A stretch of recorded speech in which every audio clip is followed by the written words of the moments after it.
Mm.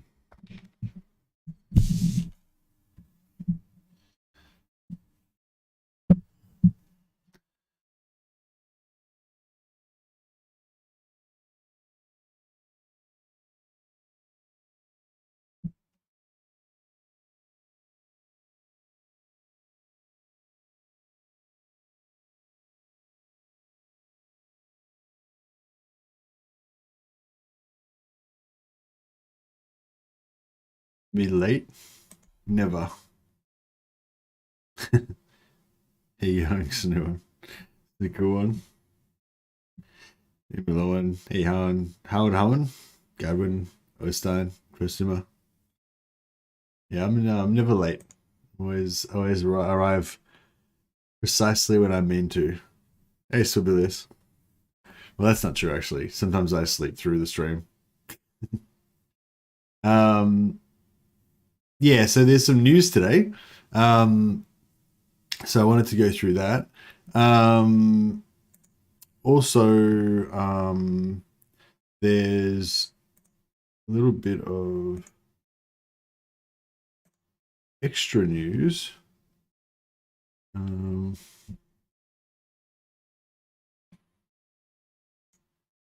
This did that come up?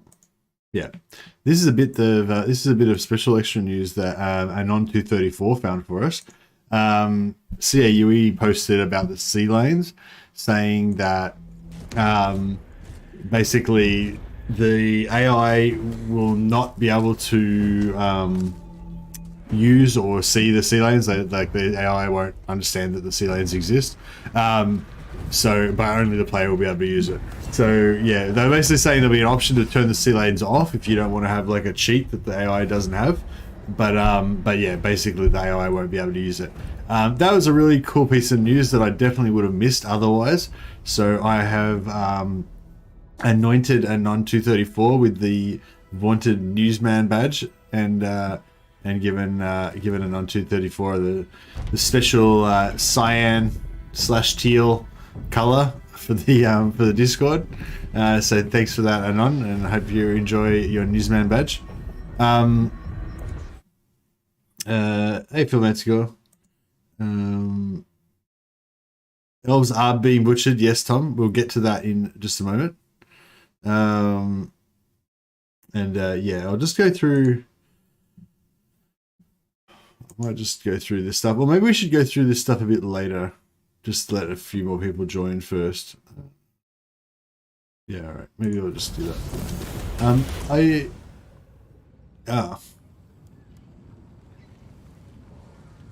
What?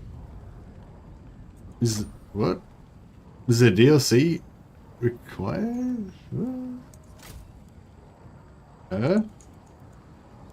Yeah? What?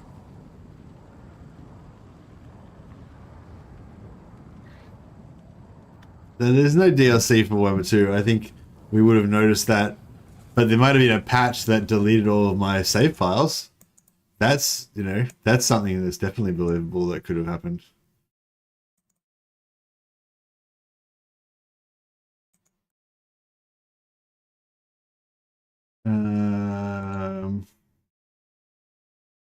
It says modded in the top right. Did you activate a mod? Modded. Nope. Did not activate a mod. How do we how do I deactivate the mod? How do you do mods? Options? No. Oh no, you go into the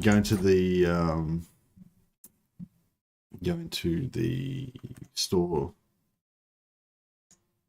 Not store, the workshop.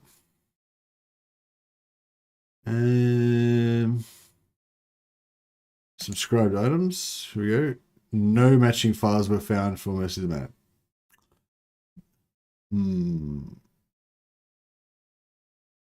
Yeah, I don't have any mods. Like I literally have 0 mods on. Let's try the mod. Let's try the launcher and see if it's got a mod manager on there. Mod manager. Don't have any mods on. Maybe I just need to like verify the cache or something like that.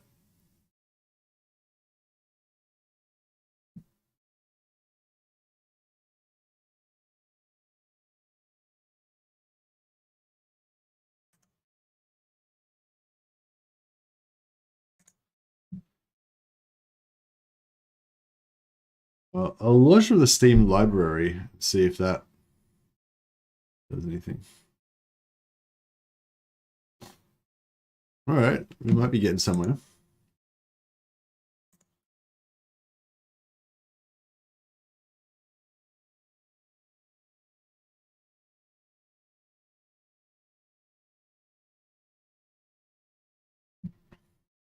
Yeah, I think something's. I think it's sort of happening.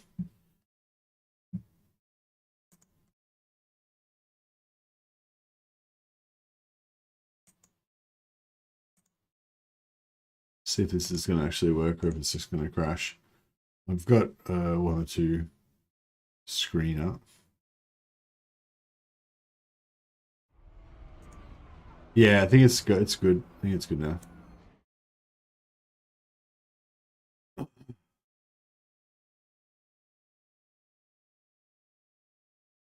Yeah, no, it's all good. I just had to like every time I tried to launch it from like right clicking on the Steam icon on my toolbar, it didn't work. But if I open up my Steam library and then click on Warhammer 2 in there, then it was working fine. Well, it seems to be. Hopefully, it's working fine. Let's see if we get in there. Oh, no, it crashed. Piece of shit. That's weird. So it was obviously registering that the game was there because it was like, yeah, it was trying to load the file. I'll see if I can just go back to and manually load the file. Okay, processing. Yeah, I'm just trying to restart again now. Yeah, my save file still exists. I'll check if I can get into the save files in the game. Like I can see the save files on my Windows folders.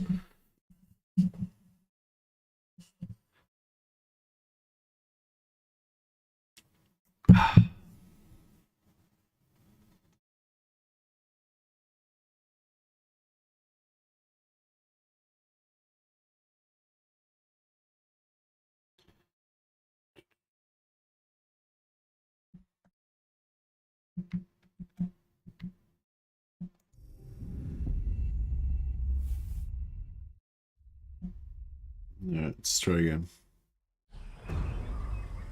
Yeah, I always open mine by right-clicking on the Steam icon on the toolbar by my clock and clicking Warhammer 2. That's exactly what I was doing, but it's not working. But now I've been... see, I've got no load button. It's like it's not picking up any of my save files. Maybe... Could they have done like a little patch that moved the save file directory or something? So maybe if I just copy my save file into like a different place...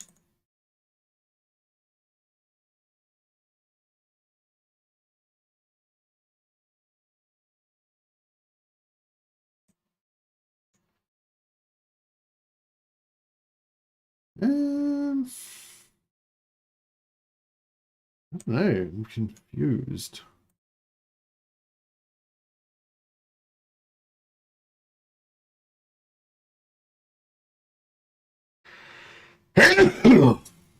Excuse me.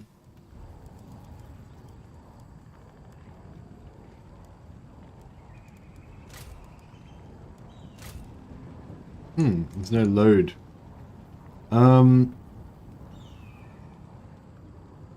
Restart Total War Warhammer to download and play this DLC pack. See, that's new. That wasn't coming up before. But I got no idea what the fuck's going on. Maybe I need to restart Steam.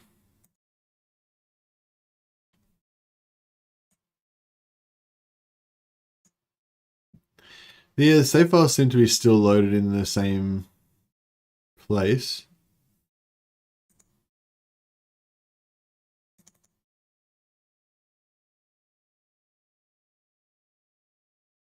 best way to make people play Warhammer 3 is break the launcher for Warhammer 2. Yeah. Well, no, it's not the launcher. Like I can get into the game, but my save files are just not being recognized.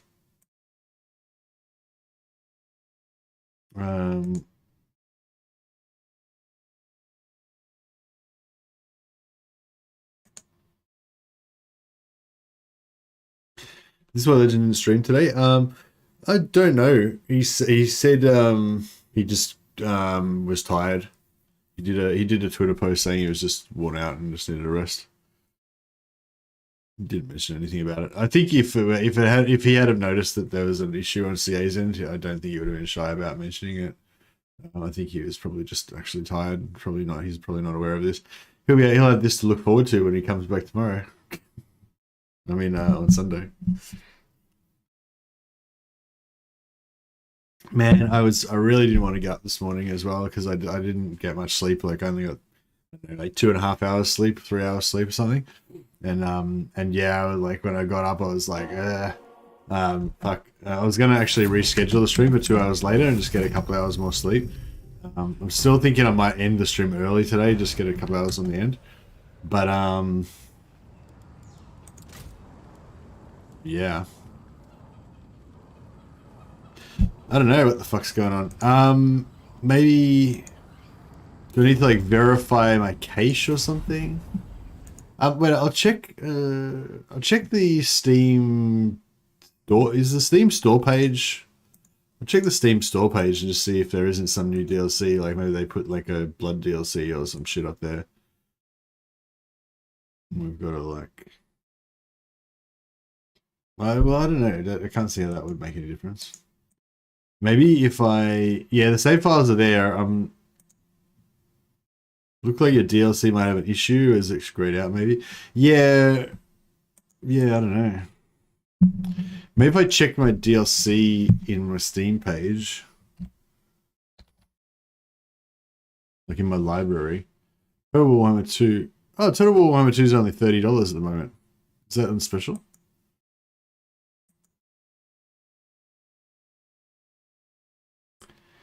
Yeah, it's 66% off. So yeah, if anyone wants to buy Warhammer 2, it would be a good time to buy it now. No, it doesn't look like there's any new DLC, which I wouldn't have thought there would be. Let's check in my library, my DLC tab. Isn't there a tab with DLC? Yeah, DLC tab, yeah. Manage my 45 DLC. I didn't realize there's 40. I've got 45 DLCs for this game already. It's pretty crazy. Can't load my campaign I was playing 4 hours ago, says Clock Monkey. Yeah, for sure. Right click on my game, properties, DLC. I've got I've got everything installed except for the blood DLC. I could try putting the blood DLC on and see if that makes any difference. But I mean, I didn't have the blood DLC on when I created the save, so.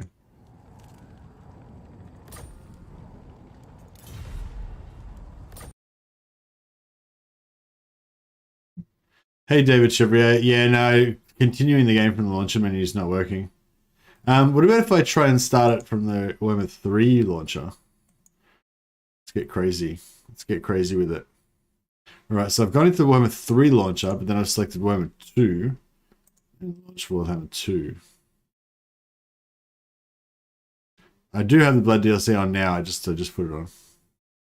I don't have the blood DLC on because the blood DLC is shit. It just covers everything in goop. It's really overtuned the amount of crap amount of blood and gore that you get. Like basically, whenever your characters go into combat, they just immediately get covered head to toe in red blobs, and it just looks really stupid. So I just have the blood, I have blood for the blood god turned off. But yeah, hopefully, when they bring out the blood for the blood god for Warhammer 3, I might try and use one of those less blood, less gore mods that they have that just reduces the amount of it.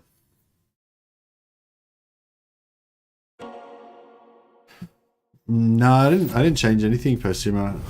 Good suggestion though. Well, this is gonna be a fun stream. Yeah, I'm like, fuck it, I'll just go back to bed. This is bullshit. What happened? Why is my game not working? Fucking hell.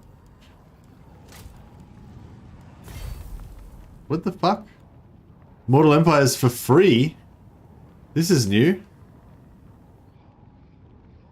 Fantastic. Free content. Woo! I will claim my free content. Thank you. What the fuck? I guess this is some sort of thing that they did as part of...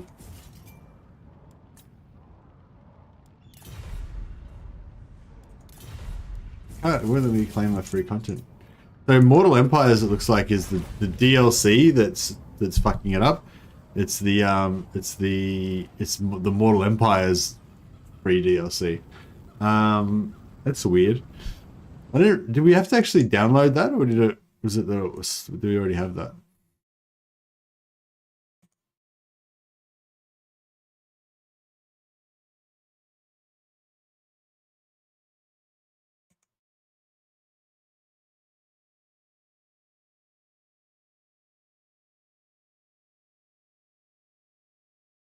We somehow lost game 1 from your library. Maybe.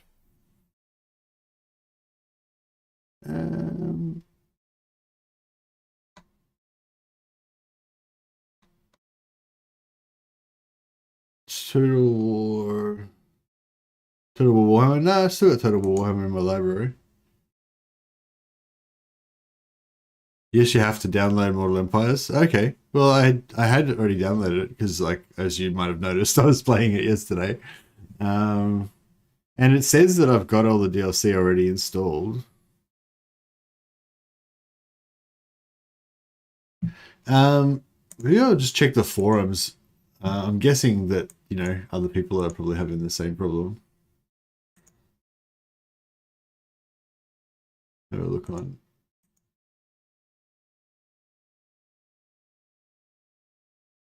No one seems to have reported anything on the forums yet. Maybe it just dropped. It just happened.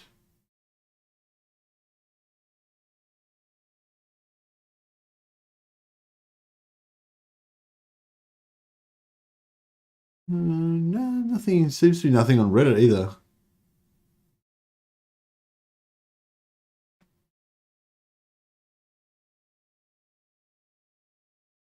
Oh, here we go. Did CA say anything about improving the campaign map performance?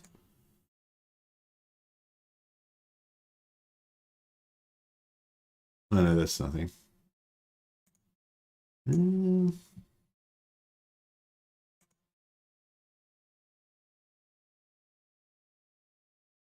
There is some server-related issue right now. Booting Steam in offline mode is temporary workaround. Thanks a lot, Andy. I'll do that.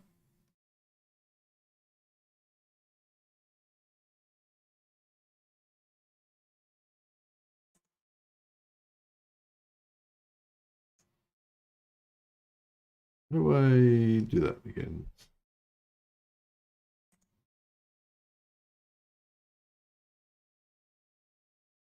No.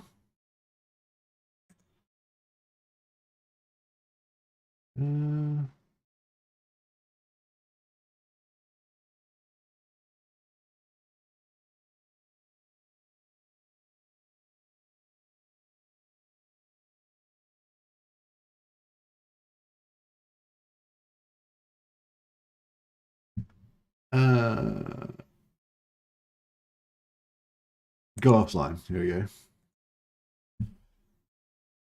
All right. Yeah. Thanks. Thanks, Andy, and others that suggested to launch in offline mode. We'll give that a try.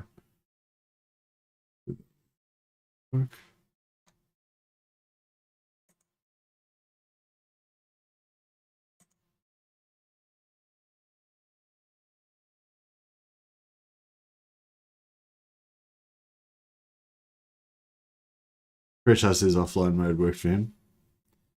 Cool.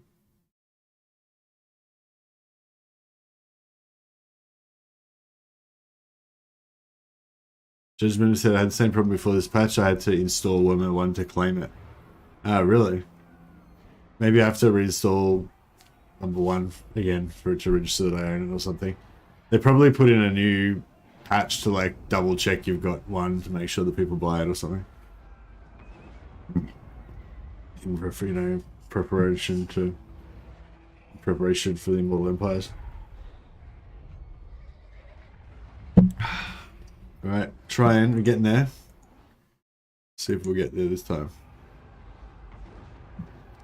Sorry about all this, guys. I, yeah, wasn't expecting this level of bullshit to try and get into the game. It's just an unexpected bonus. Ah, we're in. Alright, thanks everybody. Thanks everybody that suggested offline mode. I should have tried that earlier. That was a good idea. Cool. All right. Well, we're in. We definitely can play now, so that is fantastic. We'll just take a little pause from that again, though. So we'll go over the patch notes. Well, no, they're not patch notes precisely. They're I don't know, a preview of the upcoming patch 1.3. So just to get it out of the way right away, it's coming on June 30th. So I thought that was interesting because they had. Earlier in the month, they had said that this update 1.3 was coming next month, as in the month after June, which would be July. So there you go. So when they say that it's going to be a certain month, like next month, doesn't necessarily mean that it actually will be, because it's actually coming on June 30th. Like they even sort of addressed it here. Like we promised that it would be kicking off. We promised that it would be kicking off Q3, and we're just doing it, just releasing it. Yeah, like I don't know what this explanation is. Basically saying we promised it would be in Q3, so it's going to be just before Q3. So yeah, I don't know. That was sort of weird, but good. I'm happy. Like we're getting it early, so that's cool. But anyway, weird. But yeah, so if next month, i.e. July, means the end of June, maybe that means that Immortal Empires coming in August is actually July. Maybe. Who knows? Who knows? It's not just 1 day sooner, Cyber. It's like it was said it was going to be sometime in July, like potentially late July, and now it's like June. So what's like? Can we believe anything they say? You know, maybe everything's going to come a month earlier now than what they said. No, anyway, just joking. But yeah, I thought that was funny. So yeah, so they're actually releasing it in 4 days from now. So it's 7, a week from now, basically. Okay, let's get started. So 1.3 is just going to be a small update. It's not going to be as major of an update as the previous ones. The previous ones weren't that major either. So yeah, like I guess none of these updates are really anything to get too excited about. They're just kind of doing busy, like some not busy work, but they're doing some little things here and there, just trying to get the game ready for when they launch Immortal Empires. So it's not. It's the main thing that is the reason why none of these updates are really that exciting right now is because none of them really include much new content, right? So the new content that's coming with this is seven new regiments of renown.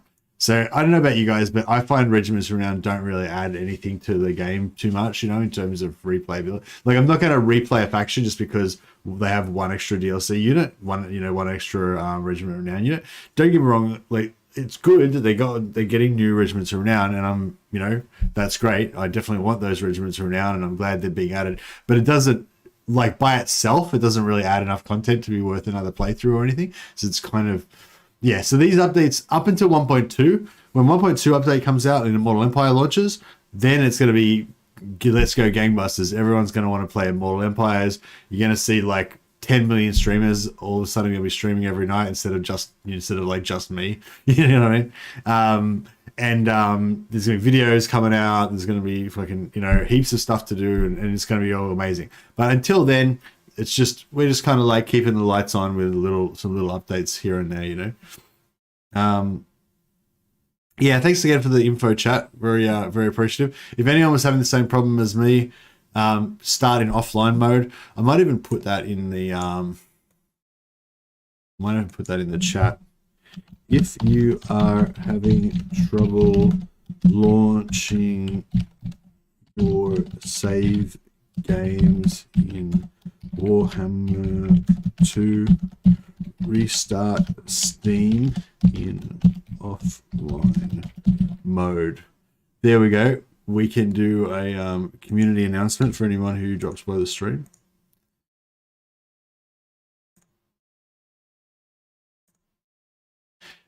Yeah, so just to preface it before we even read this, it's just a minor update. We'll go through the changes, but it's nothing that's like, you know, game changing that's going to make you want to go out and immediately start a new campaign or anything, probably. But there is some good stuff in here. So yeah, so new regiments are renowned.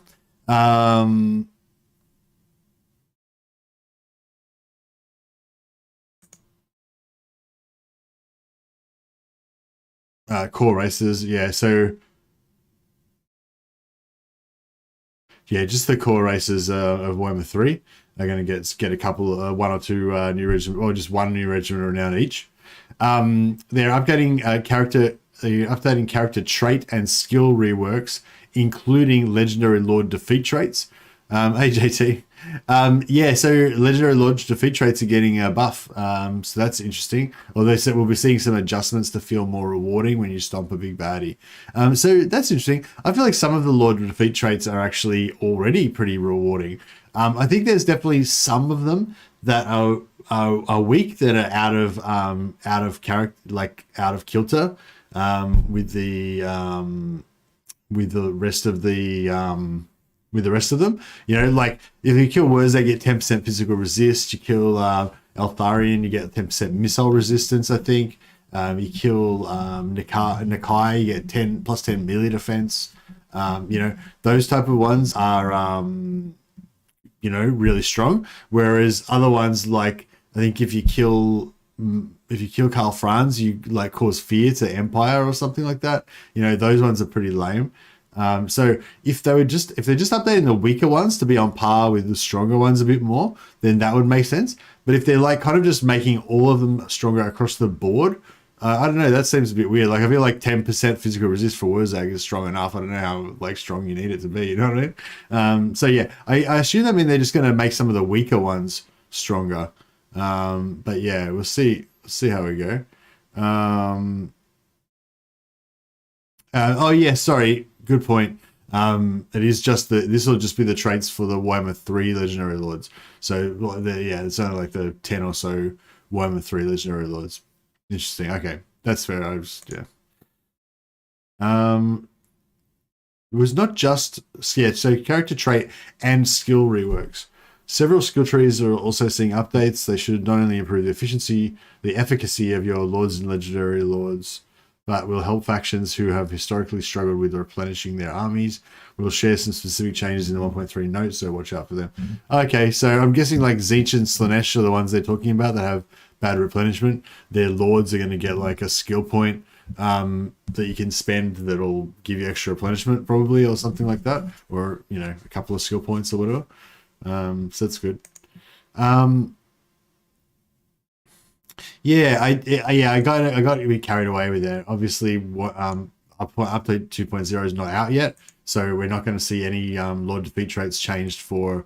Well, we might, because like Manfred is in the game, Karl Franz is in the game. You know, a lot of the Warhammer 1 and 2 lords are in Warhammer 3, and you can kill them and get their defeat traits. So, yeah, I assume they mean they're updating all of the ones available in the game, not just the base lords for Warhammer 3, you know. And if they're updating those for all of the lords in Warhammer 3, like it would sort of make sense that they would do a pass over all the lords at the same time. So even though we might not see them, you know, they might actually be sort of also update. Like, yeah, like as part of getting ready for Immortal Empires, I would, you know, it would make sense if they were going to go through all of the Legendary Lord defeat traits for every single race that's going to be in Immortal Empires.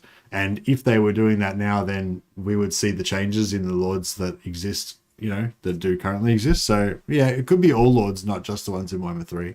But we obviously won't be able to see it until, you know, those lords are added in 1.2. Realm of Chaos. We continue to tweak the Realm of Chaos campaign. Several new changes are being implemented. address some of the more frustrating aspects identified by players. When the AI teleports to the Forge of Souls, the players will now be prompted to teleport and confront them if they're in a position to do so. This should counteract the need to proactively camp the Forge of Souls until the AI appears. Okay, this is really good because sometimes, you know, you'd get the message saying that they're in the Forge of Souls, that they're in the Forge of Souls, but you don't have to travel to a portal, and you might not be near one of the rifts, you know, to go through the portal. So you'd have to kind of pre-camp it to be ready. So this is saying that you'll just get a dilemma, and you'll just be able to teleport straight from wherever you are. So that's cool. That'll make it work a bit better. The final encounter with Bellicus is adjusted to be less time-consuming and punishing. Okay. Several tweaks coming to Tzeentch's realm specifically. Sigils will now be revealed when the player enters or exits a teleport locus. Action points used to move and position your armies will no longer be lost by interacting with the point of interest. The AI now must teleport 8 times before accessing the final area. Oh, does anyone remember how many times the AI used to teleport before? Was it only 6? I can't remember the exact numbers, but I remember it being like, if you got all of your teleports exactly right and you didn't miss a single one, then I think maybe you would beat the AI. But if you didn't, then they would beat you. So yeah, I think if it was 5 or 6 before, and it was theoretically possible to beat the AI, then if it's hour 8, it should be like pretty easy to beat the AI. So yeah, so I'm guessing that's going to be pretty good change for changing Tzeentch's realm. I don't know. I don't really care about the Realm of Chaos campaign personally. I've never completed it. Probably don't plan to complete it. I mean, I did try to complete it a few times, but I kept just getting bored and not getting that far in, you know. But maybe that says more about me than it does about the actual campaign. But yeah, again, like, it's good that they're fixing it for the people who are new to the game, who just want to play Warhammer 3. They've only got the one game and stuff. I think that's really good that they are fixing it, and a few people like have, you know, spoken a lot about how Warhammer 3 should stand on its own and all that kind of stuff. I just personally don't care because I'm just waiting for Immortal Empires, you know. So yeah, it's good that they're fixing the Realm of Chaos campaign. I'm still not really going to be that interested in interacting with it, you know. Like, when I play, I'll probably just farm gifts in Slaanesha's realm and go to Khorne's realm and to kill free armies for XP, you know. I probably still just won't bother ever going to Tzeentch's realm. But I might try to go there at least once just to try out the new changes. AI use of changing of the ways. AI's use of changing the ways has been a notable pain point since launch. As such, 2 key changes are being made. Minor Tzeentch factions will no longer be able to use changing of the ways. Oh, cool. So it's only the major ones now. The cooldown is being increased to prevent it being abused by AI factions. Okay, so only got his name now. Only the main Tzeentch faction, the Greater Demon of Tzeentch, will be able to use it. But I guess that means that when we get a second and a third Tzeentch Lord, they'll also be able to use it as well. So Kairos, thanks for assisting. Yeah, I was having trouble processing that, but yeah. So Kairos can still use changing of the ways on you, but all the AI factions can't. So that's actually a pretty good change. Because yeah, it is annoying having all these different factions like screwing with you.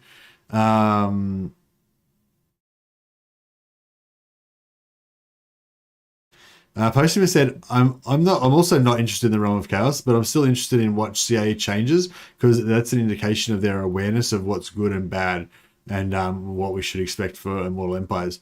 Yeah, that's a good call. That's a good call, Posthumus. And so far, I think these changes are all good, and I applaud these changes. Like, they're great. I'm not trying to be negative about them. I'm just saying, like, it doesn't personally affect me because I'm not probably going to play it anyway. But it's good. Yeah, they're good changes. Cathayan formation attack. Okay, this is something that Anticity highlighted, the problems with the Cathayan formation attack. So, yeah, good work at Anticity on highlighting this issue. I mean, I'm sure a lot of other people mentioned it as well, but he was the first person that I saw that mentioned it. So, and certainly shine a spotlight on it. As promised earlier in the year, adjustments have been made to improve Cathay's formation attack ability, both by adding additional melee defense and by updating the entity behavior so that soldiers will more actively seek out engagements. So yeah, so the problem with formation attack was that your unit would stay in a block and attack, whereas the other unit would kind of just melt, like spread out and melt around your formation, and the non-formation attack units, their soldiers would all attack and kill, whereas like your formation attack would, like, all your soldiers would fight, they might kill some of their enemies, but they wouldn't move forward into the space left by the dead enemies and keep attacking. And then the other AI, the other non-formation attack one would move forward into the empty slots and sort of attack. So there's that little difference of them moving into attack and you not moving into attack and kind of waiting to be attacked meant that you would just die more. And I believe that was the problem with it. So it'd be interesting to see if this actually fully fixes that or not, because like formation attack gives you stat buffs, right? So it should make your guys better in combat, right? But because of the way the AI was working and the individual little guys weren't attacking each other as efficiently, you're actually losing the fights. So hopefully that fixes it now. That's good stuff. Kurgan's spawn rates. Several changes were made to prevent Kurgan Warband's armies from spawning continuously, offering vigilant Cathayan players a chance to enjoy some well-earned moments of peace. Okay, I think that's probably a good change. I don't really play Miao Ying that much, so I have experienced this and thought, oh, fuck, that's a pain in the ass dealing with these Kurgans, but not really that much. So I wouldn't really be a good judge of like how well the change works with that, but we'll see how we go. Miao Ying now has the Eye of the Storm. Much requested fix. Miao Ying will now be able to access her Eye of Storm ability when in dragon form as intended. Okay, so a bit of a bug fix there. Unit responsiveness. This one's a big one for me. Several changes have been made to improve unit responsiveness in the game, from how units navigate settlement entrances and react to retreat orders, as well as how large units and heroes interact via synced animations. Okay, well, that's cool. I think the main thing I'm interested in is like just on a flat open battle, like if you try and move, like if you have a unit attack and then you want to pull them out of melee, like have them just react instantly and start pulling out of melee straight away, if just say I've got like 3 units and they've attacked their 3 units and I want to pull one of them out and then have that one come around the outside and then flank into the back of the enemy or something like that. Like, I want that unit to pull out as fast and as cleanly as they can, get clear completely, and then start going around so that I can flank with it and stuff like that. So yeah, in the original version of Warhammer 3, that kind of stuff was very hard. Your units would get stuck in each other really badly, and they wouldn't move. They would take a long time for them to react to your commands and stuff like that. Also, like, I've had a lot of problems with, like, my units like forgetting the orders, and I have to keep reissuing their orders. Like if you're trying to run a battle with like 20 units or 40 units, you have to keep cycling around giving new units to all your units, and then half your units forget the orders that you give them. You got to go back and reorder all the that sort of stuff. But I have had these problems with when you're trying to path through the gates and your units like get all, like when you go around corners in settlements, your units tend to like smear out really long. So just say you have like 3 units, the 3 units will all kind of squeeze around the corner. Like instead of like kind of going around the corner like that, they'll go like this and squeeze around the corner one entity at a time. And then if you've got like 10 different units trying to get around, all 10 units are trying to just only send like one guy around the corner at a time, so they get stuck on the corners, kind of stuff like that. So it sounds like that's the sort of stuff that they're addressing, so that's cool. I guess I just want everything, I want everything with unit responsiveness to be chef's kiss perfect, like straight away. It sounds like that's not how it's going to be. It sounds like it's a really difficult challenge for them, because they addressed unit responsiveness in the last patch. They're addressing unit responsiveness again this patch, and it doesn't seem comprehensive. Like, they're not like saying, yes, we've now smashed unit responsiveness, it's awesome. They've just said, oh yeah, we've done a couple of little things that are hopefully going to help. It may still be shit. That's kind of what I'm getting from it. So yeah, yeah, I don't know. That's a bit of a bummer, but to be fair, that doesn't really affect, it doesn't really harm my enjoyment of the game that much. Like, I tend to just adjust to it. Like, the extra difficulty of unit responsiveness, it is definitely a pleasure to use units more in Warhammer 2 when you don't have these problems, or you don't have as much of these problems. But like, that isn't the thing that stops me playing. You know, the thing that stops me playing Warhammer 3 is just the lack of content. So I think that, you know, even if they haven't quite fixed this stuff, when Immortal Empires comes out and we've got all the races, the big map, the sea lanes, the new like end game scenarios, the extra rewards for killing legendary, like all that stuff, you know, like I'm still going to be enjoying playing it, and the minor frustration of my my units occasionally being retarded is not going to be like, I'm not supposed to say that, am I? Sorry, you know, my units being stupid is not going to you know, is not going to be that big of a deal. But it's good to know that they keep working on it. And like, you know, I hope that just every time they release a patch, there's always a unit responsiveness section there, and they just keep saying, yep, we're chipping away at it. We've fixed another little thing. We're trying more things, you know, just keep fixing that stuff until, because the battles, like, sorry to go on about this, but you know, the battles are like the big thing, you know, the battles are one of the, like, the battles are the one thing about Total War games that really sets it apart from all other strategy games. Like, the battles are fucking good, right? And unit responsiveness is a big part of that. And especially for multiplayer, like, for the multiplayer guys, like, having units not respond properly is really shit.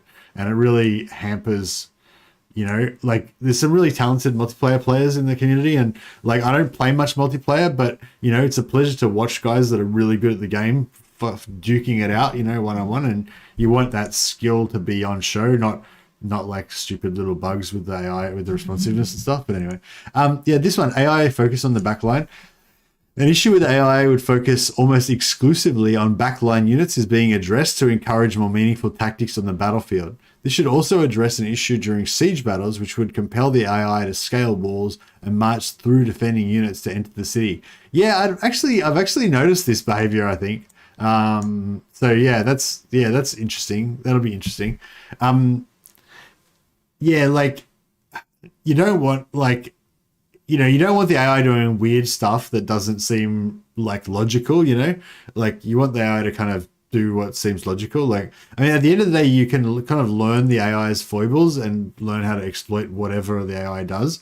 But I'd rather be trying to exploit an AI that acts in a logical manner than an AI that does like just stupid stuff that doesn't make any sense, you know? But yeah, I think I've noticed both of these things. So yeah, like, having the AI just focus exclusively on shooting your backline is cool, like, because it's kind of like what you don't want. It's exactly what you don't want them to do. So you sort of think, oh my god, the AI is an evil genius. But then at the same time, it's like, it would be nice if you could actually block them with block some stuff with your frontline infantry, rather than just having them completely ignore them. AI using abilities when they should not. There's a handful of instances where AIs would utilize abilities where the player could not. That is not intended, so we're ensuring the abilities are limited in the same way as they are for the player. So yeah, a few people have pointed out stuff like this, like the army abilities that normally you have to build up kills or cast spells or whatever to unlock your army abilities, where it seemed like the AI could just like kind of continuously cast them without having to save up in battle resources to be able to use it. And there's probably other examples as well that I can't think of right now. Plague attrition. Plagues have been noted as exceptionally difficult to deal with, so we're making some adjustments to the duration and strength of attrition effects. This one's a double-edged thing, actually, because like, I haven't really had that experience. I feel like the plagues were not that hard to deal with. Like, if anything, they were easier to deal with than Warhammer 2, I thought. I haven't really experimented much with this. Like, I haven't really been getting plagued. Like, I've been plagued a few times, and it wasn't it seemed like not as bad, if anything, as Warhammer 2. In Warhammer 2, it's like really bad. I just got plagued in this campaign the other day. In Warhammer 2, it's really bad, but in this, yeah, I didn't think it was as bad. But anyway, so that's interesting that they're reducing the efficacy, reducing how bad plague attrition is. But on the other hand, like as a victim of plague, I didn't really notice it being that bad. But as Nurgle, I noticed that the attrition effect on plagues is not very strong a lot of the time. So, I guess the issue I've had with this is that, it might be that we're having problems with people getting too much attrition if you're the victim of plagues. But I think we maybe also had a problem with the plagues, like sometimes not being strong enough if you're playing as Nurgle, and you want your plagues to feel powerful and useful, and that's the whole theme of your faction. And sometimes it's hard to actually get much attrition to happen on the enemy, like on legendary, because legendary, I think they have like more attrition resistance and stuff. Land and domination battles are now ranked. Matchmaking will now allow for both land and domination battles in ranked. More variety to test your skills. Okay, that's awesome. Yeah.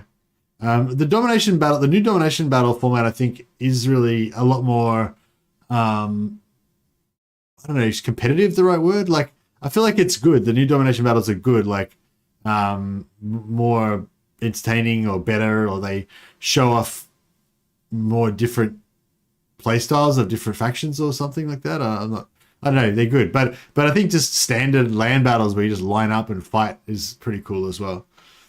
Moved from 1.3. Oh, okay. So this is the cut content from the patch, as they say. No, it's not really cut content. I don't know why I said that. That was a silly joke.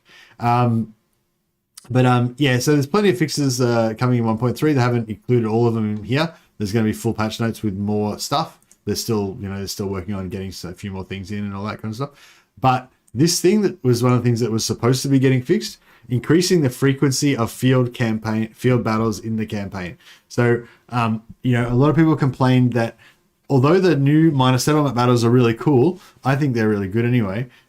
There's maybe like too many of them. Like it feels like you're kind of just fighting minor settlement battles continuously. Like every battle that you do is a minor settlement battle. So they said they were going to address that in 1.3. So now they've said, no, we're not addressing that in 1.3. This will be fixed in a future update. We'll let you know when we have an updated timeline as to when it will be ready. I really hope that that's going to be before 2.0, like before Immortal Empires comes out. I think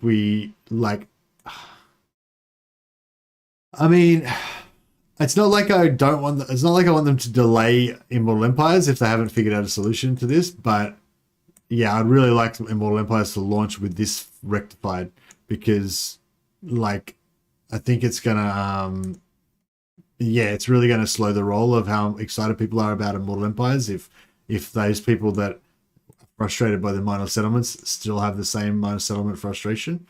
One thing I noticed, I don't know if you guys watched all of there was a video that came out a little while ago, there's a blog post that came out a little while ago about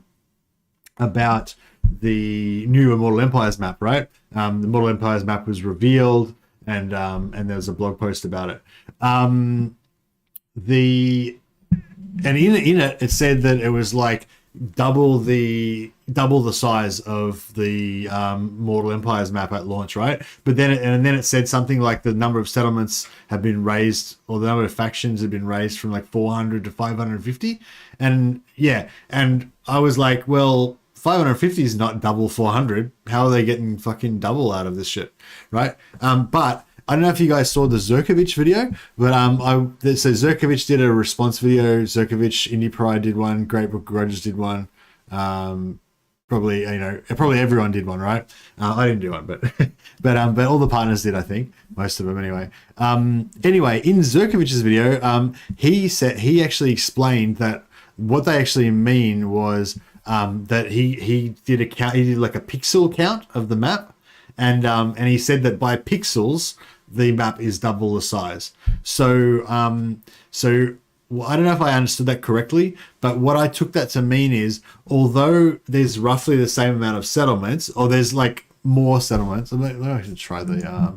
I'll see if I can just find it now. Mortal Empires map beta blog.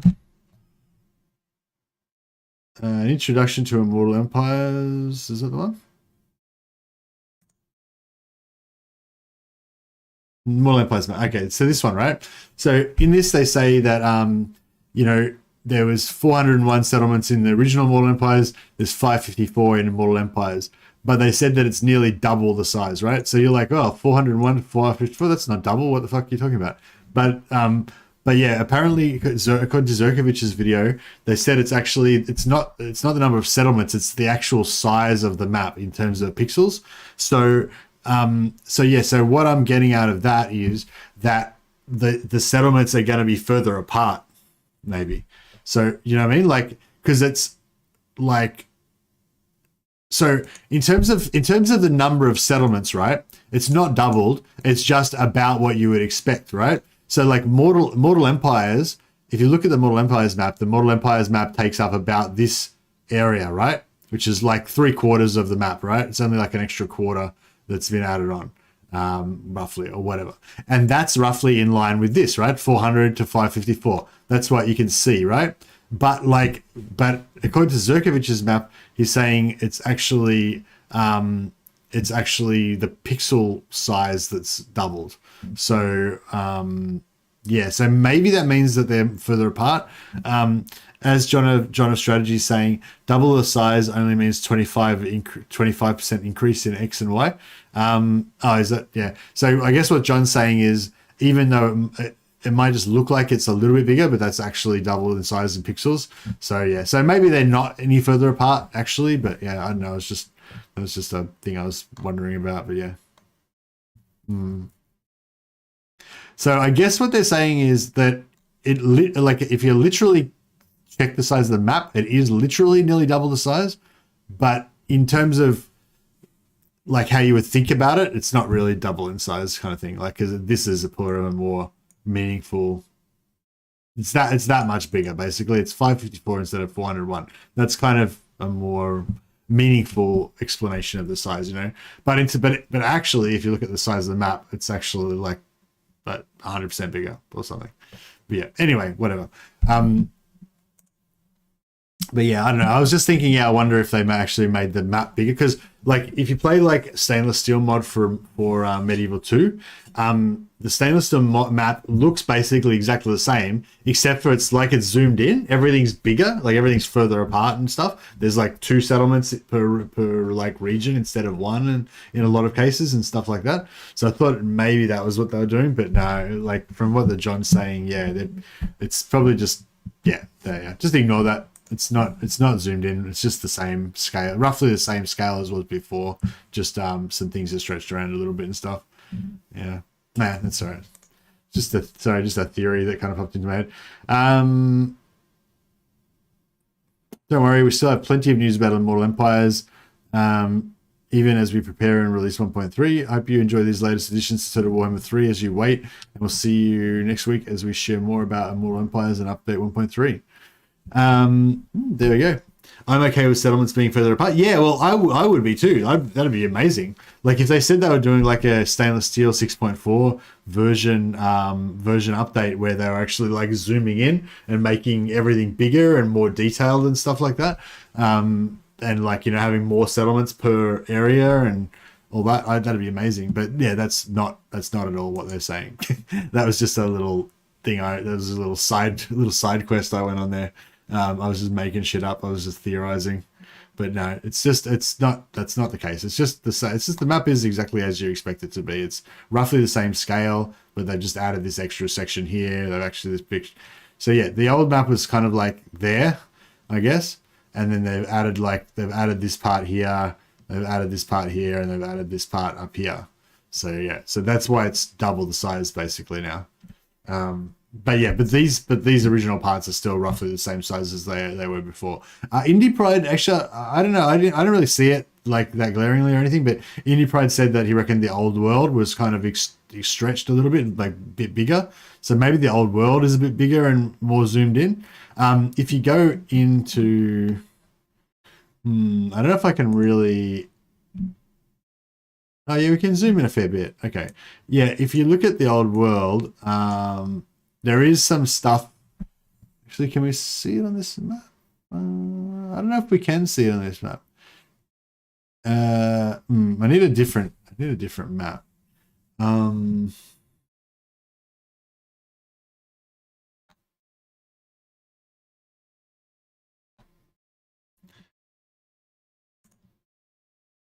Let's see if this map's better. Yeah, this map's better. All right, let's check this up. So this is a map that somebody put up on Reddit, thanks to Nurin Jax, who posted this on Reddit 5 hours ago. Much appreciated. Yeah, so if we zoom in on the Empire, there's some stuff that's been added. Like if you look at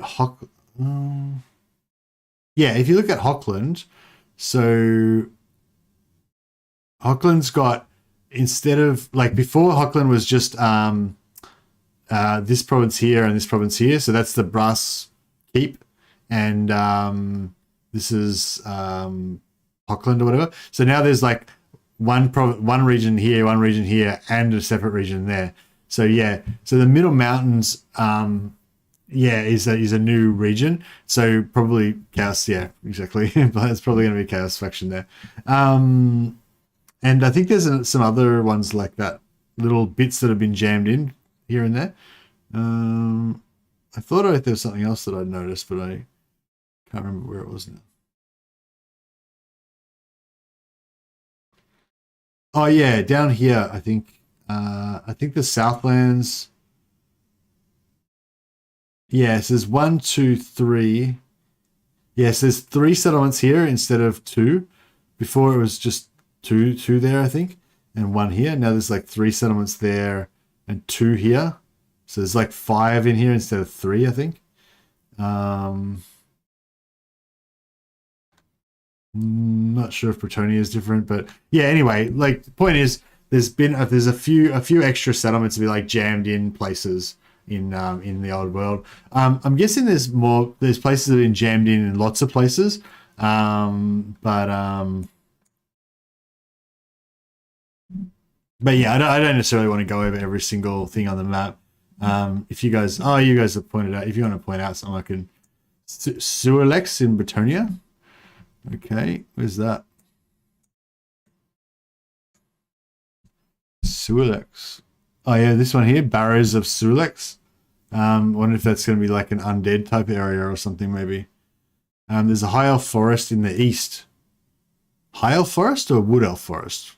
High elves don't usually live in forests.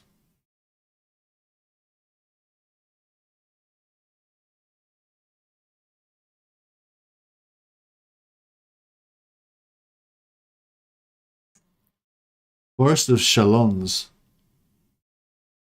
Oh yeah, where's Parabon?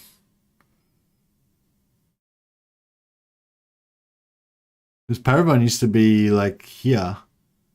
Or no, yeah, here and there maybe, or just here. Yeah, the Forest of Chalons. That's not. They used to just be called Parabon, did it? I don't know what's going on there.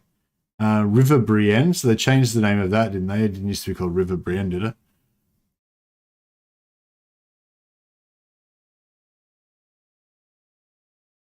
The Barrows of Silex. That's just the old place where the Skull Smashers was. Okay.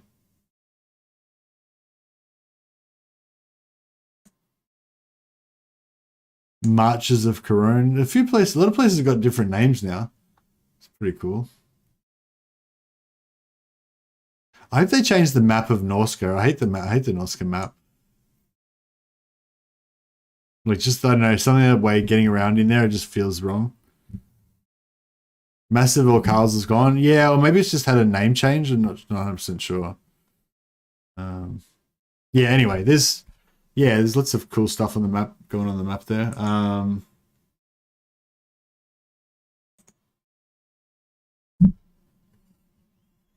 Hey, Samuel Hosking. How you going, man?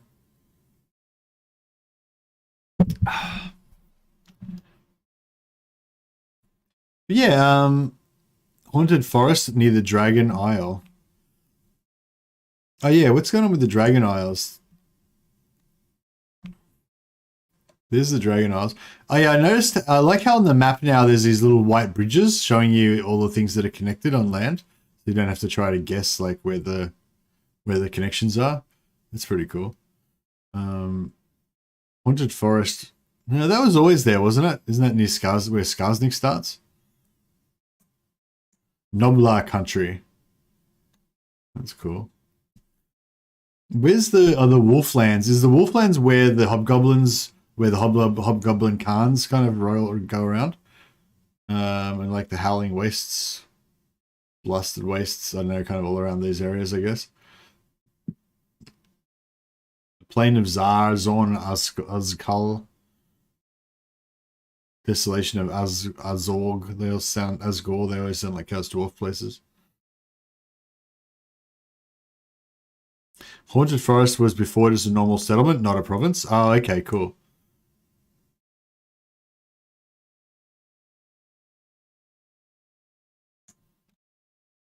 Forest of the Moon? Is that? Oh no, that's in Cathay. Alright, never mind.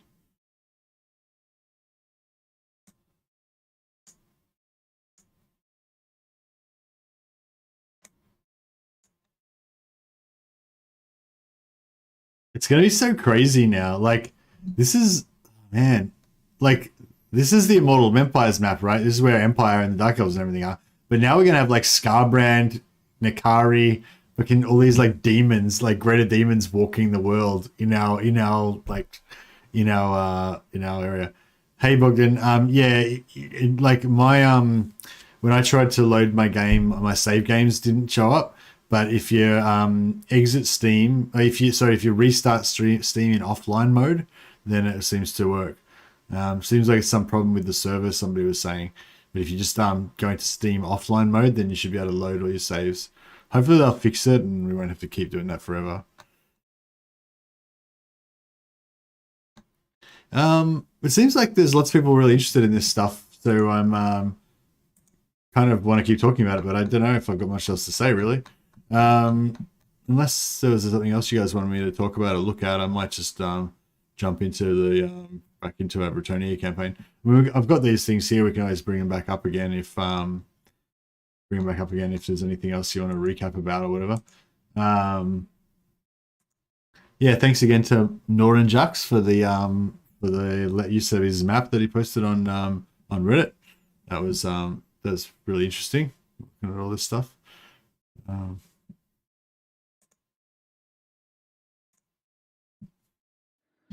All right. So so we're actually playing Immortal Empires at the moment, Bretonnia campaign. We're launching a crusade against the elves. We're doing pretty well so far. We've wiped out Kathik and half of Toy of Res. Well, we've just got LSI and Shrine of Local left to get rid of all of Toy of Res, and then we can move into the rest of Tyrion's lands. Tyrion confederated Eltharion, unfortunately, so we couldn't just wipe out Eltharion. But that's okay, because Eltharion's got a good trait to get rid of. What names the numbers of the map? I assume the numbers means regions or factions. I'm not 100% sure. If you guys want to check out that map some more, this is a link to the Reddit post. But yeah, feel free to point out anything exciting that you notice on there. Scorpion said, just purchase Warhammer 2 and DLC wouldn't show up. Can you confirm offline mode fixed it? Yeah, offline mode seems to be the thing. Nikari starts in Ulthuan. It was data mined. Yeah, I know, processing. Yeah, but thanks for mentioning.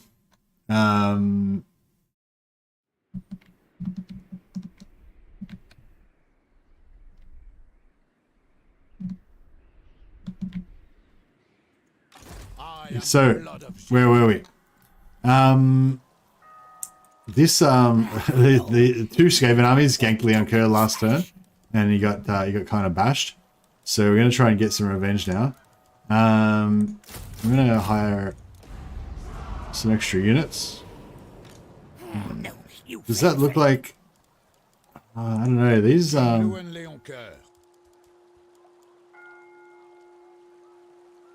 like, can we beat that here? No, I feel like we should be able to beat it, but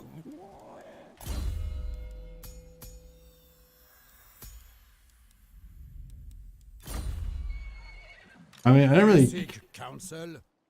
really care whether we win that much, but I mean, I'd like to win because it's embarrassing to lose. Who calls? The council is disappointed. All right, let's do this. Fuck, it looks bad. Says I'm gonna lose. I'm just worried about these rattling guns. Like, if we can shut them down, then it's all good. But if we can't, then it's not all good, you know?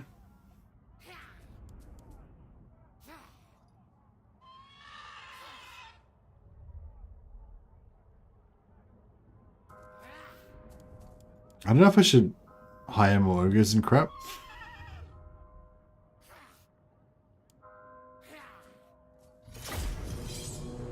Steam summer sale started today, so Steam servers are going to be rough. Oh, okay, so it's not CA, it's Steam. Possibly.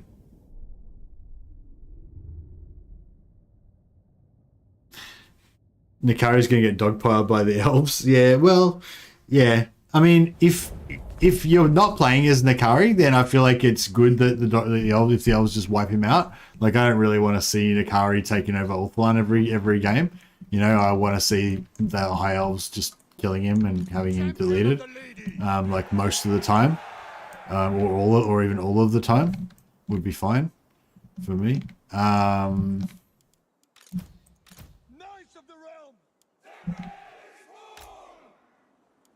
Yeah, this army's shit. I'm kind of realizing now. I don't think this is going to be very good.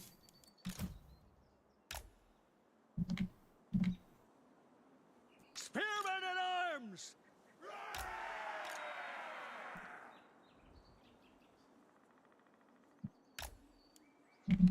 King Luan Leocar, it shall be. Yeah, maybe. Yes? Full deals! Men of Brettonia!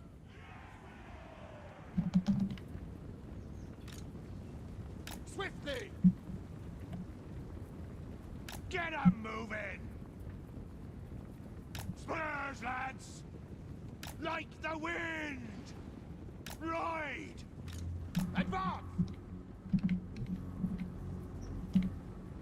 Peasant bowmen! Bring 'em down! King Luan! Nice. Oh, this is going pretty well so far. Infantry! Quick now! King Luan Leocar! Knights of the realm! Bring them! The lion! Now! Quickly now! With all haste! Knights errant! Ready for orders! Honor the lady! We serve our liege! We're gonna get nuked here somewhere. Alright, this seems okay. King Luan Leocar, the lady's chosen. I wish we could kill, oh, he's stuck. Okay. Noble knights, heroes of Brettonia, for the king, for the lady, for the king. Spurs, lads.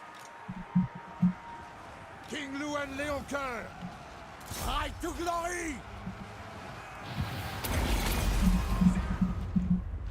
Knights of the realm, I honor my Knights of the realm. Put them to victory! Ready! Knights, strike them! Yeoman archers!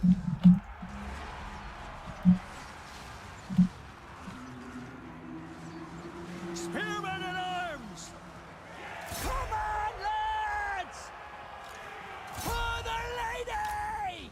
Die, fiends! Honor the lady! Alright, it's them done. Slay them! Questing knight! That went really well.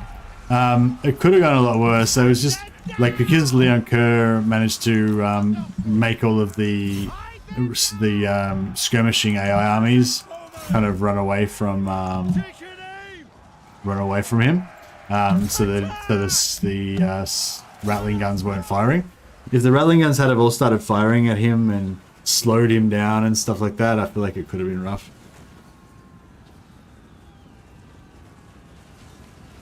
Yeah, I think if you play as Nakari, I'm sure it'll be pretty easy for you to overcome the AI and wipe out all the high elves and take over. But I think, yeah, if you're not playing as Nakari, then the high elves should just wipe him out. Good. Oh, maybe they should do it like Grom and make it like if you play as him, then if you play as Nakari, you start off somewhere else a bit further away, and if you start out as what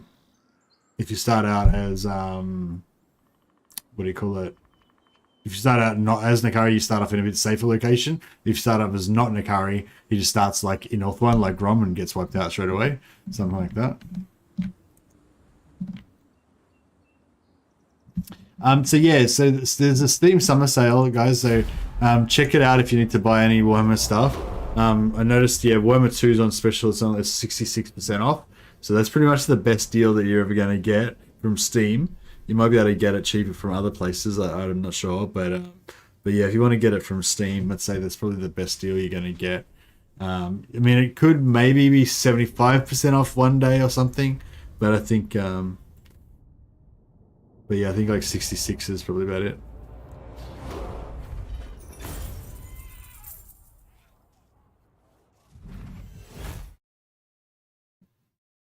You don't want to hear some sort of drumming sound? Hey, JVH. I've actually, my new house is actually quite near to the train lines. So every now and again you might hear a train going past, or like an airplane going overhead or something like that. Hopefully it's not like super bad, but yeah. Hey Mercy, do you know if I open your stream on my second computer and close it on the primary one, if that hurts your view time numbers? Same account. Don't worry about it, Inquisitor Chase. I'm just happy that you're watching. Yeah. I mean, the longer that the people watch, like the better, I guess. I believe it is. So like, you know, if some people watch like the whole stream and most people just watch for a minute or two and then they move on, then, you know, my average view time might be like 15 minutes or something like that. So, you know, if my average view time is only like 10 minutes, then, you know, probably YouTube won't promote the stream as much. Whereas if my average view time is like 25 minutes or half an hour, then Steam will promote the stream more. So all of you guys that are talking in chat now, like probably most of you guys are going to watch for like more than 15 minutes or whatever.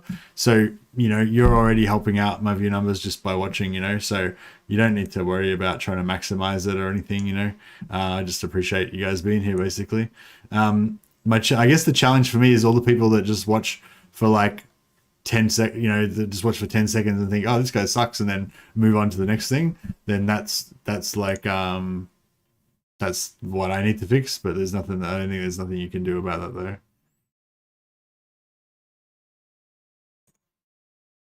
What was I trying to do? Oh, wait a second. I just want to put on some different music. So, we're running our own.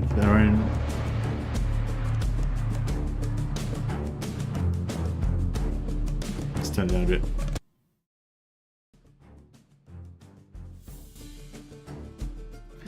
Yeah, we're just running our own theme music. It's a bit more Crusade themed than the original.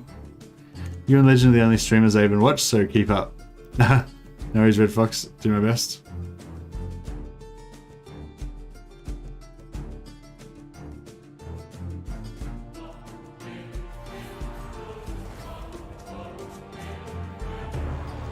Making my way.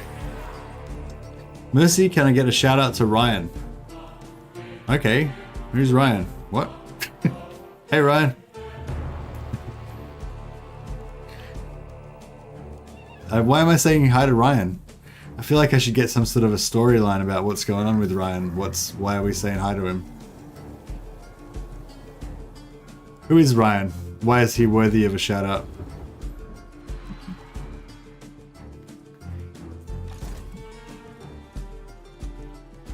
The music's good, isn't it? What's the turn count? It's 39. Still very early in the campaign.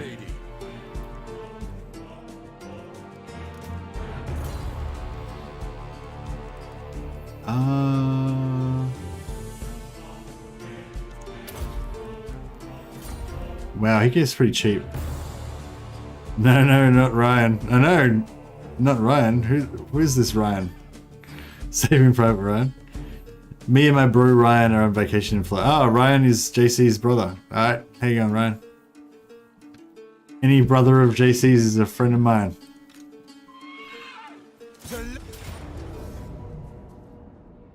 Just earned you a like. Oh, awesome.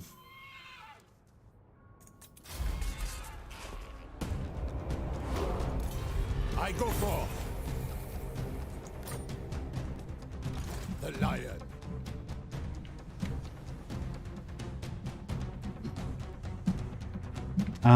Should we push on? Should Lyonesse like push on and crusade onto Breton?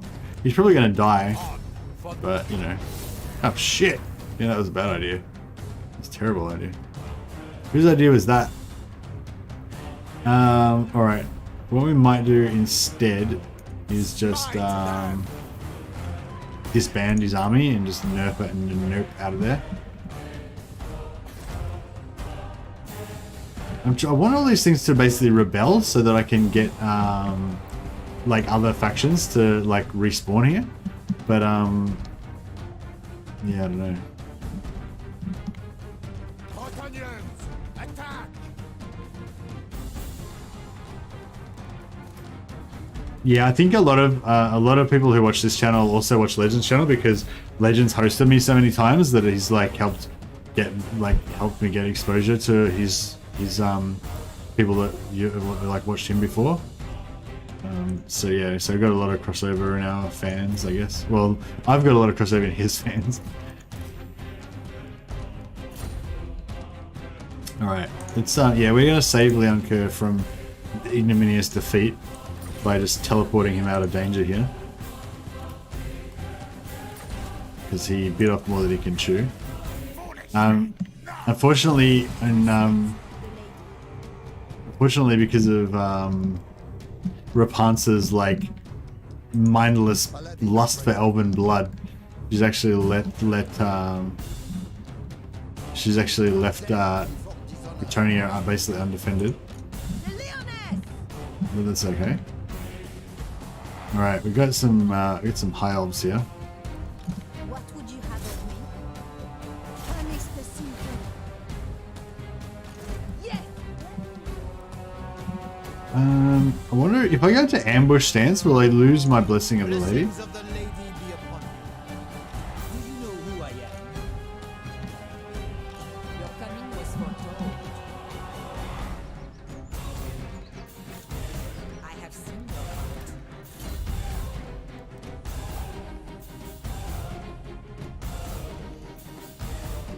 If you turn the map upside down, Ulthuan is grail shaped. You're making a lot of sense to me right now, Krisha.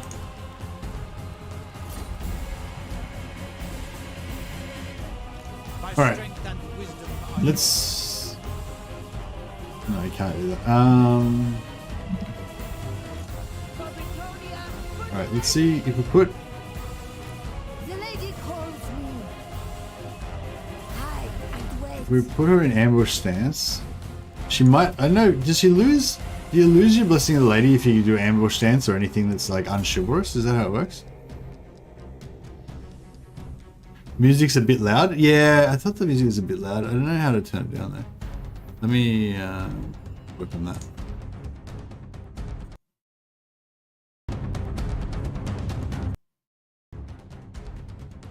What about that? How's that music level now?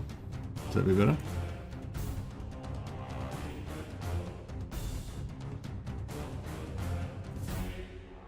Hopefully that's a bit better.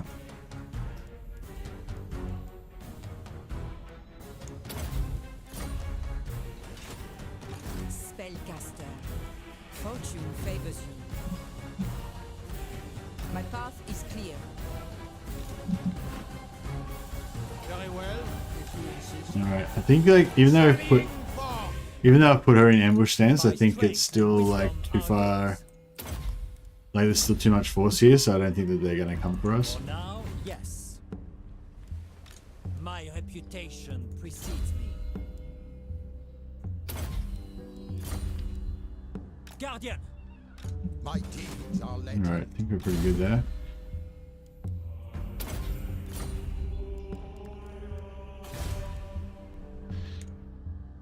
You should rename a settlement by the vortex to the heart of the Grail.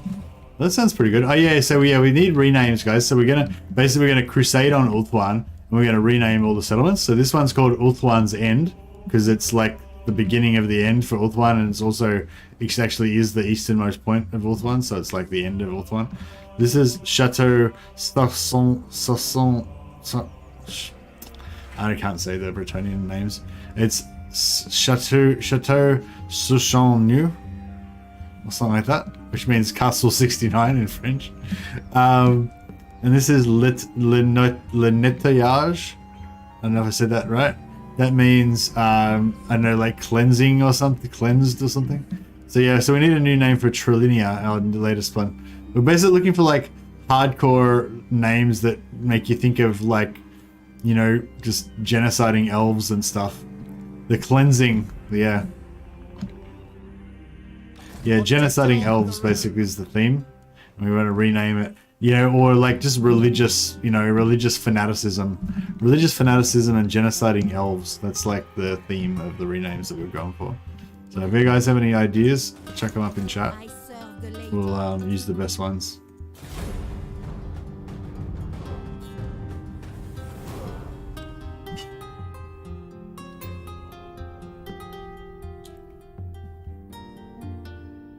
What? Fortress of Broken Bows. That's pretty good.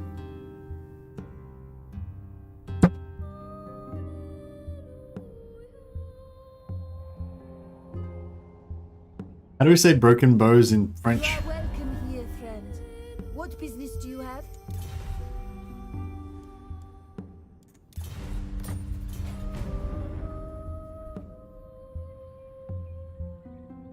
Saucisson. Blessing flows in us.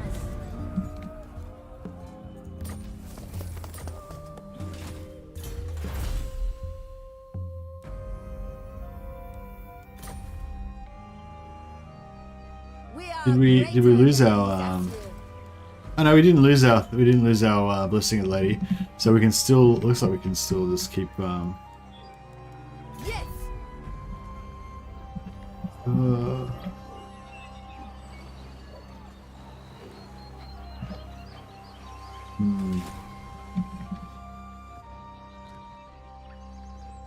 Which end after you kill Ilariel? I won't kill Ilariel for a fair while post-humor, but yeah, remind me when we kill Ilariel.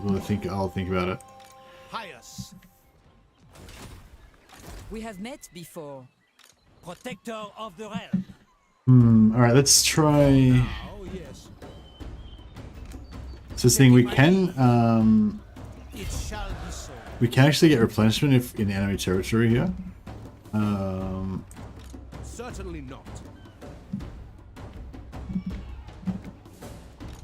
So that might be a worthwhile thing to do.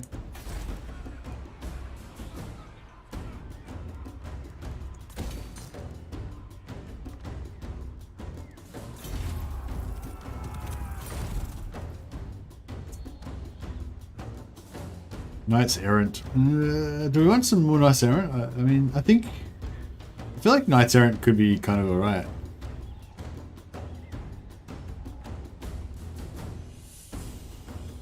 Maybe. How broke are we? Yeah, now we kind of broke. We can't really afford to hire. I'm sure we'll find new territories Do that are you know worth who I am? killing. If the lady wills it. Sorceress. Is it time? With purpose. We are unseen. Armored in faith. I cannot. What is your behest?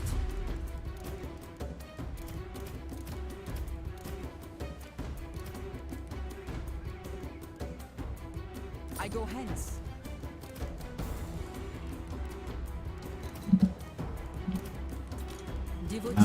Yeah, I might just merge some of these guys. My magic is yours. I have seen your heart.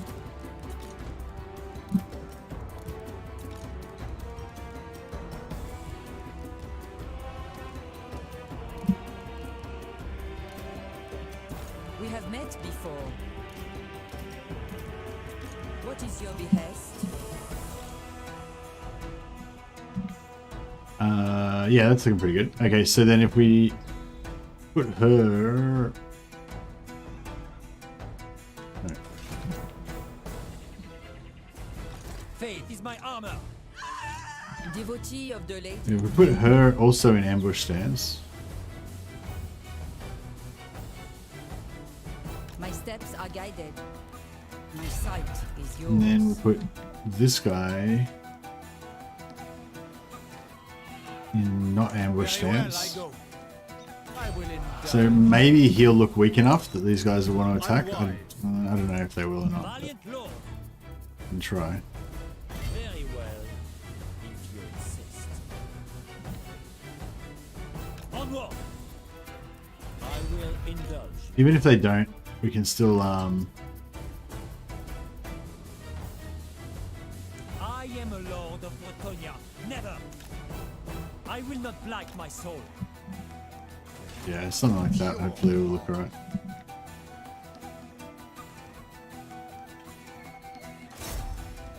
My legend inspired. Hopefully they haven't got like another stack up here that can force march in and make life miserable for us. Oh, I've got to go. Ah, crap. I didn't realize we had to get all this stuff as well, and then, yeah, it's going to be quite a long time till we get our peasants. Oh, actually, back in positive again for peasants.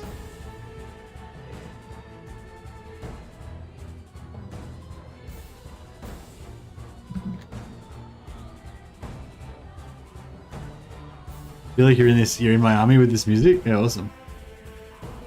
All my DLC are gone. How did I fix it? I restarted Steam offline and it did not work. Oh, I don't know. That's not what happened with me. With me, all my save games were gone, and then when I restarted in Steam, offline mode, the save games came back. Careful not to be too close to enemy agents. They'll spot your ambushes. Yeah, no, that's why I didn't bother putting this guy in ambush. That's far enough away that they'll be okay, but he might move or whatever, I guess. But yeah.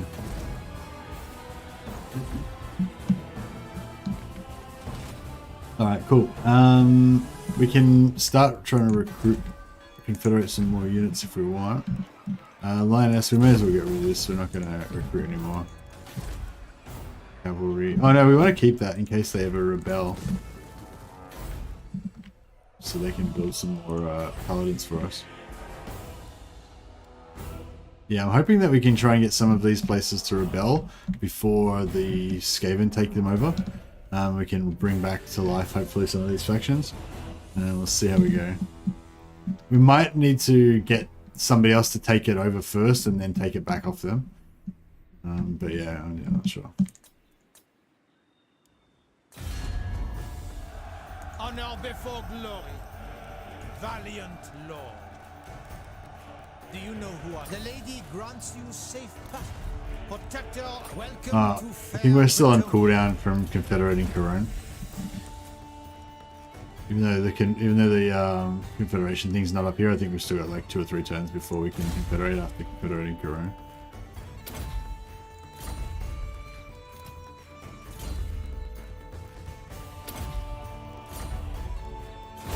You reckon we should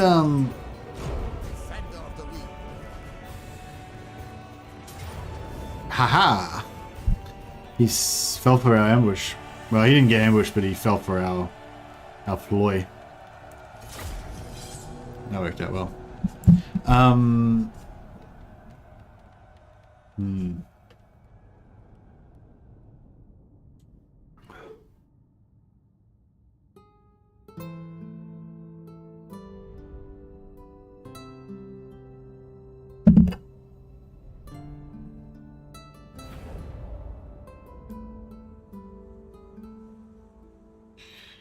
What's the lore behind this campaign? Did the Bretonnians find out the Lady of the Lake is just an elfin goddess who manipulated them and now they're angry and pissed off? Yeah, something like that, Postuma. Also, Cathik was at war with Lyonesse. So Lyonesse is, I think Lyonesse is meant to be Repanse's sort of like home faction, right? So she was like off crusading, like I'm thinking she was off crusading in the desert lands of the Southlands, and then she got word from her homeland that the high elves, their former allies, had betrayed Brettonia and turned on the faithful knights of Lyonesse. So in retribution, Repanse is like, no one messes with my homeland, and she's come over to expunge the entire elven race from the pages of history in revenge. That's how we roll. Forgiveness is not part of her repertoire. Ready for battle. Okay, cool. We can probably do some ammo wasting as well, I'm guessing. If we really want to. Should we bother with ammo wasting, or should we just charge headlong? Maybe we will ammo waste just to, you know, just to make the most of it, since one day Warhammer 3 will be here and we won't be able to do the Warhammer 2 ammo wasting anymore. And it'll be gone forever. You still can sort of ammo waste, but you need to use like very large creatures to do it, like Nekari and Scarbrand and stuff. Yeah, they won't necessarily go for like small creatures. I think Repanse has got regeneration, so I guess it would make the most sense for her to do the wasting.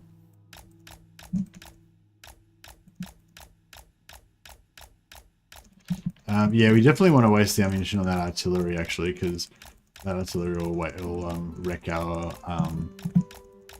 wreck our infantry, so that would be pretty bad.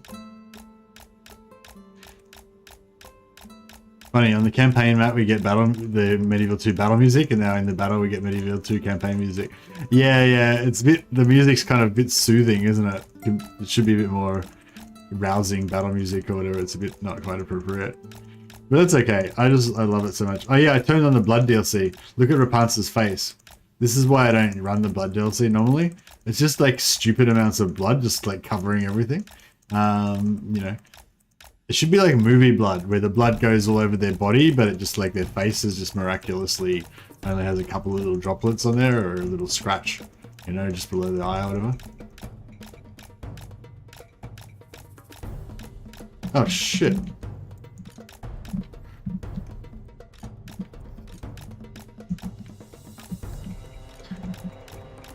That guy was getting wrecked.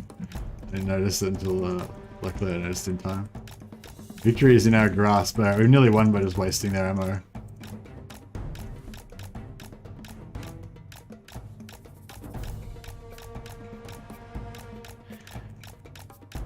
I just use 2D portrait. Yeah, I use 2D portrait too.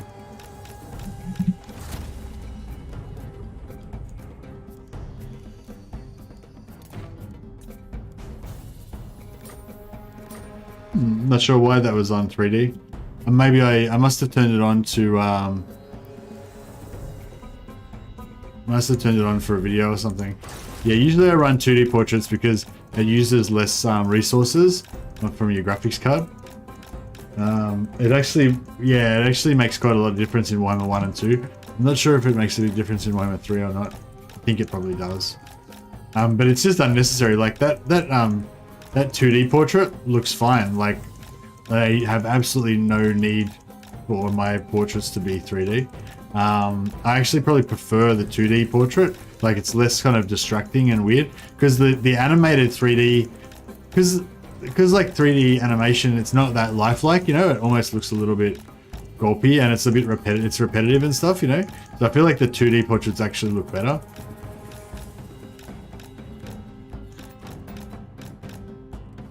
But yeah, because if you have the 3D portrait on, it just has to cycle through their animation constantly, and it just kind of looks a little bit weird a lot of the time. Like the models aren't really designed to be viewed like super close up like that, you know. 3D portrait's kind of distracting. Yeah, that's, yeah. Makes the game run 15% better for me. Yeah, I'm not sure exactly, like, I don't really use benchmarks or anything. I'm not really that into graphics, but yeah, I definitely noticed it's a little bit better. Well, actually, no, I'm not sure I do notice, actually. I think I do notice. I remember when I first got Warhammer 1 and I had a really old graphics card, that was one of the things that I did to actually make it a bit more stable and make it run a bit better. But yeah, once I got a better graphics card, it wasn't such a big deal, but... Let's see if we can waste this last bit of ammo. Repanse is an excellent ammo waster. She's got regeneration, she's got armor, she's fast. That's just like all good, basically.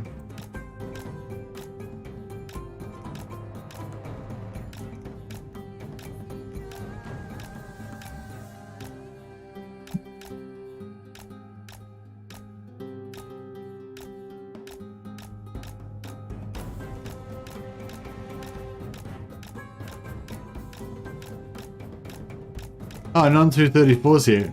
Hey, Non, I didn't see you coming to chat.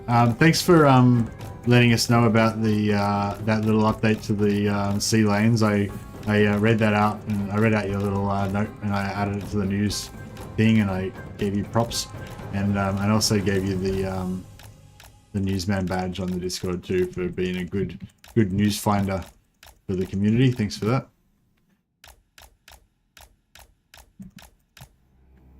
All right, we're finished cheesing the enemy, and we're now ready to actually fight them a little bit, perhaps.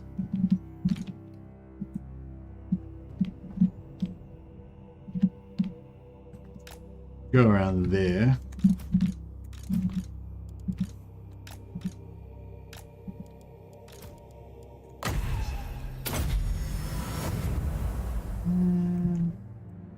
And I guess we'll kind of go like this.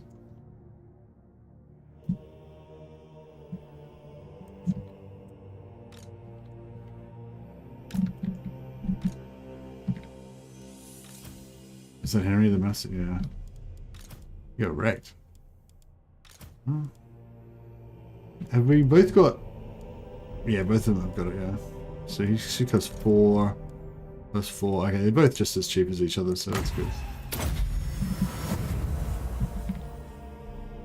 Yeah, I was going to say, do you guys like to put all your paladins on Pegasuses? Or do you like to just keep them on horseback? I think I kind of like to just keep them on horseback because most of my army is on horseback. Like if I later on was to recruit all Hippogriff Knights, then I'd maybe want to switch them to be on Pegasuses so everything flies together. But since all my cav is land cav, I think I kind of want to just keep the keep them all on the ground. You like them flying? Yeah, I'll probably try that. I'll probably try out flying later. But the other thing is Repanse can't get a flying mount, so I feel like if I make them all flying, they'll all leave them together.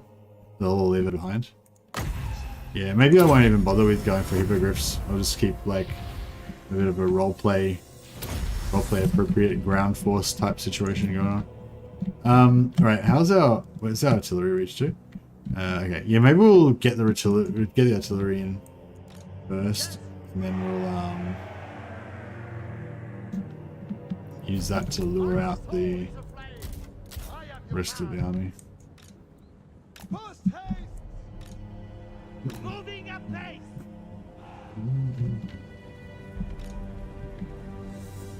Brettonia! Moving apace!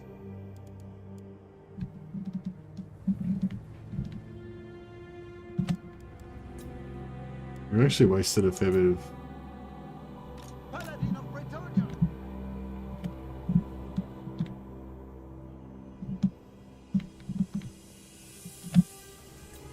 time already. Warhammer 2 is 35. Total Warhammer 1 and Total Warhammer 2 are 35 bucks as of right now, says Giovanni. Yeah, thanks for reminding us, Giovanni. There's a big Steam sale, big Steam summer sale on now, 66% off for Warhammer 1 and 2. So yeah, if you haven't got them already, might be a good time to get it in preparation for Immortal Empires, so you can play the big map, which is coming out in 2 months, I think. June, no, well, or less than that, maybe like a month and a half now.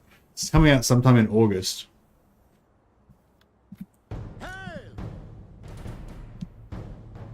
Oh, we just got to move forward a smidge more. What do you think about Robin Hood DLC for Brettonia? I think there's a named character like that in the lore, but I don't know his name in Warhammer. Plus your chivalry to recruit outlaw units. Yeah, that sounds good. Prosumer. I think it's been suggested many times before. I don't know the name of the character either, but yeah, there is a Robin Hood themed character in for Brettonia, I believe. Well, let's see if we can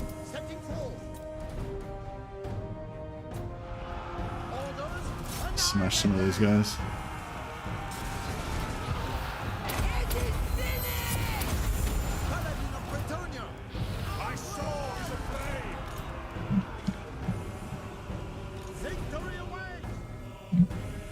Alright.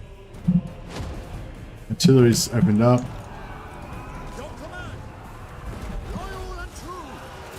That's doing the thing in here. Killing some elves. This is what it's all about. Slaughtering elves. Being drenched in their blood. Repanse doing a thing.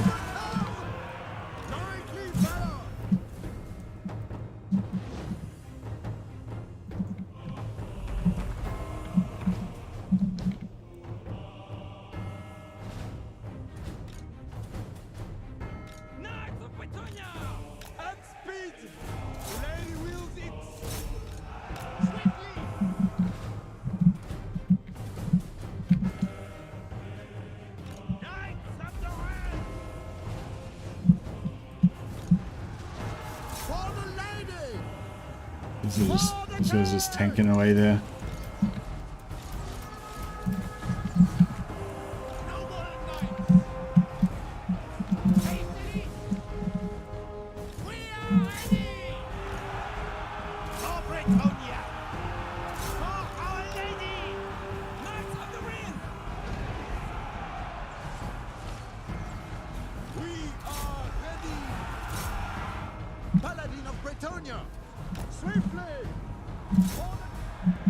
I don't know if we did a... Might not have been super surgical.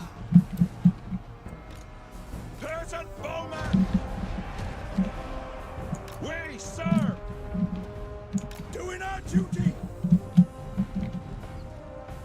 Immediately. For Brettonia! Knights of the Rose, awaiting order.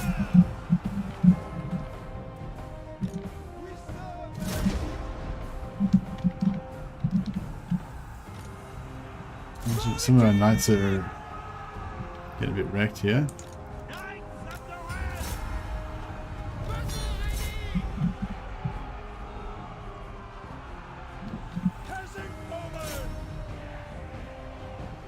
You have a green screen behind you today? Yeah, I do have a green screen behind me. It doesn't, because the room's a bit bigger, it doesn't actually fit all the way down to the screen, so there's a little bit of not green screen here where my shoulder is. But yeah, so it's a bit, yeah, whack. And also because the green screen's not lit up enough, it's not quite working out well.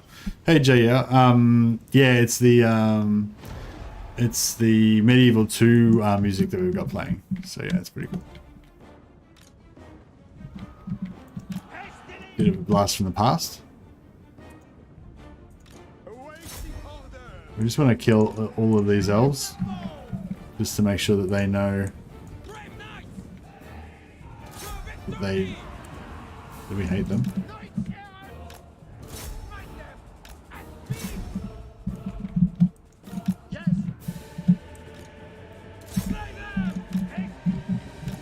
Any more elves we can kill? Yeah, I think that's nearly about it.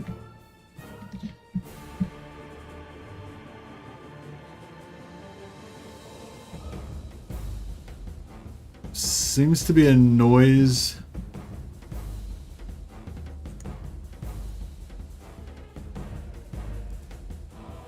Seems to be a noise like if you're hitting a cable. Yeah, there's possibly is because my mouse is probably might be hitting the my mic stand. Maybe that's what it is. See if I can. Yeah, move my, well that's dizzying, isn't it? Alright, I've moved my mouse cord So it shouldn't touch my mic stand anymore. So that might make things better.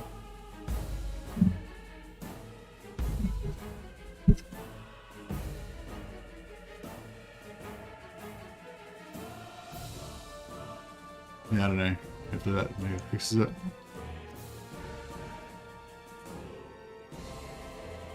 See ya, Andre. Have a good one.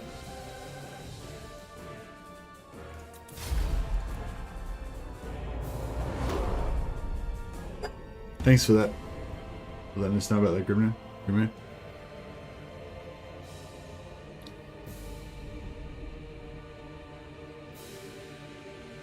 Haven't seen someone stream the glorified simps in a while. Let's... yeah, I mean... I'm not sure if I appreciate that. Glorified simps is sort of insulting. A pass wind in your general direction. In the name of the lady. Yeah, we definitely need to get some more like Monty Python jokes going, don't we?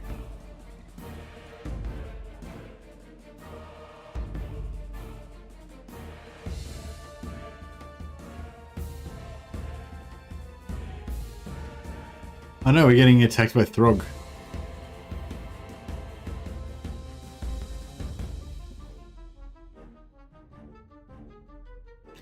Should we defend Ulthuan or no? I don't think we should defend it because that'll just because our mission isn't to like defend elves; it's just to wipe them out.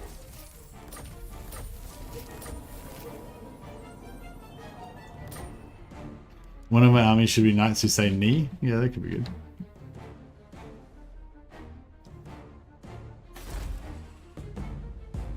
Ah, so Artois are not at war with Ikaclaw.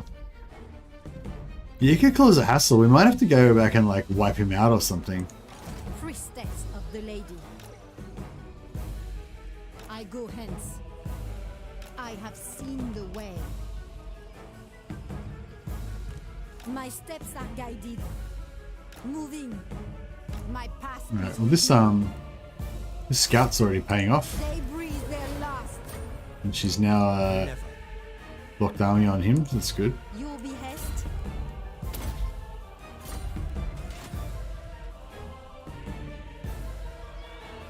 The Lyonesse.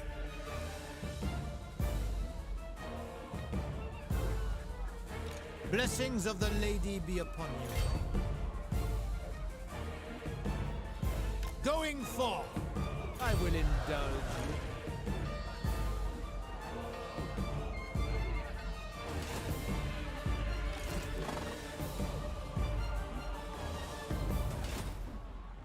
Blessings of the lady be upon you. Onward! I will indulge you.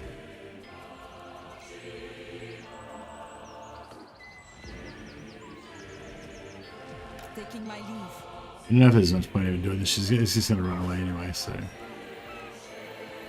Devotee of the lady.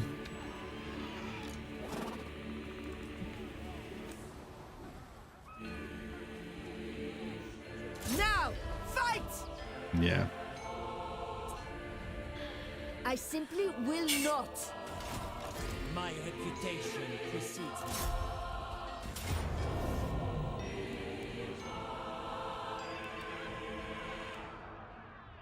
For Brettonia! We'll block out the settlement so they're not involved. These high elves are And we can nothing. put this guy... Very well, if you insist.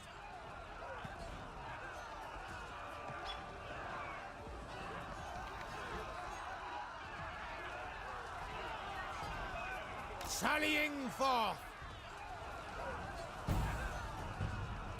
Your behest?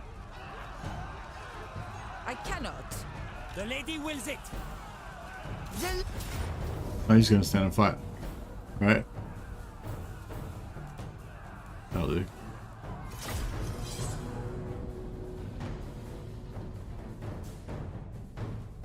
It's Medieval 2 soundtrack, yeah, for sure. Awesome. wonder what the Dawn of War soundtrack's like. Might not be good if we're allowed to play that. Chaos Gate is good if you like 40k. Yeah, is what area of 40k do you know the most lore about?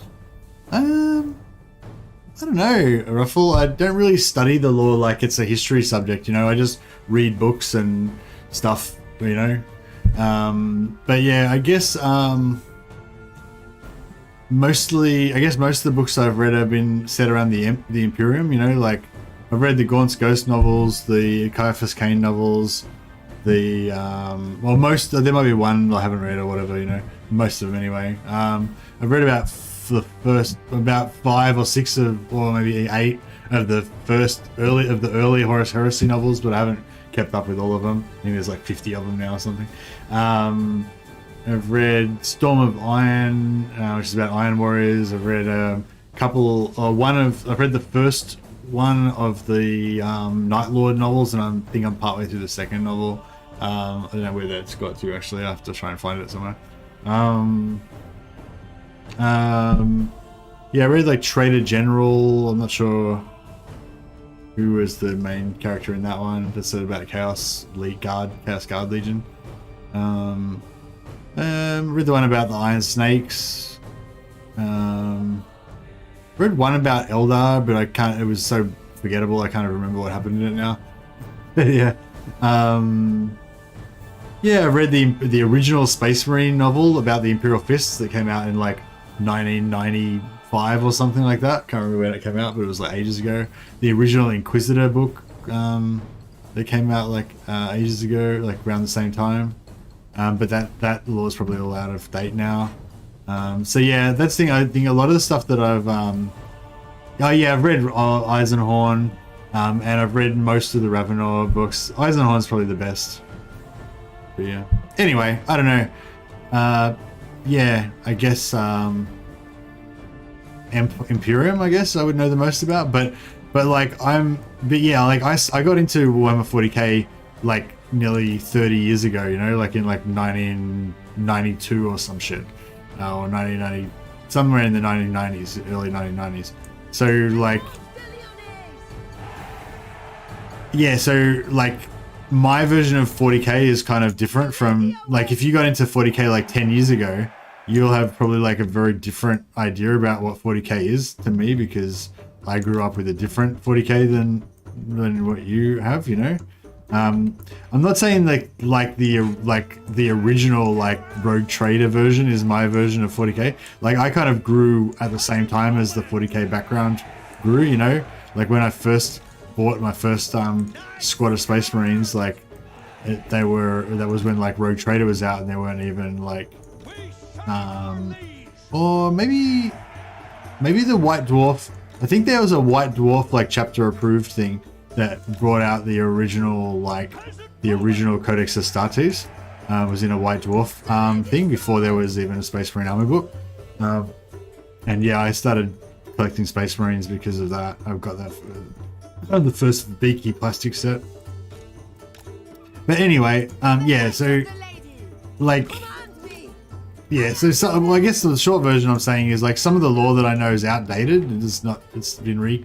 It's been changed. And I remember Armageddon, yeah. And there's a big like global campaign that Games Workshop ran, and people were able to like play their games all over the world, and they could like determine like which side won based on all the tabletop games that got recorded and stuff. It was pretty cool.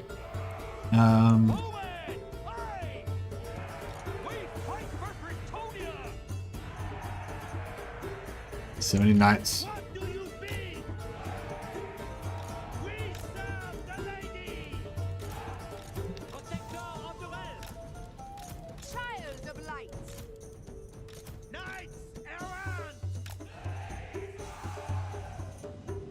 This is Medieval 2 OST, exactly, Nick. You picked it.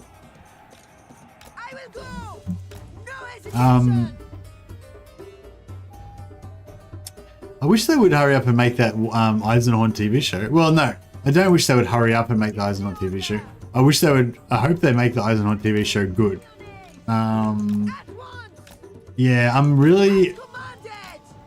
I'm not really worried. I just assume, like, I think that we're gonna start seeing more like Warhammer TV shows and stuff, and maybe we'll see it even come into the mainstream. We'll start seeing stuff on Netflix and stuff. I kind of feel like that's probably going to happen eventually, once Games Workshop realizes that trying to run their own streaming service is stupid and they should just, you know, get into Netflix or something. Which they may do, they may not, I don't know. But like, yeah, eventually I feel like that we're going to start seeing stuff coming. Yeah, that's exactly what I'm about to talk about, Nick. Yeah, like I think that if and when we start seeing more Warhammer stuff in the mainstream, it's going to be similar to like the Disney TV shows that they're doing with Mandalorian and Obi-Wan, where it's like it's a version, it's a legit version of Warhammer, but it's the more kiddie kind of PG rated version of Warhammer that's not necessarily the one that you're into. Like, it's kind of like what I was talking about before. Like, everybody's got their own everyone has kind of got their own version of 40k, you know, because there's so many, because the galaxy is a big wide place and basically everything you can imagine exists in 40k somewhere on some backwater rebel planet somewhere in the galaxy, you know what I mean? And so it's like, yeah, like the version that, you know, it's like how orcs, or like if you play as orcs, they're all, it's sort of all comedic in a way, you know, and there's all this funny crazy stuff. Whereas if you play as Black Templars, it's all like super serious to the point of ridiculousness, you know, super grimdark and serious to the point of being ridiculous, you know. So they're like they're just different worldviews, different realities almost, and they're all set in Warhammer. So yeah, so that's the thing. I think if we see some Warhammer TV in the mainstream, it's going to be, you know, it's going to be a bit more PG and family friendly and shit, probably. No, not so much family friendly, but probably a bit more noble bright, not as dark and hardcore as like I would probably like it to be. Like, I'd like just the grimmest, most hardcore, fucked up sort of version of Warhammer. Like, kind of like Dune. Like, you know, if they made Warhammer kind of like Dune, like super serious and really grand and stuff like that, that would be really cool. But I mean, if they did a version of Warhammer that was sort of like Firefly, where it's about like an inquisitor and a bunch of their friends going around, you know, doing missions and stuff, having adventures, and it was a bit more a friendly version of Warhammer. You know, outside the spaceship that they're on, it's a big dark evil world, but the main characters of the show like are, you know, the bumbling savant, and you know, the weird servitor that everyone thinks has kind of got a soul, even though it's kind of like been mind wiped and stuff. And you know, there could be like, you know, a little band of like friendly characters that we all like and stuff like that. And that would be cool too, you know. Yeah. But yeah, I am a bit worried about the setting getting diluted, you know. But that's just, I don't know. That's just what happens, you know. Like if it gets picked up, if like Warhammer ends up getting picked up as a mainstream sort of thing, then it will get diluted, you know. They'll, like, if somebody invests like $100 million, say, into making it a good quality TV series, and I'm probably 100 million is, I don't know the numbers, like probably $100 million is probably nothing, you know. It's probably like, that's not even enough money, you know. Maybe they need to put like 500 million, I don't know how much it would be, but whatever, you know. Somebody's going to put millions and millions of dollars into making a good TV series with the resources that we want it to have, you know. They're going to want it to have as wide of an appeal as possible. They're not going to make it as a fan service to Warhammer 40k fans. Like, they don't give a fuck about Warhammer 40k fans. They give a fuck about making millions and millions of dollars by selling it to the whole world, you know? And Warhammer's definitely got some potential. Like, I think 40k has got some potential to be something that you could sell to the whole world and could have mainstream appeal. But they would change it, you know? They'd make it so it has more widespread appeal, you know, which would kind of fuck it up, you know, for us, you know. So yeah, I don't know. I think I don't know. I kind of feel like there's a decent chance that there's something else that'll get the Witcher type of treatment, you know. Like, somebody will come up with a script or whatever. Henry Cavill will be like, yes, I need to be in this, and then they'll have like a moderate budget first season. It'll be super successful because Henry Cavill's in it, and then it'll be off to the races. the public will be addicted to Warhammer content, and we'll just get more and more of it. And then it'll all get watered down and destroyed, and Henry Cavill will ultimately be responsible for the complete destruction of Warhammer 40k. That's my prediction. Through no fault of his own, through only the best of intentions, through his love for the setting, Henry Cavill will unwittingly destroy the entire setting. That's my prediction. They'll do something stupid like wasting Henry Cavill as Ravenor. Well, that's the thing. I don't. Yeah, it's Ravenor. That's right. So sorry, anyone who hasn't read the Eisenhorn novels, I first read that as Eisenhorn, but yeah, Ravenor is his body's been destroyed and he's basically just inside an iron box, so he doesn't have a face or anything. So yeah, so that's why it was so funny when Crusade Chase said, yeah, they get Henry Cavill just to play the voice of Ravenor, and he's just like an iron box. That would be pretty funny. But no, like I think like if Henry Cavill played Eisenhorn and they did the Eisenhorn series, I think that would be really cool. Like I think Henry had said in an interview he didn't want to just be like Eisenhorn when he could be like Valdor or someone like that, you know, like somebody more powerful in the setting, you know, But although Eisenhorn's pretty fucking powerful, though, you know. But my argument to that would be that, like, yes, he could, like, Henry could wait for a Valdor part to come up, but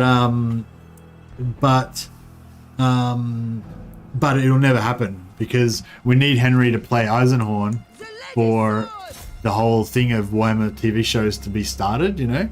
So yeah, so like my thing I guess is like for Henry Cavill to like don't wait for Valdor because Valdor will never exist unless Eisenhorn exists first. So if Henry plays Eisenhorn, like sure he won't get to play Valdor, he won't get to play the Emperor. I reckon Henry Cavill would make a great Emperor as well. They should do the Horus Heresy and Henry Cavill can play the Emperor. But yeah, like even though he is not as powerful and cool of a character, like if Henry played Eisenhorn and he started the whole thing of Warhammer TV series, he would have that, you know, he would always be the guy who started in the first ever 40k series that made Warhammer 40k TV shows a thing, you know. So I think that was the almost cooler than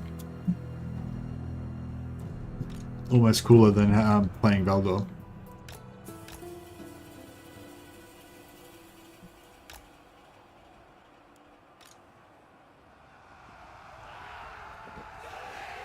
I want to kill this Lord.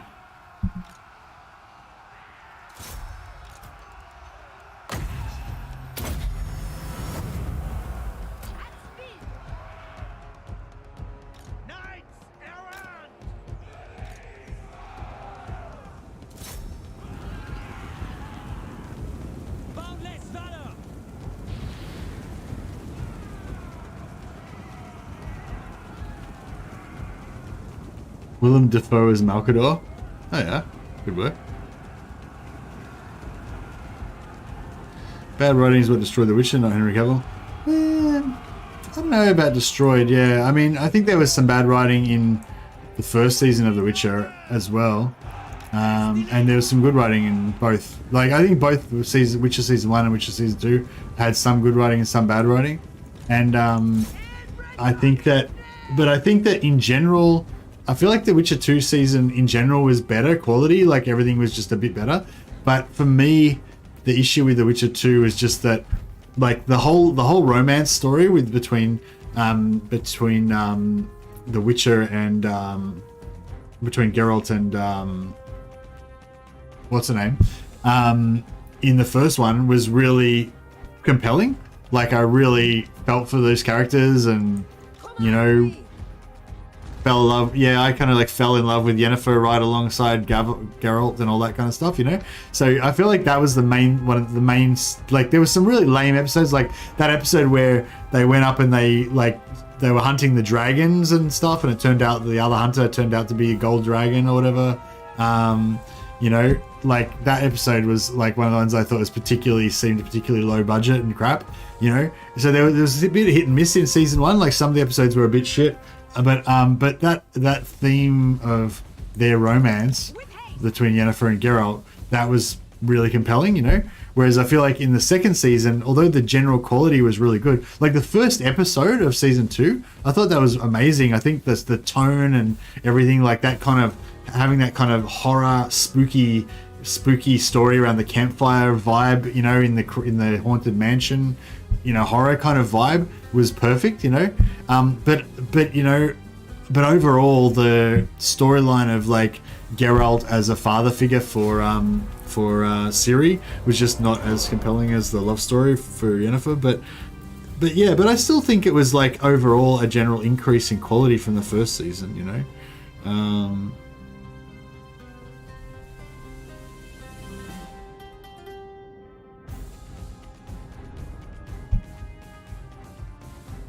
And like, you know, I'm looking forward to season 3. I assume they're making a season 3.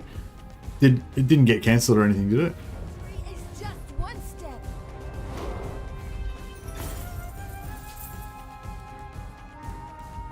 This is a Mercy, the nerd who do not remember the names. I've been punched in the head a lot of times, Derwan. You gotta like cut me some slack. I haven't got as many brain cells as I used to have. the Lyonesse.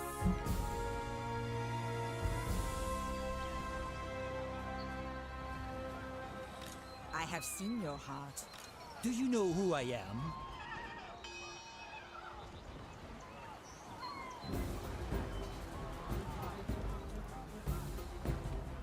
Armored in faith. Sallying forth.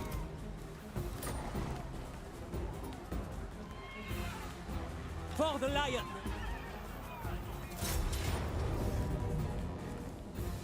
We have seized the day. There is a 3rd season coming. Oh, awesome.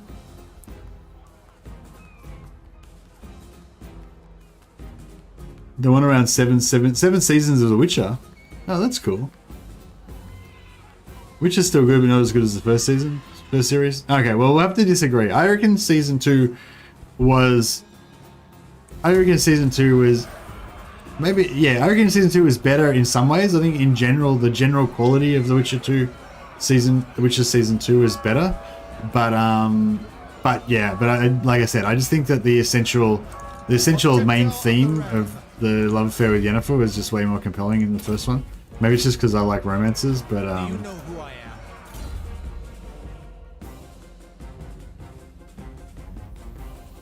but it wasn't like, I don't know, like when you talk about bad writing, like The Witcher 2 wasn't as bad as season 8 of Game of Thrones, right? You know what I mean? Like there's bad writing and there's bad writing. Like it might have been, you know, the writing might not have been the best writing that's ever been done, but you know, there's definitely worse. There's definitely worse that could happen.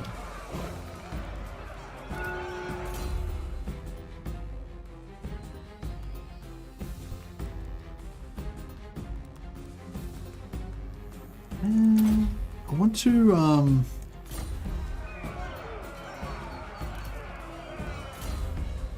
like Witcher season 2. Yeah, I like Witcher season 2 as well. It's good.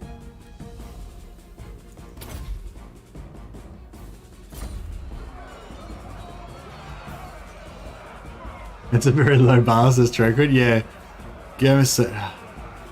Man, I still regularly just get like physically angry when I think about Game of Thrones season 8. Like it's like I'm feeling it now. I'm getting just exasperated. Like fucking why? Like why? You know, like what the fuck? It's just man. Blessings of the lady be upon you. I can't like. I feel like those guys are just so foolish, you know, like, and yeah, Sorceress.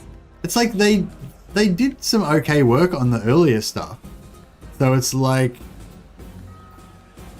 just like why just phone in the last fucking episode?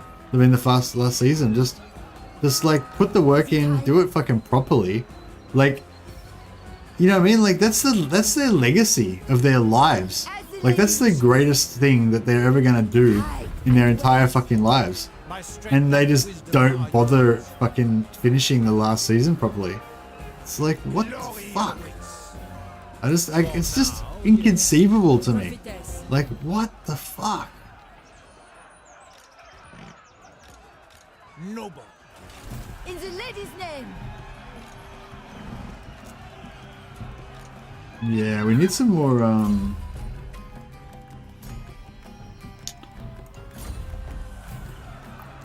we might need to switch. Very well, if you insist.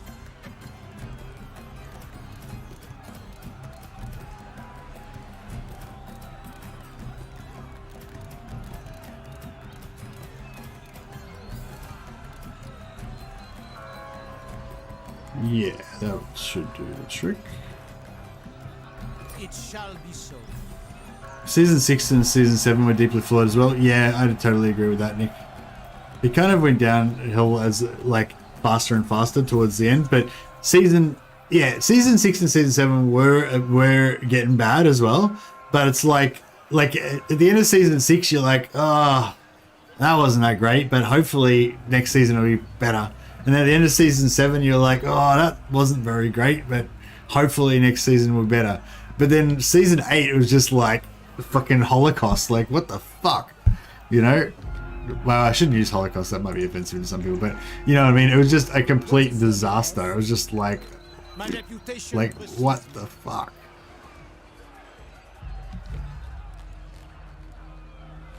Devotee of the lady. Armored in faith. We have met before. Honor before glory.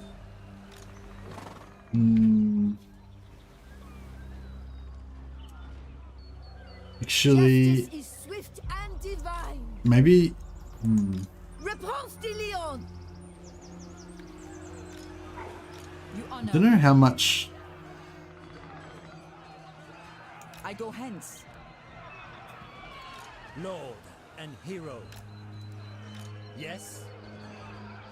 Protector of the realm.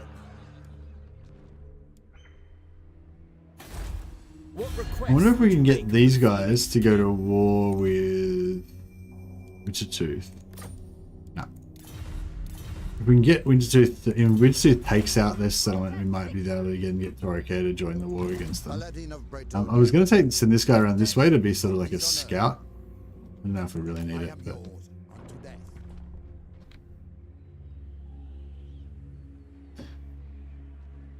Already demonetized. Good job, Mercy. Oh, why was that? Oh, because I said Holocaust. Yeah. When Cersei blew up the Sept, that was the last great episode of Game of Thrones. That was pretty good.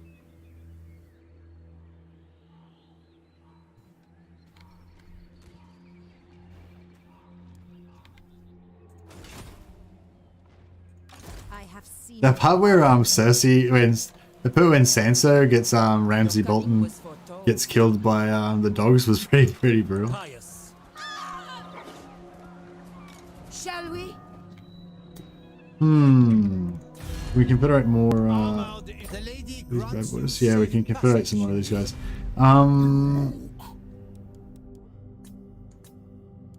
Honor. The lady grants I think you these safe- guys will eventually get taken out at some point.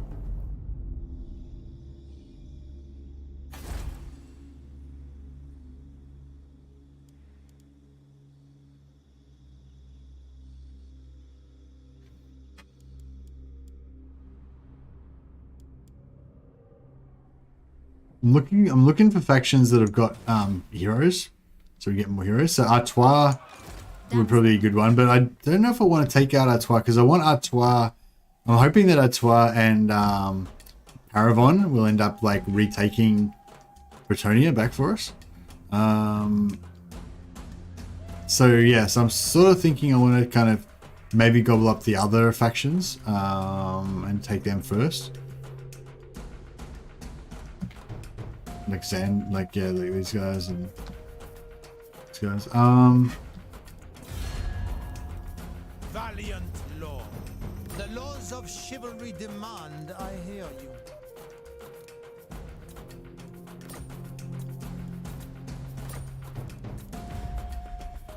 As you say. Right, let's see if they've got any heroes. Honor before glory. They do not have any heroes, right? So these guys are not really worth confederating. Now they're probably going to die now because we... The lady grants you safe passage in these lands. I that. concur. Alright, let's see if these guys have got any heroes.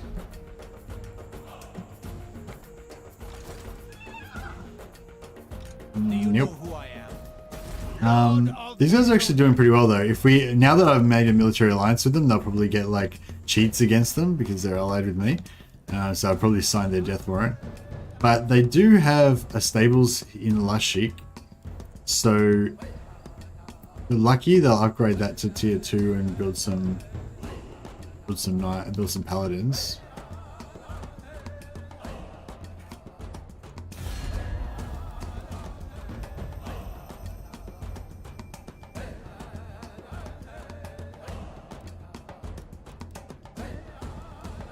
So, welcome, brothers, from across the Grey Mountains.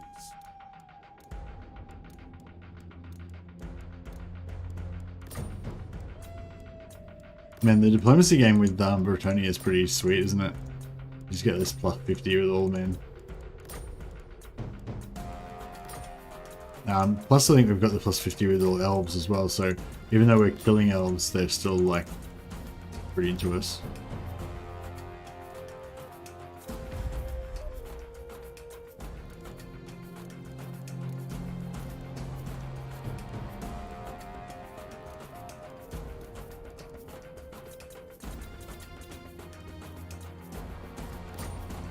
So be it. Well, that's good. That bit of cash injection helped us a lot. Sigmar's will. Marienberg, we can trade with them as well, hopefully. How fair the lands beyond the Grey Mountains.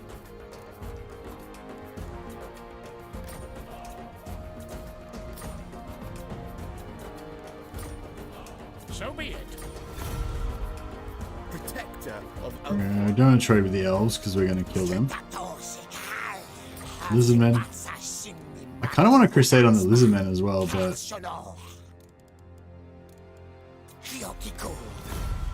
we'll use them as trade partners for now.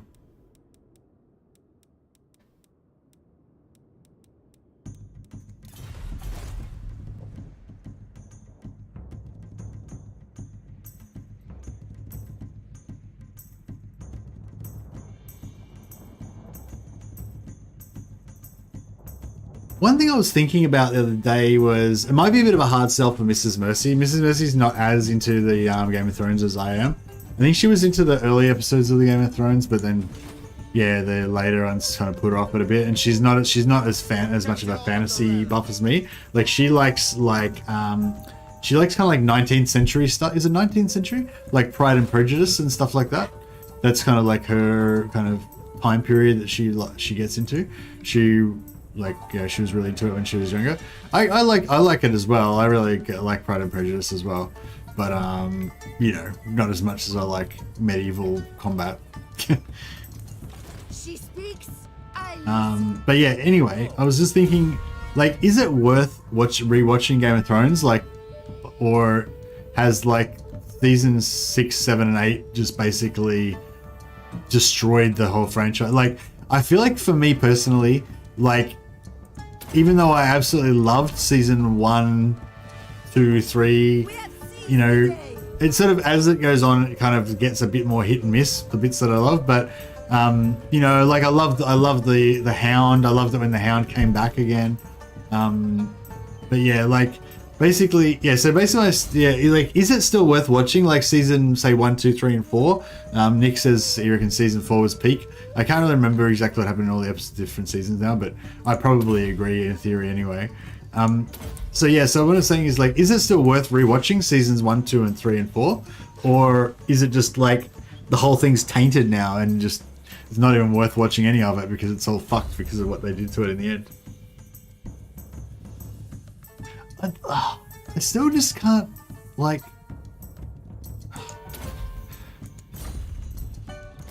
like just the greed, you know, like yeah.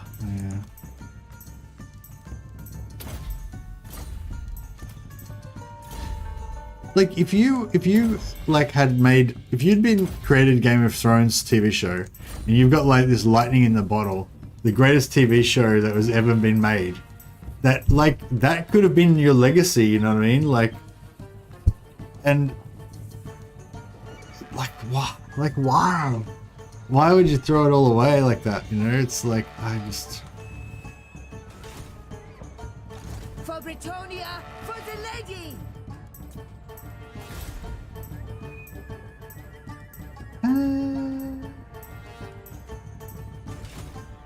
We should probably Is my armor.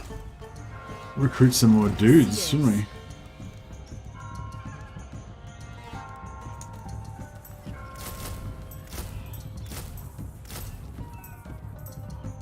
We're pretty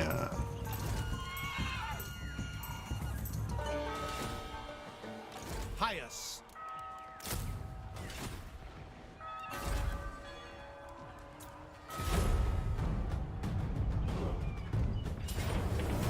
haha, my failed ambush worked again.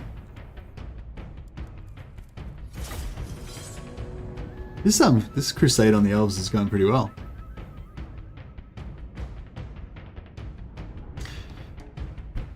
Up to early season 5 is early, then James goes to Dawn and it goes downhill from there. Yeah, I remember that Jamie going to Dawn was a bit like kind of boring or something, just diluted, you know, wasn't that excited, you know, it was like not as interesting or whatever, but it wasn't like terrible, you know what I mean? Like, okay, so the things that like personally offend me about it, you know, is the story arc between Jamie and oh man, I can't remember the names of the characters. It's been that long. What are we doing here? Probably should set up back over here, I guess. Brienne, yeah. The story arc between Jamie and Brienne, like it was such a like I don't know, a beautiful thing, you know, like this kind of like thing of like there's like different levels to it about her being like a knight, but then and wanting, you know, his respect as a knight, and also her sort of admiration for Jamie as like a hero and a knight and somebody that she looked up to, and that offered him this sort of redemption, you know, almost in her eyes and stuff, and then, you know, and then at the same time, you know, she like getting his respect as a knight and as a warrior and stuff like that, but then also this sort of thing of her being a woman, and I don't know, I can't even explain it like in words, because like George R. R. Martin did such an amazing job of creating those characters, you know, and like, and then they just have them just like fuck each other in the last season, and that's how they wrap it up. Like, what the fuck? Like, what the fuck is that? Like, it was just so cheap and just fucking disgusting. Like, what the fuck? Like, I'm not saying they shouldn't have gotten together. Like, maybe that's a possible way it could have gone. But, like, there was no, like, lead up to it or anything. It was just like... Oh, my God.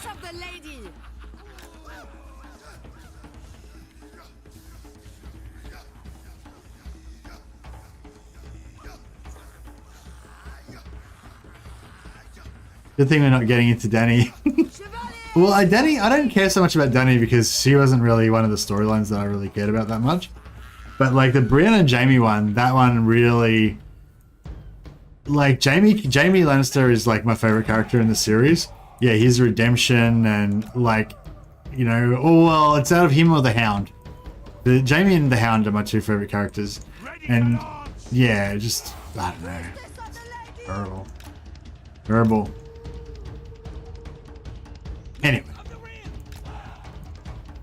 what are you guys talking about, Nick and Adrian? I feel like whatever you guys are talking about, it's not the right place for that discussion here. Like, yeah, politics, no politics. Don't want people getting into heated arguments about shit that's not related to Total War. You can get into a heated argument about Total War if you really want to, that's okay, I guess. I mean, I prefer everyone was just getting along and having a good time, but yeah, I definitely don't want people having heated arguments about shit that I don't give a fuck about.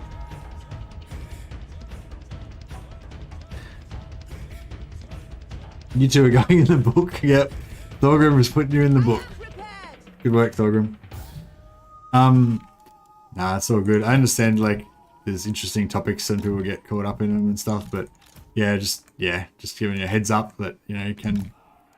That way lies damnation. We don't want that. Oh yeah, this is the good one. This is the song that really hits, right?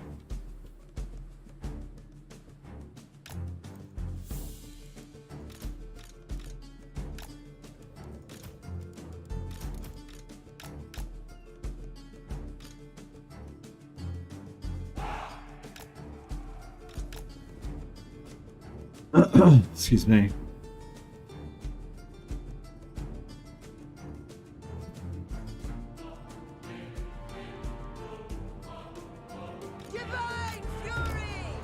Yeah, I don't know. Maybe I should just watch The Wire again. The Wire is an amazing TV series. If anyone in here hasn't seen The Wire, like, I recommend you definitely go and watch it. It's just like this snippet. It's like this window into the world of... When's it set in? The 90s? I think it's set in the 90s. Yeah, The Sopranos is another one as well. But yeah, The Wire, like, and it all comes together. I think there's 3 or 4 seasons of The Wire, and like, they're all like this beautifully crafted. The way that it's created, it's early 2000s. Okay, yeah, it's like this. It's hard to explain. It's like this diorama of this time and place. Like, you really get this feeling of, like, you know how sometimes you watch TV shows and it's sort of like a theater play? Like, it's just about the scenes that the characters are in and the dialogue of those scenes, and the world doesn't really exist apart from in those scenes.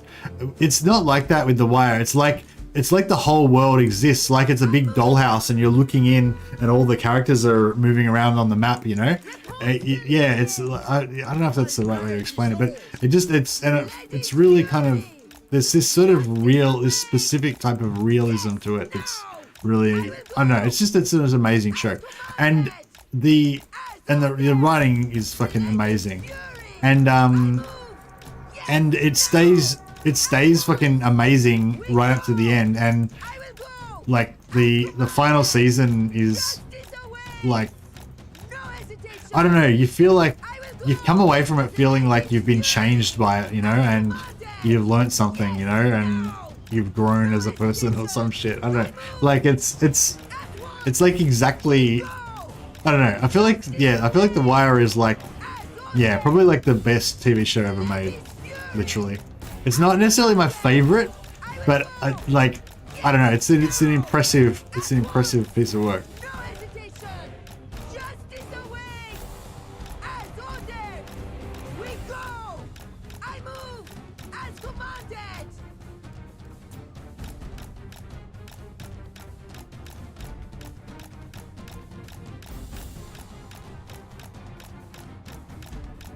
Last season was a bit too much, I thought.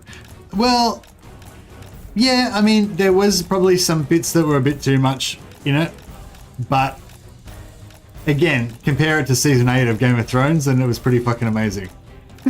Yeah, it's hard to do a long series with like dozens of episodes and have every single episode and every single story arc be like, you know, completely top notch. But I think that it, like, yeah, I think it worked. Like, I came away from the last season, there was a few bits where I thought it was a bit, maybe getting a bit unrealistic or something like that. But overall, like when I watched the final episode of the last season of The Wire, I came away from it being like, that was fucking awesome. You know, I'm crying a little bit inside that it's over, and you know, fucking, you know, I didn't feel like stabbing myself in the face like I did after Game of Thrones, you know.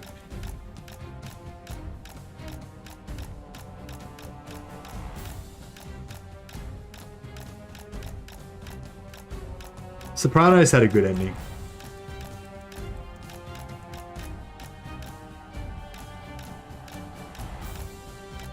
think like not really trying to wrap it up is a good way to do it.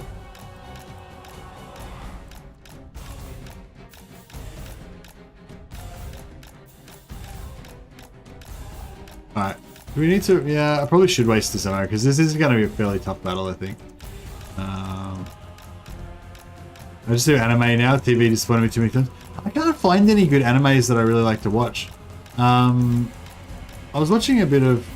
I don't know. I watched a bit... I've been watching a little bit of some of those like non-combat ones, you know, where they're not about like, you know, fantasy warriors or giant battle robots or anything. They're just about like a dude who draws anime and lives next door to somebody else and whatever, you know, like stuff like that.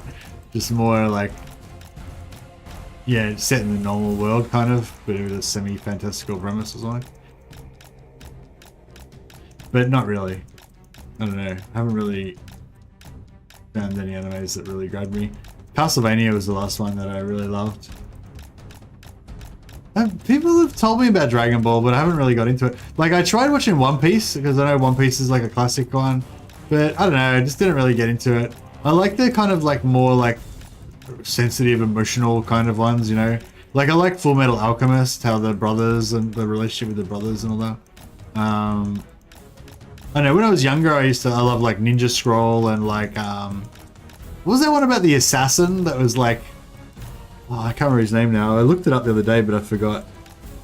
There's like this assassin and he just, I don't know, there's like in the first episode, he's like having sex with this woman and he just has this like, his feature, like, he's just this like emotionless killer and he does this like crazy combat stuff.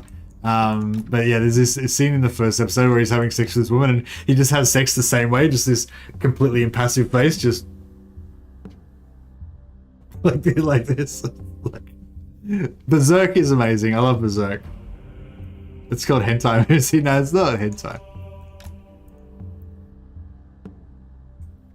Yeah, One Piece I don't really get into. Cowboy Bebop I don't really get into that much either.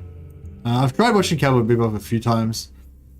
Berserk I like. I like those ones like Berserk and like maybe I would like. I mean, Cowboy Bebop's okay. I like it better than One Piece. Golgo 13. Yeah, that's the one. That's what I was talking about. Stick and Stones. Golgo 13. The assassin guy. That's classic. Skip to season 2 of Bebop. It's more fun. Okay, maybe I should do that. Maybe I'll try it again. But yeah, I'd really like something like, you know, that gets me into the characters and everything and makes me really care about them, like Castlevania or Berserk or Full Metal Alchemist, but I just haven't found anything that's like that. But yeah, maybe Cowboy Bebop. Like, I can imagine like getting into the imagine the TV show is fucking terrible. I tried to watch a bit of that. It's like, no, nothing was happening. Nothing was going on there.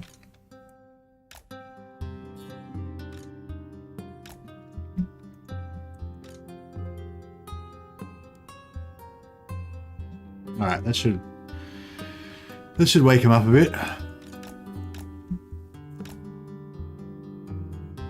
wonder if we go and attack over here.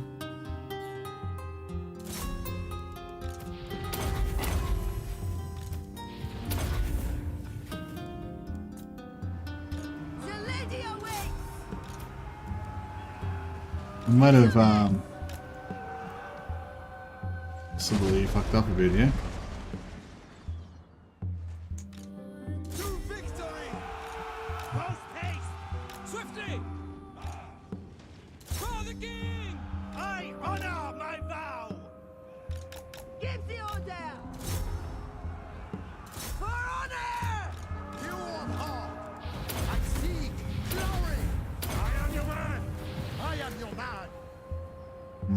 Yeah, I think we might be in a bit of trouble here.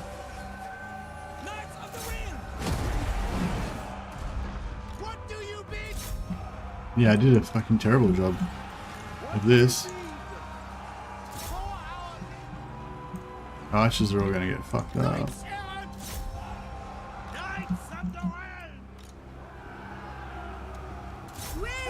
This is a mess here as well. Alright, let's drop some bombs.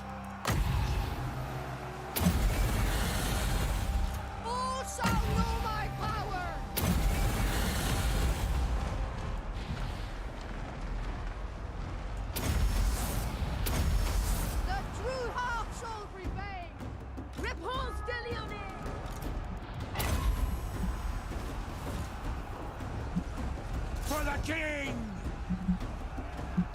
We serve the lady! At speed! Knights errant! Battle ready! With haste! Full tilt! Awaiting orders! Hide them down! Put it! Oh shit. My knights is getting fucked up. Knights of the realm!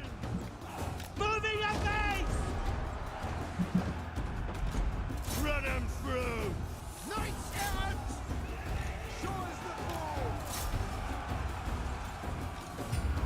Attack!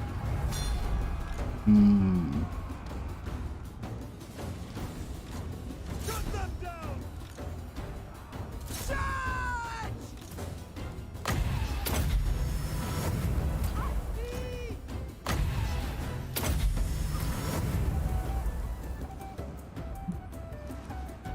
Show us the bow!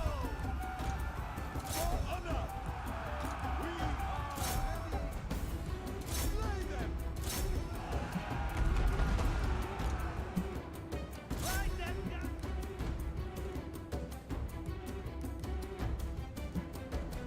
Battle ready! For the king!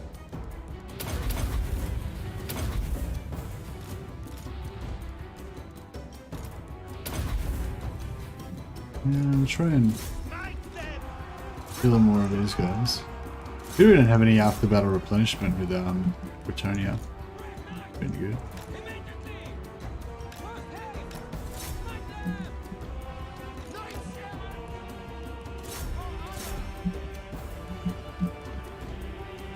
Repanse de Lyonesse! Daughter of Brettonia! I am prepared!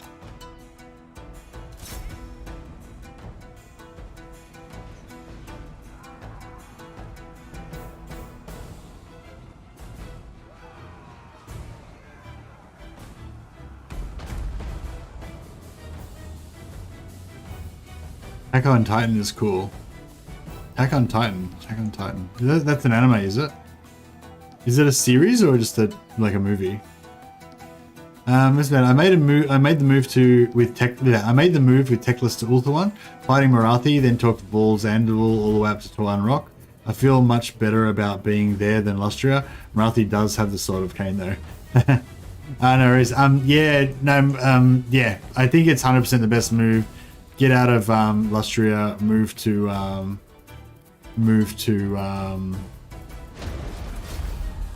Ulthuan is a much better move. Move to Ulthuan with every faction, I reckon. Playing Dwarfs, move to Ulthuan. Playing Repanse, Ulthuan. Dark Elves, definitely Ulthuan. Elves, Ulthuan. Imric, Ulthuan. Lyonesse, Ulthuan. Everyone should go to Ulthuan. Unless you're the Empire, in which case you should go to the Empire because the Empire is the best. Or if you're Skarsnik. Oh, actually, if you're Skarsnik, you could go to Ulthuan as well. How about Lustria? Yeah, get the fuck out of Lustria.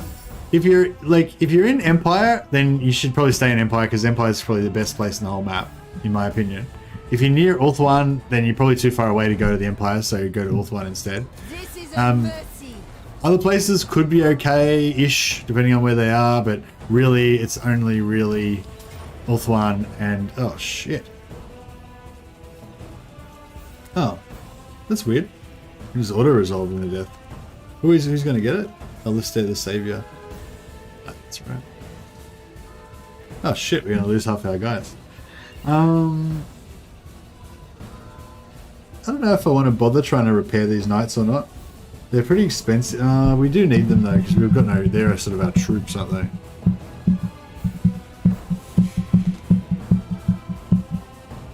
Nowadays, Teclis gets killed before Imric, it seems. Yeah, but Teclis is a lot easier to bring back to life than Imric, though.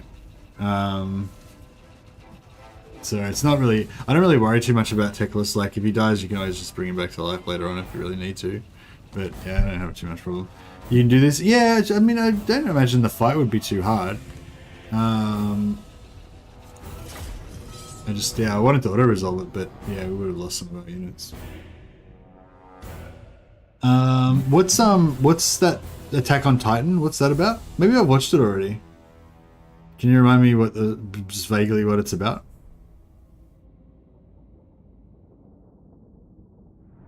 What are you doing, Day One? Now you're getting involved as well.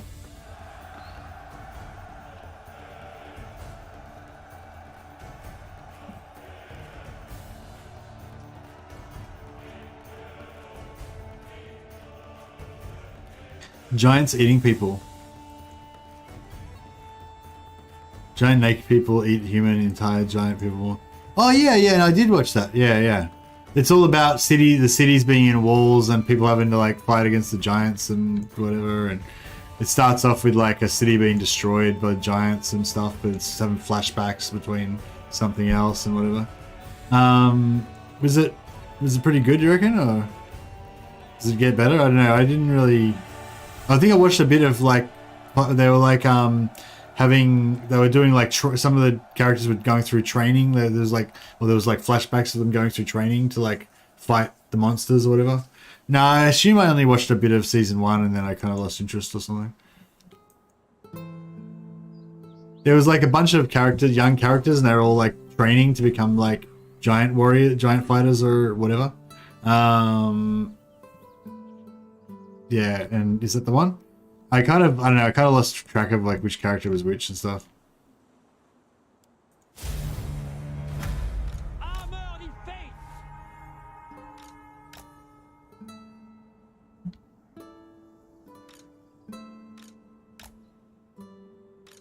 Swiftly.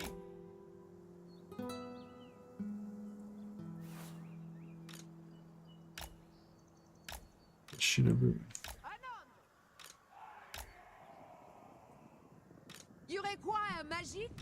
I might just leave the artillery off for this one.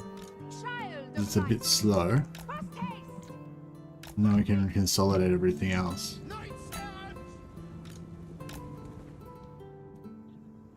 What's your favorite movie of the year? Dune. That's easy. Didn't watch Pacific Rim Black. It was better than the second live action movie.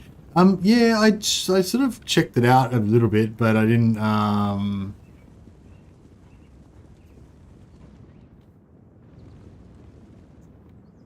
think I checked it out, but it didn't, I don't know, it didn't like seem that exciting. And I thought the Pacific Rim movies were pretty weak.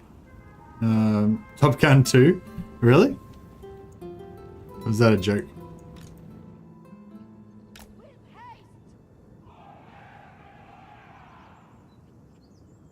SW and/or teaser looks promising. Yeah, I don't know. Yeah, maybe.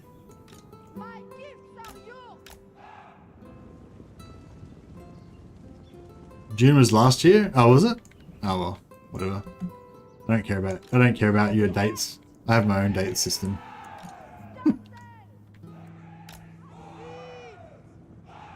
Was June really last year?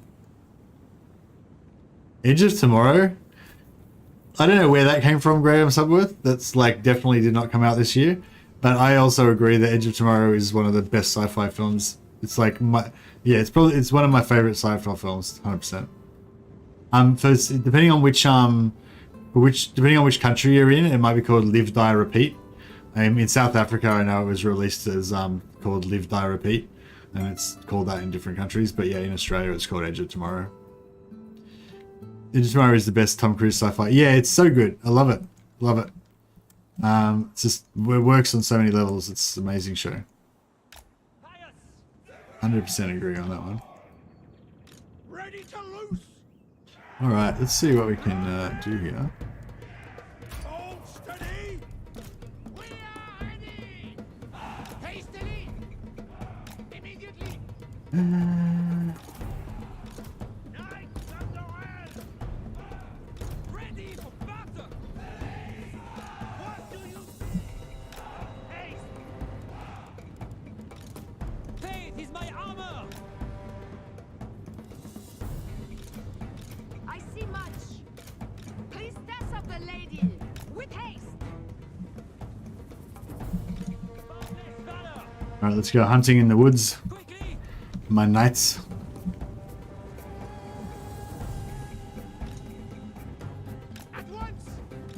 Outward! Tout de suite! Wait, Mercy, you think Top Gun 2 is not real? Oh boy. No, I don't think it's not real. I just don't think it's a good movie. But I haven't watched it. I just assumed it wouldn't be a good movie. I thought Top Gun 1 was a pretty good movie. We all agree that Digit Tomorrow was great, so it's definitely not underrated. Well, it might be underrated in terms of it might not have made as much money in the box office as you know you would hope it would compared to how much you love it or something. But yeah, I think it was. I thought it was amazing. I'd hope it was a really financial success, but I mean they didn't make a second. They didn't make a Digit Tomorrow 2, so you know what I mean. I guess it couldn't have been that much of a financial success. Or maybe it was, but I think that Emma... What's the actress's name? Emma or whatever her name is? I think maybe she wasn't available or Tom Cruise wasn't available or something. Maybe they couldn't... It was a scheduling issue. Oh, shit. I got completely distracted and forgot about fighting the war. This is a bit of a mess here, isn't it?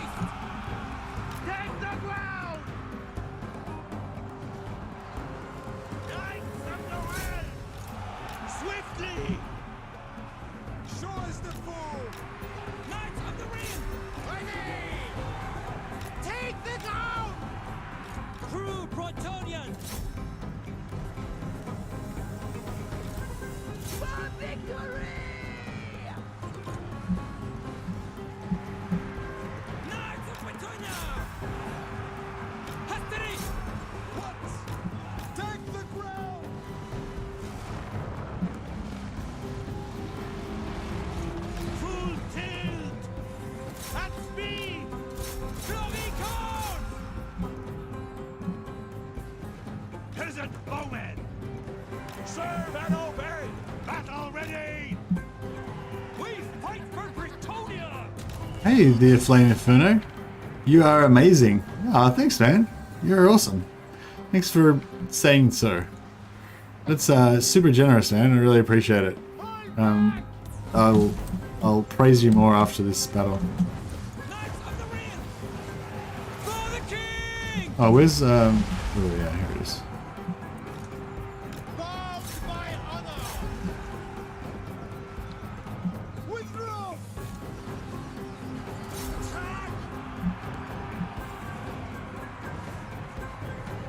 Oh, these things are kind of wrecking us.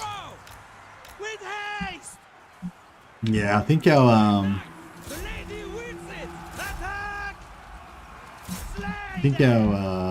knights are getting destroyed, slowly ground down bit by bit.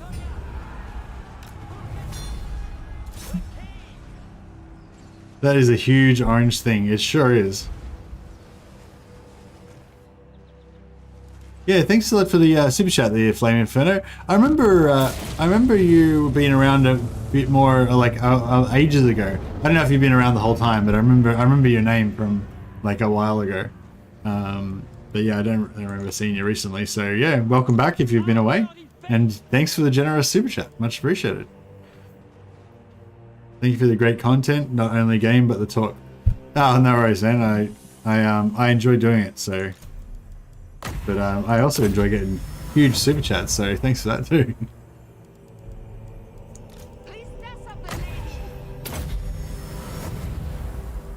Yeah, I don't know. I sometimes wonder if it's a bit like, I don't know, if it's like I don't know. What am I trying to say? Like I'm not a like, I haven't got training, you know, I haven't got like academic training in philosophy or psychology or history or fucking anything really, you know, and you know, I'm not particularly knowledgeable about stuff or anything, you know, but I don't know, I just like to talk about things and ponder stuff, and you know, and yeah, sometimes I wonder if that's a bit of a I don't know, what do you call it, like not arrogance, but like what's it called, not facetious, like conceit. I wonder if it's a bit conceited of me.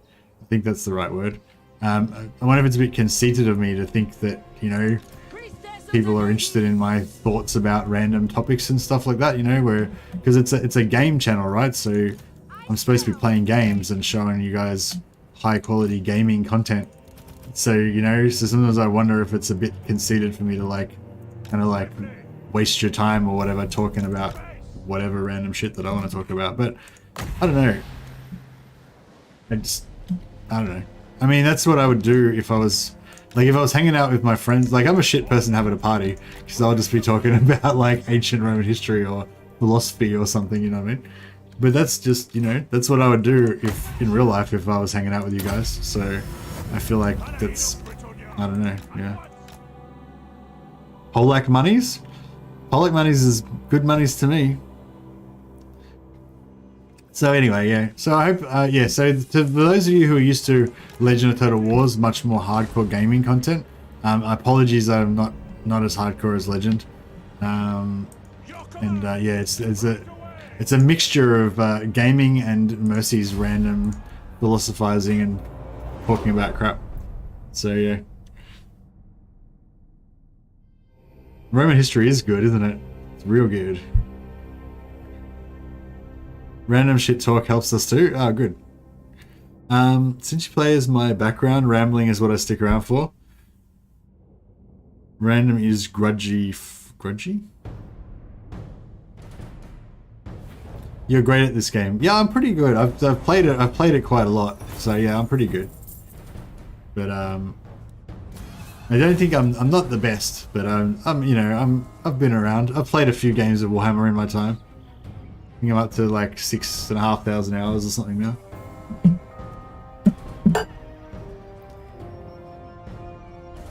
I have time, but Legend is funny with his split personality and eating poop. What does that mean? That must be an in-joke. I don't get to watch like I used to watch Legend streams like pretty much every day.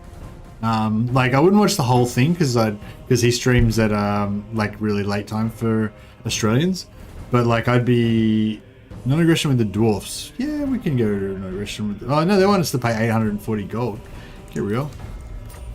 So yeah, so I don't get to watch all of his streams, but I used to watch him every day. But now I don't really get to watch him because I'm asleep when he streams, and then my stream, you know, I'm asleep for the first part, and then I'm streaming for the second part of his stream, so I don't really get to switch anymore. Occasionally I do if I'm not. We don't have any melee attack infantry. We've only got archers, so the melee defense is going to help us a little bit. Always take non-aggression with the dwarfs. Oh, there you go. I've broken Nick's rules of Brettonia.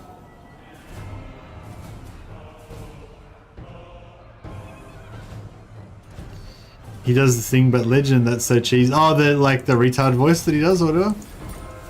Yeah, yeah, I know that one. Oh yes, we defeated Tyrion. Good. And we've defeated Ikit Claw. Actually, it's pretty good being at war with Ikit Claw because he comes and just gives +10 magic power, magic reserve to all of my dudes. What if they attack you? You have 0 armor piercing. But the thing is, Nick, that I've migrated to Ulthuan. What are they going to attack? Fucking Brettonia? I've abandoned Brettonia. What do I give a shit? But yeah, I see what you're saying. It's still wild to me that you wake up before work to stream. That's dedication. Hey Red Fox, yeah, I get up at 4 AM every morning and stream for 5 hours until I start work at 9 AM. That's my normal daily routine. What is your behest? Sometimes it does come down to dedication. Sometimes I really don't want to get up. Like this morning, I really didn't want to get up because I only had like 2.5 hours sleep last night. And so yeah, when my alarm went off at 4 AM, I was like, how? Yeah. And then I thought I'd reschedule it. Sometimes I'll just reschedule the stream for a couple hours later so I can get a bit extra sleep. And that's what I got up intending to do that. But then I was like, crusade against the elves. We must destroy them. This is more important than sleep. You honor me. So here we are. The lady calls me. Breton. Oh, I should have. Fall back. I think it was it. Who was it that got? Oh no, we lost the blessing of the lady because they retreated. Oh, fuck. Oh well, that's alright. We can get it back again. Ulthuan undefended. Yeah, we've already got that on her, so we'll get it on Albrecht, I guess. Slay.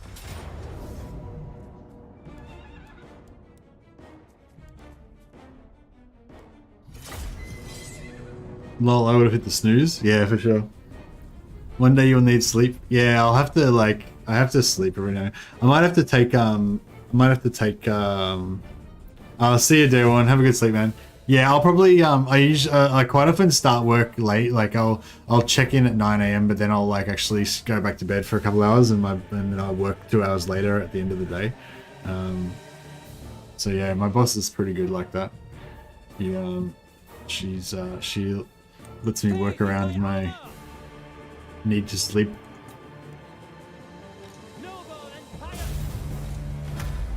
So yeah, I guess actually technically I don't start work at, I mean, I technically should start work at 9, but actually most of the time I actually go to sleep again for 2 hours.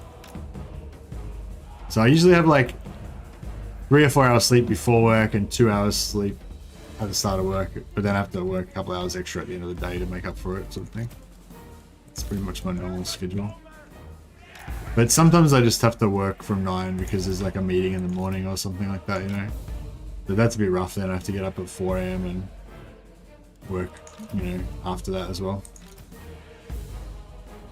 But the thing is, like, it's not really the YouTube isn't really the hard part, you know, because I really like doing YouTube, and, you know, like, I mean, sorry, a live streaming part of YouTube. I really like doing live streaming. So it's like, it's not that hard to get up for something that you really like to do, you know? It's a bit harder to get up when you're not really liking the thing that you gotta do, you know?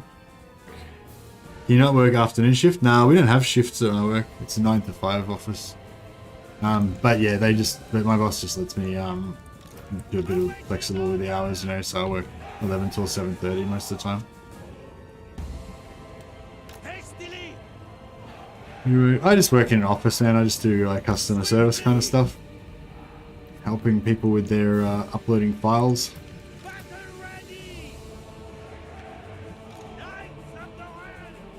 Nothing special. I'm just an average dude doing an average job.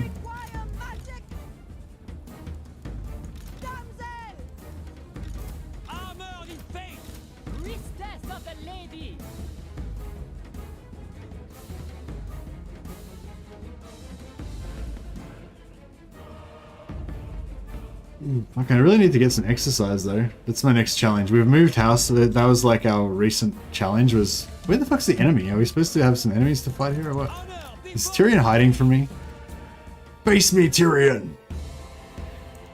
Average dudes don't have meeting in the morning.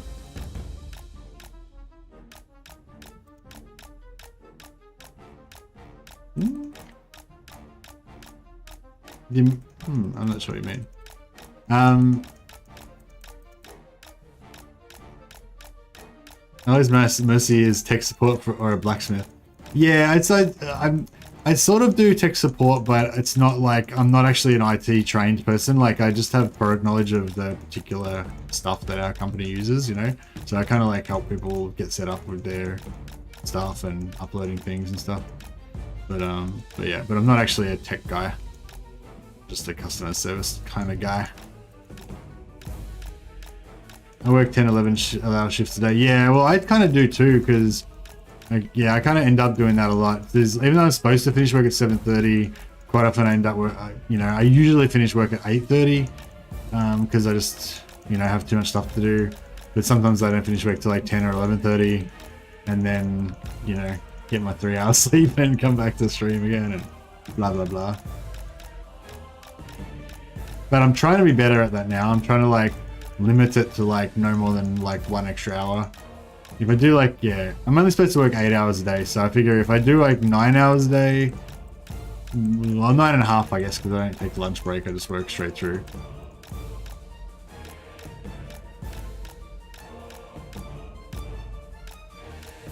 Alright, let's just speed things up a bit here.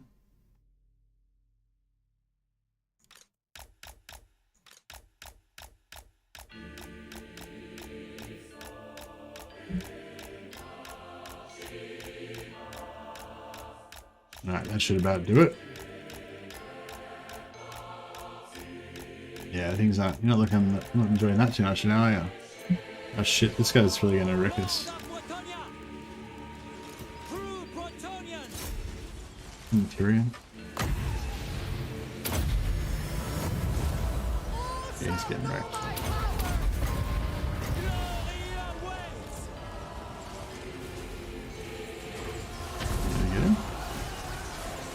He isn't hit any. Oh, you got that massive heal. You got the Heart of Avalon or whatever it's called. My strength is yours! What a dick.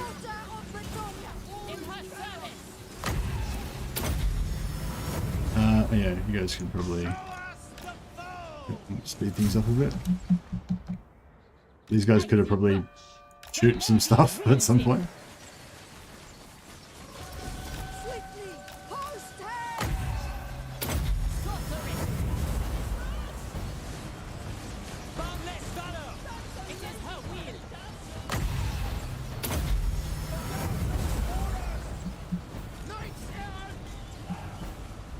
Persian bowmen! Bretonians attack! To victory! Lord of Brettonia! For Brettonia! Persian bowmen! Take the ground!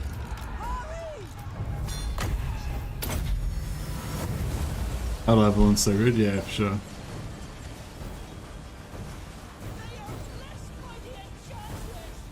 Does Hey Julie by Fountains of Wayne resonate with you? I don't know what that I don't know what that means. Sorry, Nick.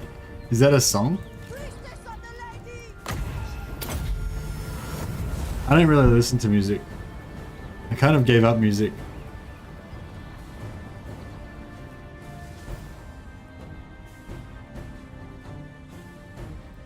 I'm only into the Medieval 2 soundtrack. That's the only music I listen to now. Have you read books about Warhammer? Is Warhammer based on Warhammer Age of Sigmar? Could you recommend any book that I want to start with lore? Hey there, Flame Inferno. Yes, we can definitely do that. We've talked about that many times on this channel. So no, the Age of Sigmar is not Warhammer. Like Age of Sigmar is like a separate thing. So yeah, Age of Sigmar is based on Warhammer. Like so, Warhammer is the original thing, and then Age of Sigmar is like a spin-off, like from Warhammer. But I don't think it's as good as the original Warhammer. But you know, apparently it's getting better. They're kind of improving it all the time. But yeah, if you want to start getting into Warhammer fantasy lore, I'd recommend, if you like adventure type books, I'd recommend that you start off with the Gotrek and Felix books. They're just really cool, like adventures in the gothic kind of grim kind of Warhammer world, and there's heaps of them, so you can keep reading through. Like there's like 8 or 10 of them or something, and they all go through all different areas of the world, and you get to, you know, like so you get to kind of find out about everything. But yeah, I definitely recommend Gotrek and Felix. So the first one's called Troll Slayer. I reckon that's probably a really good place to start. But there's books about lots of different areas and different races and stuff like that. Yeah. What about 40k, Srini? What about 40k?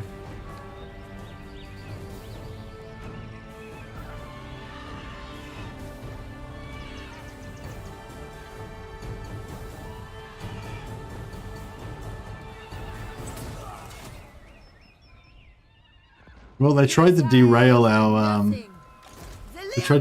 our Crusade, but they failed. 40k is after Warhammer 2? No, 40k has nothing to do with Warhammer. 40k is totally separate. My strength and wisdom are yours. I mean, they're sort of related in some, like, you know, but no, they're not. There's no actual. They're totally separate universes, yeah. Whereas, yeah, Age of Sigmar is kind of related to fantasy battles because it's like, it's sort of, well, no, Age of Sigmar is kind of a different universe as well. It's basically like a multiverse type of situation, kind of. It's like the Warhammer world got completely destroyed, and then it went to heaven or some shit, and then like the ghosts of Warhammer kind of came back and formed a new universe, and that's Age of Sigmar, basically. I'm sure that's not exactly right, but I don't want anyone to explain the actual background of Age of Sigmar because I just don't want to hear it. I'm literally painting Age of Sigmar stuff as we speak, but I'm not enjoying it. Oh really? I've heard the Age of Sigmar miniatures are really good. I don't well, not so much I've heard, I've seen a lot of the Age of Sigmar models that look really good. The only things that I don't like are the ones where they've changed, like the dwarfs. Like the dwarfs are fucked in Age of Sigmar. They look really shit.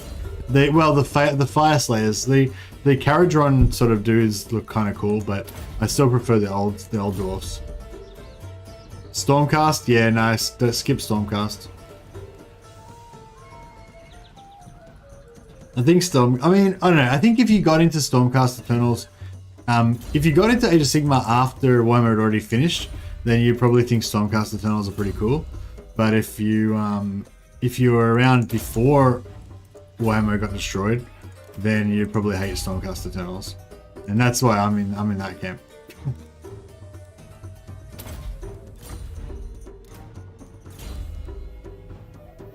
But I can see the appeal. I can see how you would like them. Like you would think they were pretty cool if you hadn't kind of been around before that. That's just a generalization. I'm sure there's people that were into Warhammer and then came around to Age of Sigmar as well, but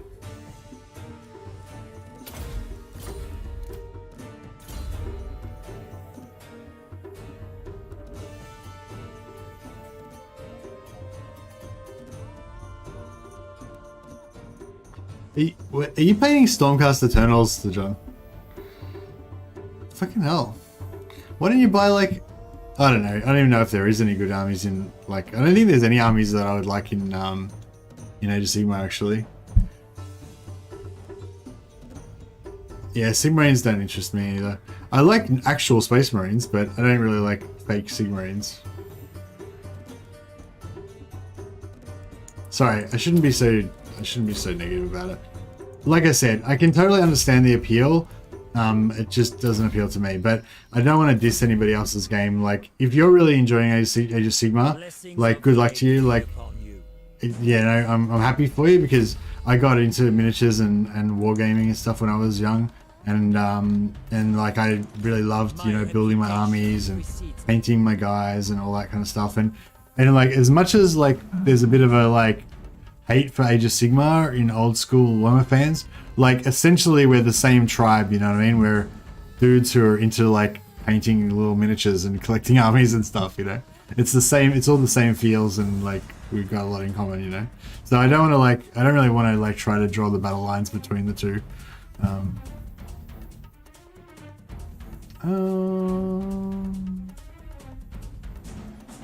I want one of these things?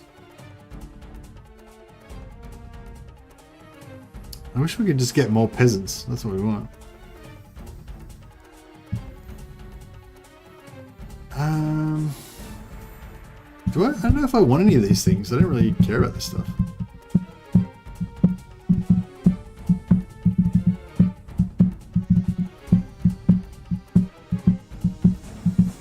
Yeah, I don't know if I really care about any of that stuff. Just don't worry about it.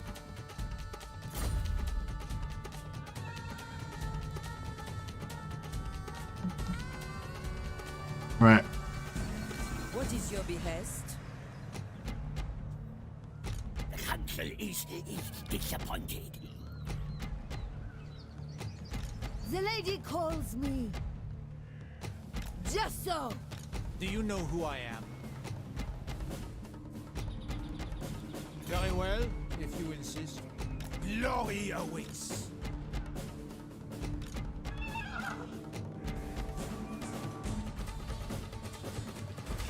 I have seen your heart. I go hence. Moving. My steps are guided. The lady leads me. Death will find me. Well, Eltharian's back, so we can get the plus 10% missile resistance on him as well. That'd be good.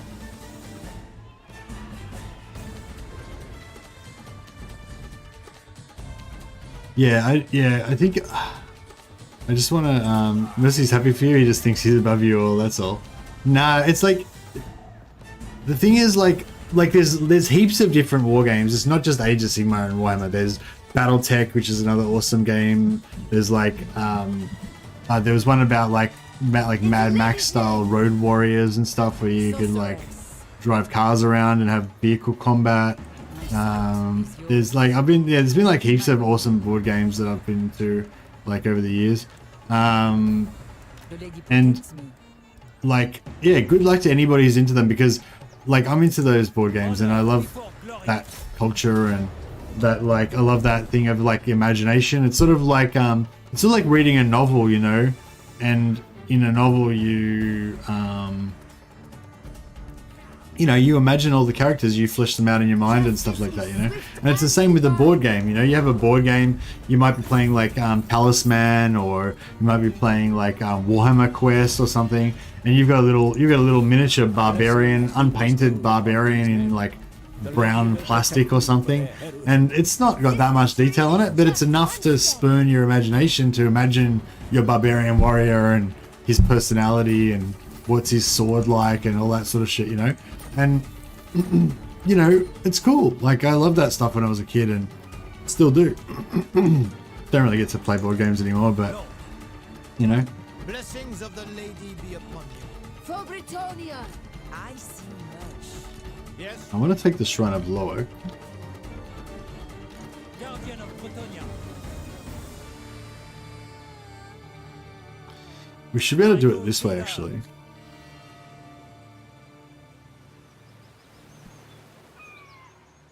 Going forth. Attack! Beautiful. Strike them down. So yeah, so long story short, out of the two, I'm a big fan of Warhammer. I don't really know much about Age of Sigmar, but if you're enjoying it, like, good luck to you. Like, it's creative, not creative similar. Citadel Miniatures, which is the miniatures part of Games Workshop, makes, I reckon they make the best miniatures in the world, you know. Not so much just about the quality, although the quality is great, but also just, you know, the characters and everything, like the background. Slay them. Can I do this without getting We any have seized the casualties? Yeah. day!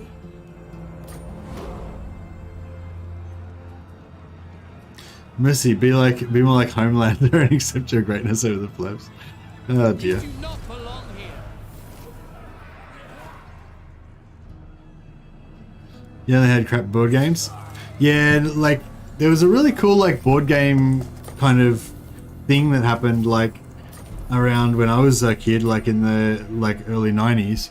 And yeah, like I said, there was like Warhammer Quest, a Hero Quest, Talisman, like, yeah, war game type ones. There was heaps of war games. If Clock Monkey was here, he'd be able to probably reel off a bunch of different names and stuff. BattleTech is very much like that same sort of style as the old board games, but it's a miniatures game. So you'd quite often like probably play it on like a topographical map or something, but it'd have hexes on it. So yeah, it wouldn't be a topographical map, I guess. It'd be a hex map, but yeah, you play it on a hex map, and but you'd have these miniatures of these like battle robots, right? You might use cardboard cards as well. That was totally a legit thing. And but yeah, your imagination would paint these pictures of these epic battles in the in the far future between giant battle robots. It was really cool.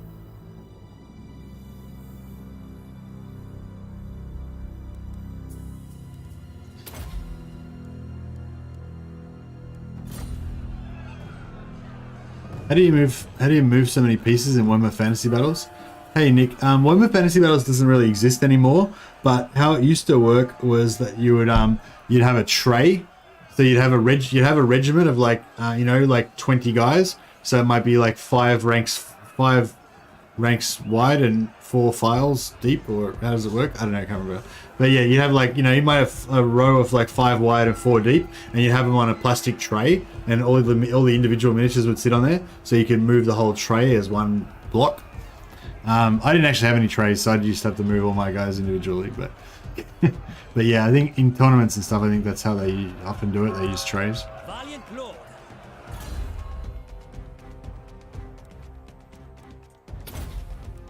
And when you attack and stuff, you roll like big piles of dice. Like you have like 40 dice, and you just get a big bag of dice and throw them out on the table and just count all the sixes and stuff.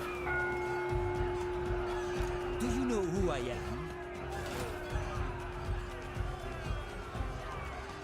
My reputation precedes me. My magic We need to start is getting some yours. replenishment happening. Hey, Ready! so Repanse is doing all right with her replenishment.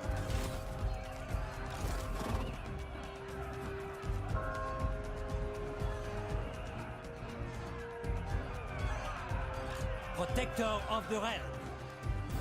Very well, if you insist.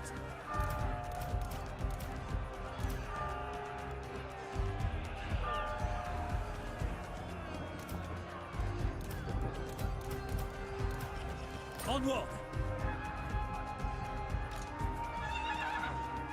I go thither. Going forth.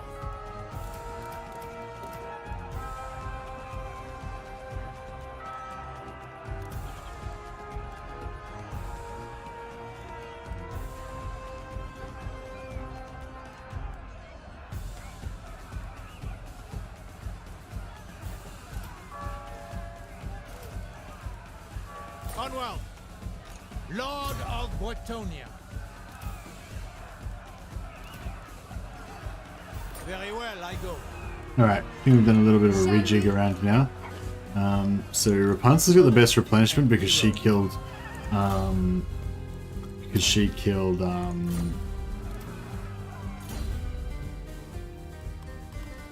Fey Enchantress. So she'll be able to, yeah, keep her notes replenished up a bit more. This guy can recruit a crap ton more archers. Now I'm just basically slash and burning our way through the Empire, like through Ulthuan. I don't really care if we lose this stuff. I just want to wipe out Tyrion. And then if we're going to actually settle here permanently, we might settle on the inside ring, because then it's a little bit easier to defend. That's kind of what I'm thinking.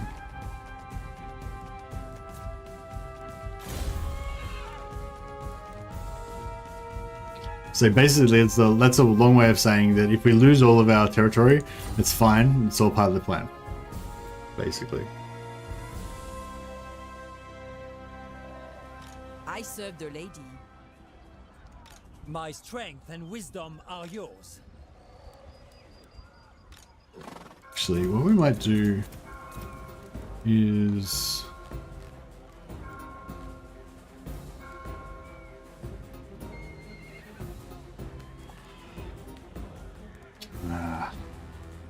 Now, I don't know if it's even worth trying to get some more Knights of the Realm. It'd be good to, but... Blessings of the lady be upon you. It's really expensive.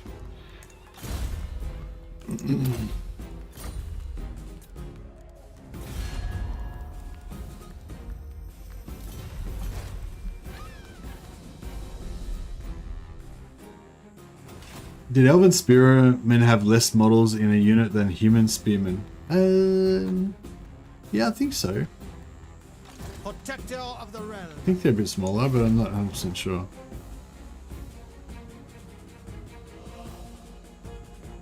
Stables only level 1. They can build stables level 3, can't they?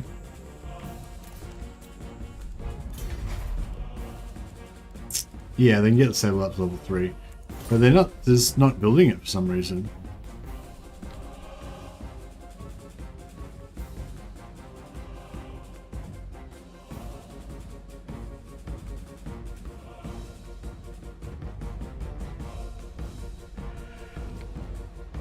Last time I played Bretonnian, the spearmen bugged and they don't raise their shield to block arrows. Can you check it in battles? I don't know if they have to actually raise the shields to block it, say Seba. I'm pretty sure the shield block is just like a random chance, like Oh, actually, well, I'm not sure how that worked actually, but I thought it was not related to the animations. Like, it doesn't matter whether they block it or not with the animations. It's just like a 50% chance or a 30% chance or whatever that they block. I mean, they do normally raise their shields, but I don't think they need to raise their shields in order to block. But I'm not 100% sure on that.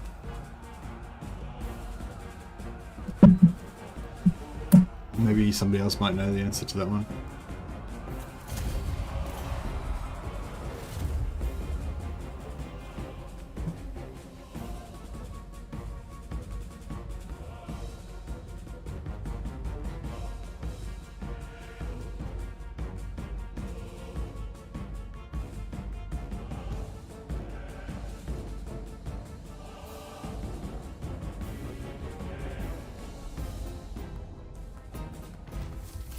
Yeah, I haven't really found anything. Hey Benji, yeah, I haven't really found anything in Age of Sigmar that really interests me. Hey, but I haven't looked into it too much. But like, yeah, I don't really like those water elves. I don't really like the look of them. Yeah, I don't like all the sort of new stuff. I don't really like the look of, really.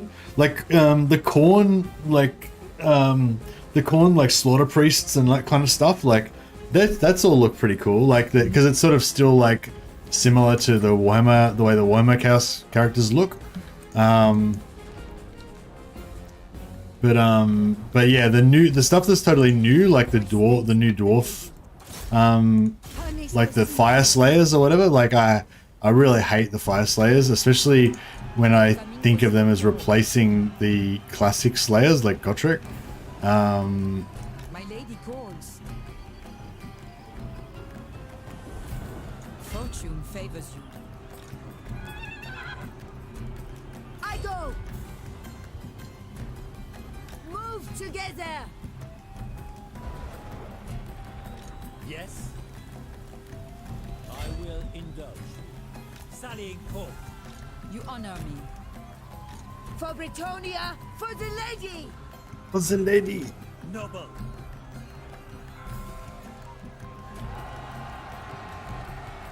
Do you know who I am? I will indulge you. Peasants work. But yeah, so like corn, you know, just Sigmar, I like corn. The like peoples of the cities of Sigmar or whatever the fuck they're called now, like the old Empire, which you basically just use the old Empire miniatures. I guess I still like them, but I don't think I don't know if they've got any new miniatures or how that works, but I like the old miniatures. My strength. But yeah, I don't really get into the Stormcast. I mean, I sort of like I think the Storm kind of cast Eternals look cool, I guess, like when they're not wearing helmets. But It shall be so. yeah, I don't know. I don't really For now, yes. get into them that much. Like, it's just that if you were around when Age of Sigmar first came out, the suspension, because it's so obvious that they just created Stormcast Eternals to cash in on the same thing that makes Space Marines so popular. They're like, oh, 40k is super popular because everyone loves Space Marines. Okay, we'll just make fantasy Space Marines. Makes sense. Cool. You know, and because you're like keenly aware of that, if you're around when Age of Sigmar first came out, it kind of ruins the suspension of disbelief. Like, you're like, oh, that's just some made up bullshit that they did to make money. You know, like, whereas, you know, obviously everything is like, you could argue that everything is just made up bullshit that they did to make money, but it's just too kind of blatant, you know, I think with them. I think that's why I don't like Stormcast Eternals. But I think if Stormcast Eternals had already existed before I got into the hobby, then I probably would have no problem with them. You know, I'd probably think they were really cool. For now, yes. I am a lord of Brettonia. Never. I go hence. Time to march. Do you know who I am? Striking out.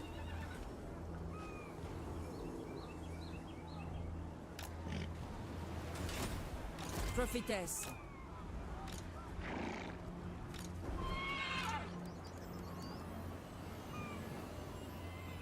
Taking my leave. In Bretonnia's name. Like, I think a lot of people feel the same way about Space Marines that I feel about Stormcast Eternals. Like, they just don't, you know, the spell is broken for them. Like, you know, whereas for me, the spell is still very much in effect for the Astartes, you know.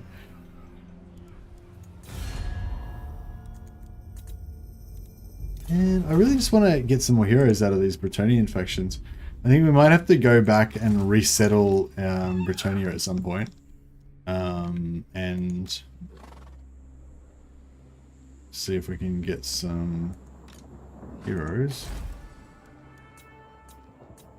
Somebody said that Brettonia doesn't get rebellions, they get incursions, so it'll be like orcish incursions instead of Bretonnian rebels. But I'm sure I've seen Bretonnian factions re-emerge before. But yeah, I don't know. Maybe it was like... Fuck, this is not good. We can... I might have to auto-resolve this one. Because I think it might be rough. If we don't. I mean, I probably could have not auto-resolved it, but... I just think with all the... yeah, they had like 3 units of cav and 3 dragons and 2 flyers. Like, it's a lot of flyers.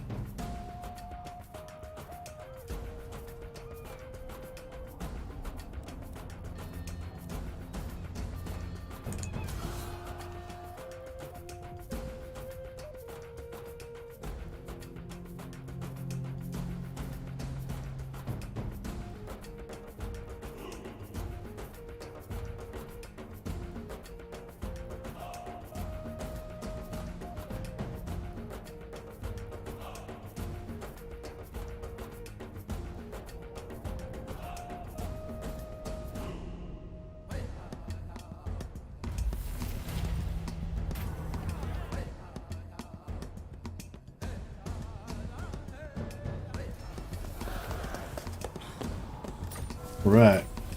Well, that was sort of good, I guess, because it made it so we could like finish this off quicker. My reputation precedes me. I am gifted. The lady protects me. Oh, that's good. We don't have to go to Shrine of Assyrian. All right. We'll Making my way. Oh, cool. We can take Ulthuan as well. All right. We're nearly getting there. We should have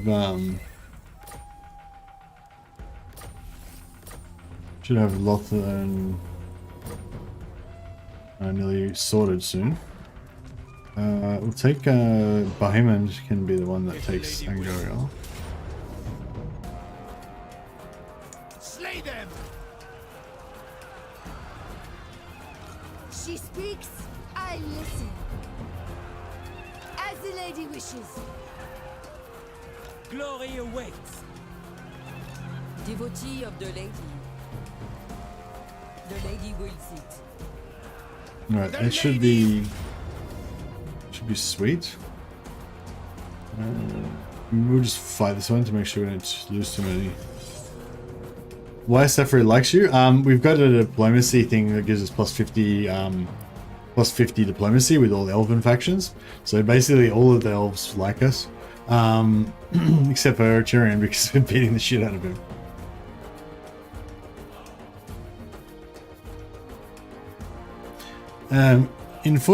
Thing of 40k in a video explained the Emperor stays alive by thousands of people getting sacrificed each day. To me, that doesn't make sense. Hey, Maddie. Well, I mean, everything in 40k is really over the top and like ridiculously huge and ginormous and stuff like that. But yeah, I guess it's just, I don't know. I was raised on that shit, you know.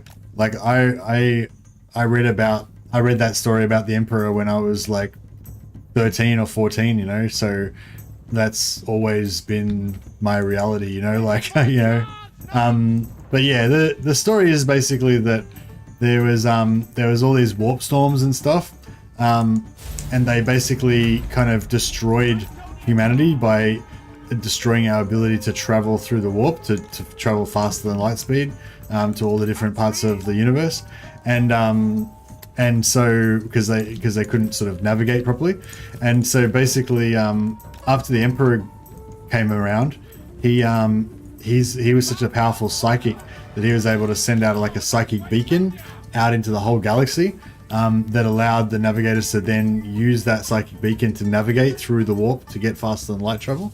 So basically the Emperor like basically single-handedly kind of like saved all of humanity through doing that, right?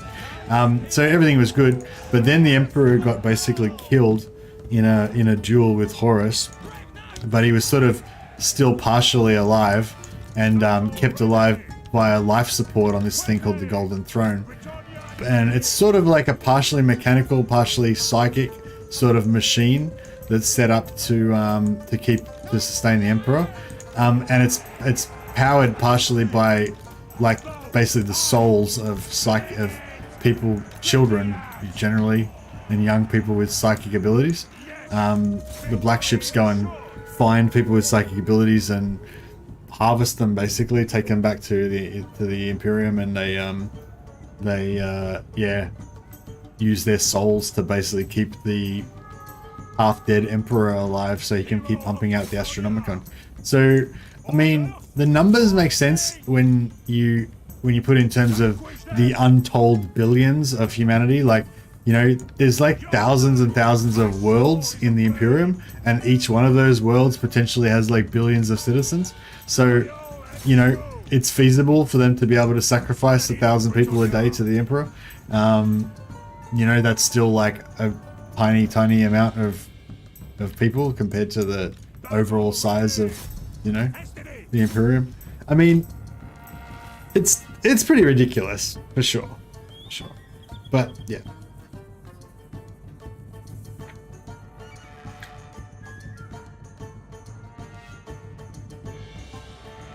But it is a fantasy setting, you know, so it's not really necessarily meant to make sense, you know.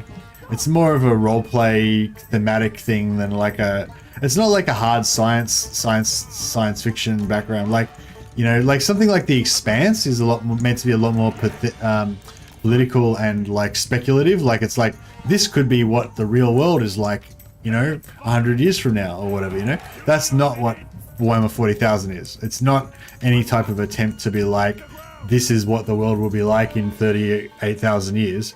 That's not it at all, you know. It's a genre fantasy that's designed to be just as over the top ridiculous as possible. Like, that's the literal point of it, you know. But still somehow stay sort of internally coherent and stuff within that. It's really hard to describe. Yeah, it's really hard to describe.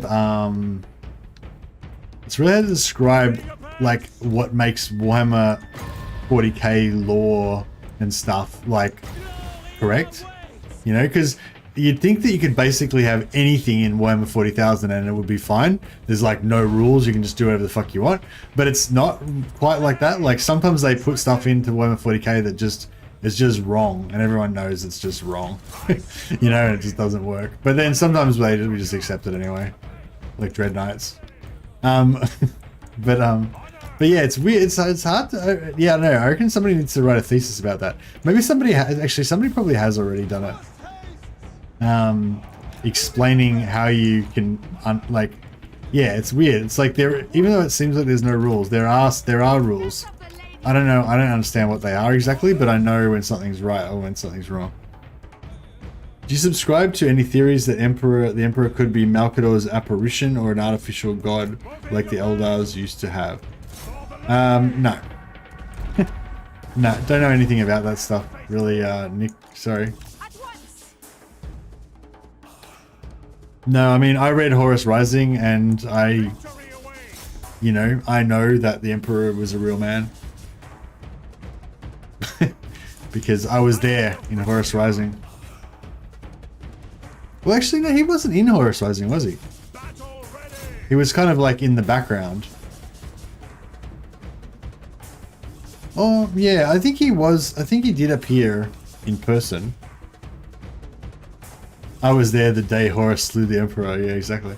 I think he was there in person in some of the books that I read in the early Horus Heresy. Gives you the chills? Yeah.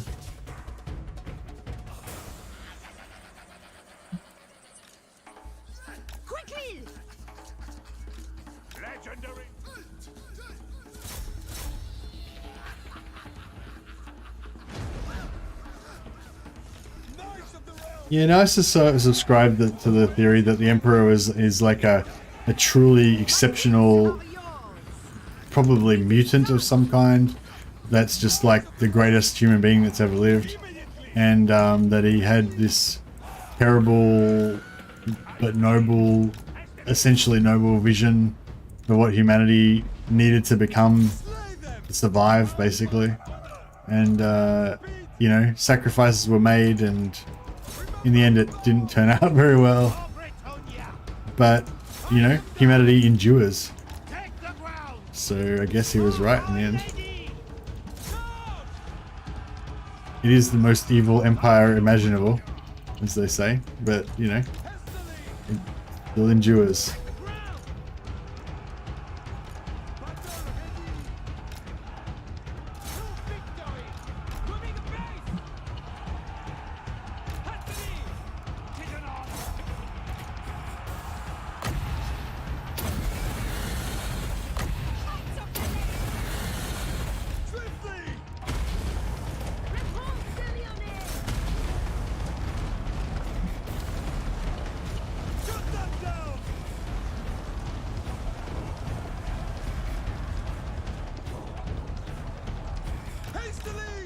Alright, nice. We got this.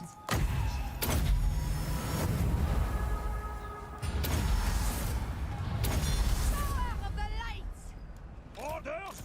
Ready! You of heart. I see much. Priestess of the Lady. Where's that filthy Black Templar that used to hang around here? I haven't seen him in a while and I want to bust his balls. No, I haven't seen Grimaldus tonight. Sorry, man. Not sure where he is. He's probably out purging the Emperor's enemies.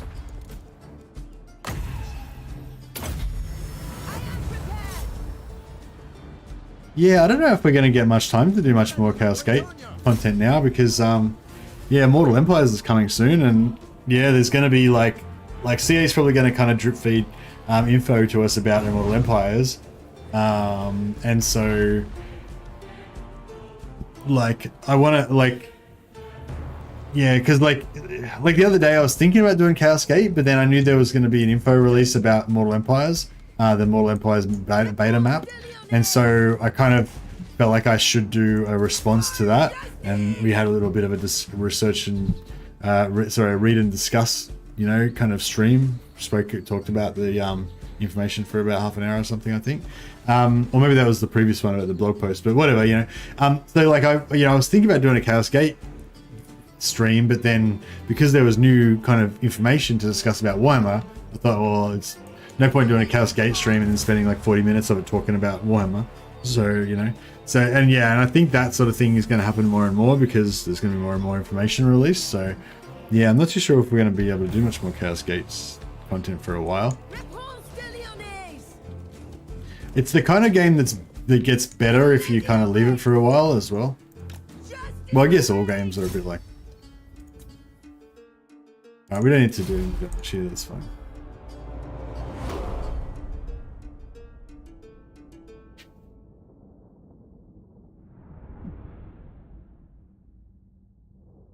Are we paying our knights in gold or cheese here? Hey, Necro. I don't know. No. Knights are paid in land. We're in the process of conquering more land. Oh yeah, good call. We're killing some elves and giving their land to our knights. In the lady's name. I'm okay with less Chaos Gate and trade for Immortal Empires. I'm pumped for oh yeah, no, when Immortal Empires comes out, it's just going to be Warhammer all day long. For sure. But I'm saying, like, at the moment, Warhammer Immortal Empires isn't out.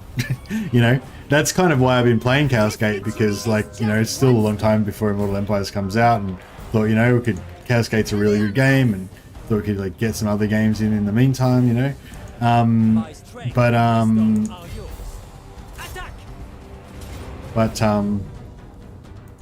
But yeah, and that's still true. It's still going to be like over a month and a half probably before we get to play Immortal Empires.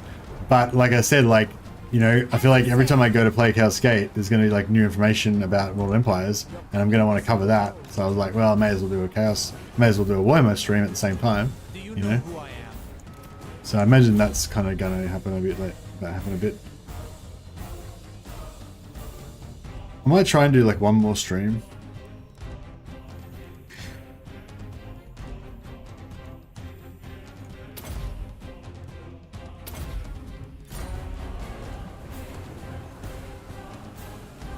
What is your I should have put her into one of some of these armies. For the lion!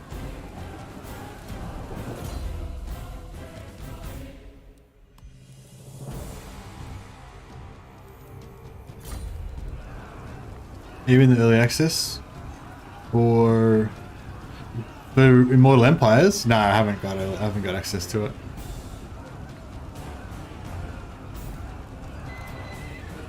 I don't know if anyone does yet. Maybe.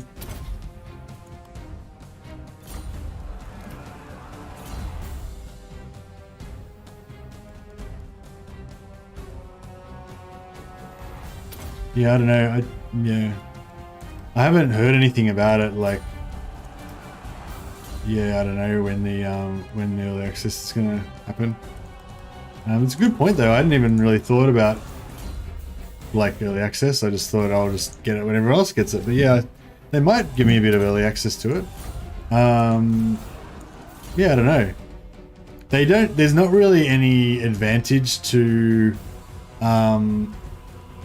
Creative Assembly giving us early access to the Immortal Empires because they're not trying to sell it. Like it's free, you know. So like if you know, like if they were making some DLC content or something like that, then I guess it would be really good for them to get some free advertising by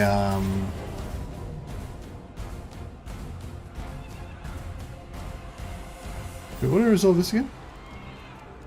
Just a bit. I'm wary of time. I've only got an hour left, so well for today anyway. Oh, we're gonna lose some archer. Yeah, it's probably still gonna be. The lady brought us victory. That was rough, actually.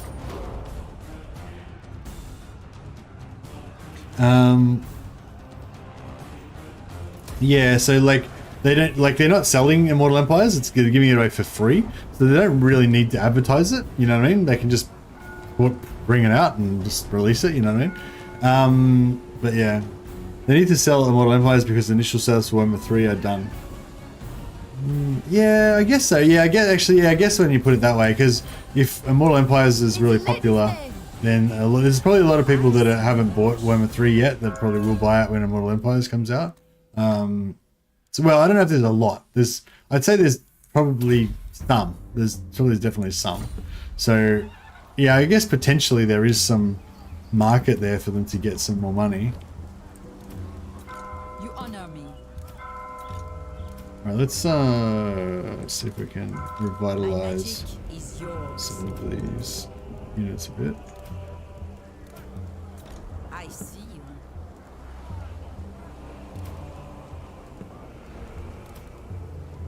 Seers. We have met before. I have seen your heart. Prophetess.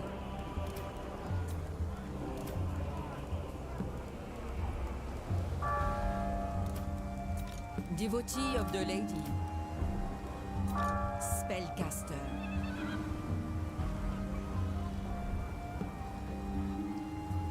Can pull a bit on Legend's tongue about it. I don't know what that means, Adrian, sorry.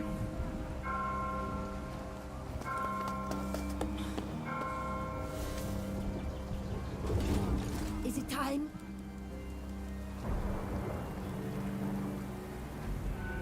If you mean like try to see if you can get some hints out of Legend, like yeah, no, don't do that because he's got he'll be under NDA when he gets access to Immortal Empires.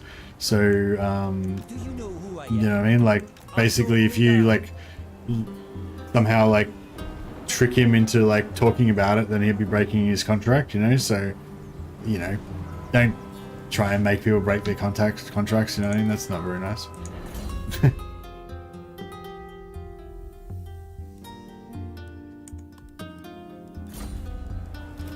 And like, you know, if you trick people into breaking their contracts enough, then they'll just lose access to the stuff, and then you won't be able to get the information at all, you know. So it's like, yeah, it's not good. Justice is swift and divine. Repanse de Lyon. Repanse de Lyon. Alright, we'll see if we can get some more, Blessings of the lady be upon you. Oh, we don't have any... Fuck. For Brettonia, for the lady. These units are not very useful. Not what we want. Alright, well, we'll build a, build that, and... some walls up. Are walls good for, Bretonnia?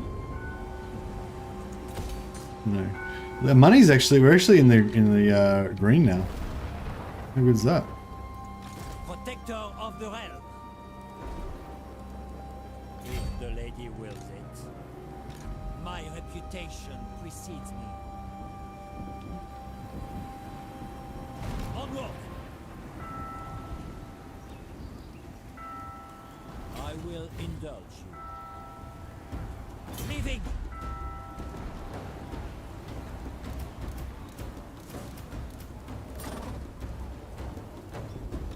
Pious. My strength and wisdom are yours. It's a saying in my country. It means find out more about possible early access. Your country has a saying about finding out about early access? That seems unlikely. My strength and wisdom are yours.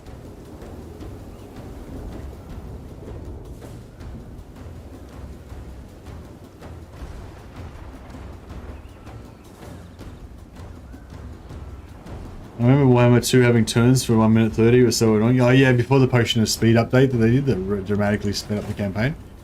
Yeah, that was a bit slow. But they fixed it, which was good. And we can actually make money from fields now, so we may as well build some.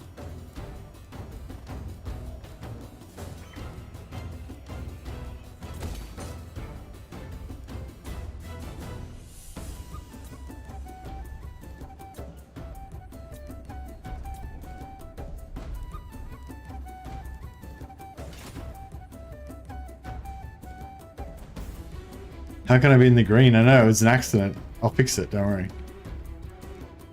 I can fix this. Oh yeah, we need some good renames.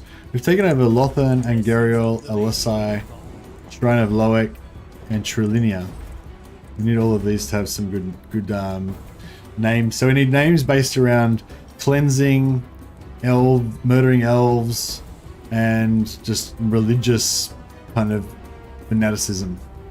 And, you know, purity, the lady, chivalry, honor, Protector of the realm. fair one's folly. Yeah, almost, I think. I'm not sure if I'm totally sold on that one.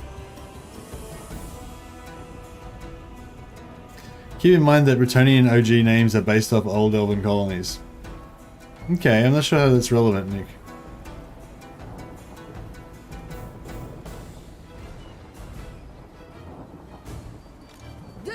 I'm not looking for like the actual old Bretonnian names of the places or anything.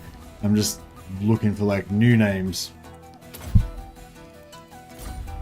that sound Bretonnian and or religiously fanatic or they're related to killing elves.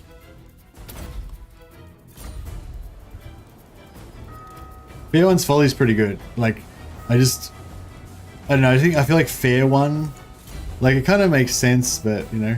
Actually, if anyone knows how to say Fair One's Folly in French, then that would work.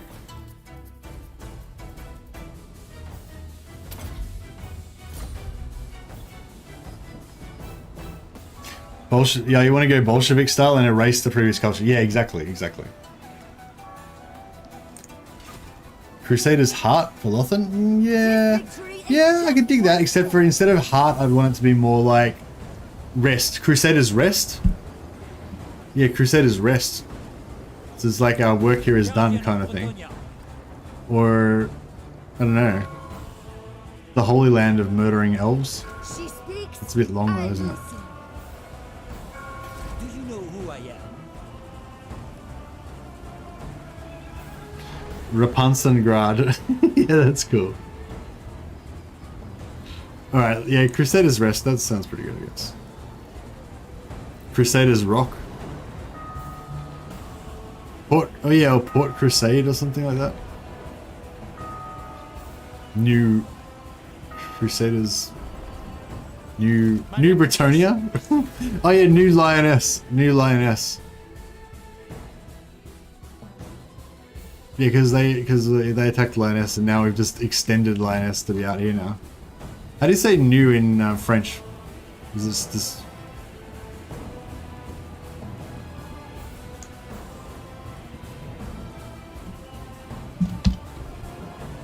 Is there a different word for new in France? If there is, then we'll change it to whatever that word is. What else do we have? LSI. This seems like a pretty good spot. This is where Nouveau. Cool. Thanks, guys. Awesome. My reputation precedes me. Oops. Wrong button. Protector of the realm.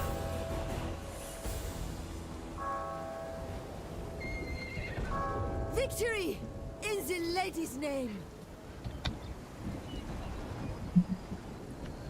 Nouvelle Lyonesse. Yeah, sweet. Thanks, guys. The Shrine of the Lady. Oh yeah, we'll take this. We'll make this the Shrine of the Lady. Fantastic. Awesome. Shrine of Loic. Oh wait, this one could be the Shrine of the Lady. Oh, I keep doing the wrong thing.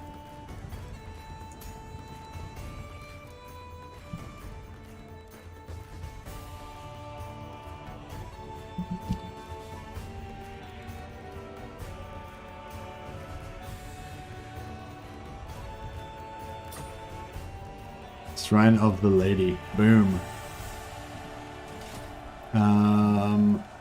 Crusader's Rest. I feel like this is a good Crusader's Rest place. Because it's like a... Maybe this is like just an idyllic little town, you know. It's a bit of quiet seaside town. This is where like all the like wounded knights go to like convalesce for a while and stuff like that.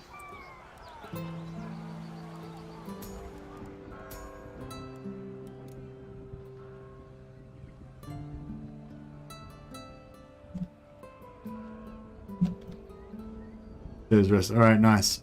And we just need one more for Trilinia and one more for Angariel, so put your thinking caps on.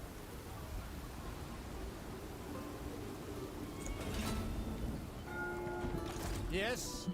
Very My good. deeds are legend. Oh, we got a... Fuck, Ulthuan. they just confederated. Fuck, they're confederating faster than we can kill them. I think they've already taken Illyria, but we'll have to scout. Oh yeah, no, here you go. Toralia's already been taken, yeah. So we have to keep chasing him. He's taken all the way around here now. So we gotta keep moving. We gotta start crusading. We gotta start crusading faster. I require your all. Lord and hero. We have met before.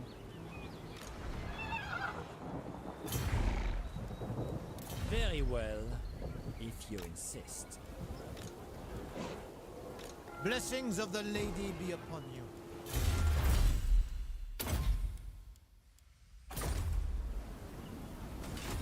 We failed to save Ilariel. Well, we were never really gonna save her anyway. We were potentially gonna spare her life. But that doesn't mean we weren't gonna ravage her lands. Destroy her armies. But the people just voted to kill all the elves. So we're gonna kill Ilariel now as well. We're gonna wipe them from the face of the Warhammer world.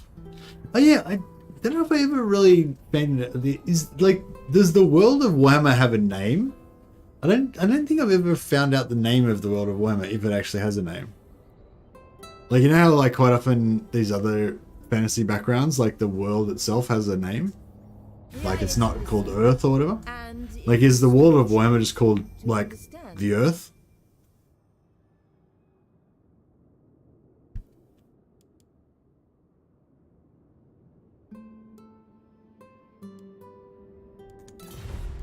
Welcome. What business have you with me? The Fated Place? Is that a name for a town? I'm not against it in theory. I think if it was in French it'd be better though. She's best girl. Crusading intensifies. Indeed. Angry gods? Oh, we don't care about angry gods. Or maybe we do. Maybe we're a bit... No, we won't care a bit. We don't care about angry gods. We only care about the lady. The lady.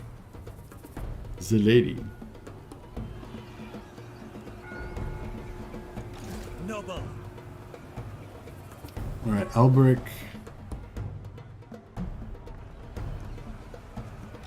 The lady calls me.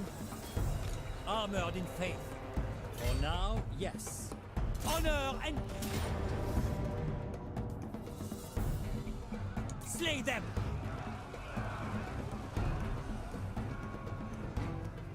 Warhammer Land, also known as the World. Yeah, I think it's just known as the World. I don't think that they yeah, I don't think that yeah, I don't think that Warhammer ever had a name, yeah. My strength and wisdom are yours. At least I've never known What it. would you have of me? Your behest? Do you know who I am?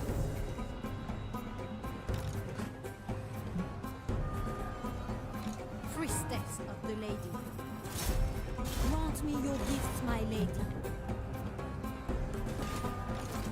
Hey Simon. Nah, I don't think I'll be doing any more crusades for a little while after this. Or maybe I'll do like a goblin crusade or something. But nah, it's not like an ongoing theme where every campaign I do is like more crusading or anything like that. Just a one-off thing. My steps are guided. Thanks for the suggestion though. Hey Adrian. We are greater than these. It's an alternative universe. It's our universe, but an alternative version. Yeah, I agree with that. My reputation precedes me. Alright, well I guess we'll fight this one so we don't take too much damage. We're not too sure what's around the corner. Dark Elves next. Well, more Elves probably next. So yeah, no, we'll probably go for yeah, we'll kill Tyrion, and then we'll kill like Krace, and then yeah, we'll like kill all the Elves. Or we'll maybe we should kill Krace, and then maybe we should go back to Brettonia and try to like, you know, rescue our homeland. I think we should try to at least keep Lyonesse like in Bretonnian hands, because that's Repanse's like whole home. That's like her home territory, you know. She can't betray her people. Hey Hood, how you going, man? What are your thoughts on the 1.3 patch? I sort of talked about that for the first part of the stream for about half an hour or so. So yeah, you can go back and rewatch it if you want to get the full discussion of it. But yeah, I don't know. I guess one of the main things was that they're not like one of the main things that they're going to rework. That's on their list of things to rework is that there's like too many minor settlement battles, and they wanted to like rebalance it a bit so that there's slightly less minor settlement battles and more like major settlement and field battles. So yeah, so that was slated to be part of 1.3, but they said that that's not going to be part of 1.3 anymore. I guess it's, you know, going to take a bit more work or that whatever. They haven't finished it yet. So yeah, so I guess I was just, I don't know, like I don't have a problem with that or anything, but I guess I'm concerned. Like I feel like that's a pretty, Bretonia needs me. yeah, I mean, like it's not like a major concern, but like if they'd said we've been working on making it so there's less minor settlement battles and now there are less, then I'd be like, cool, that's awesome, they're making sweet progress, you know. But instead they've said, you know, no, we haven't done that yet, we're gonna have to work on that later. So it's like, oh, you know, it's not the end of the world, but it's not as good as if they said they had done it already, you know. Yeah, I don't know. That really was pretty a non-comment, but yeah, I'm a bit I'm a bit concerned about it, but not overly so. Yeah. Tis an honor. At speed!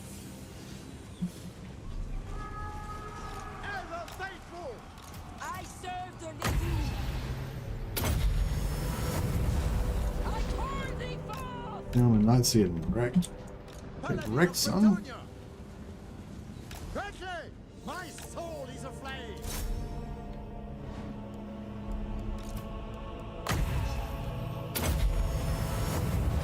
Your command! My blade is yours!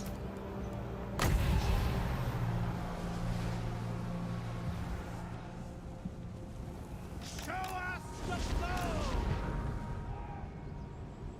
Knights of Brettonia!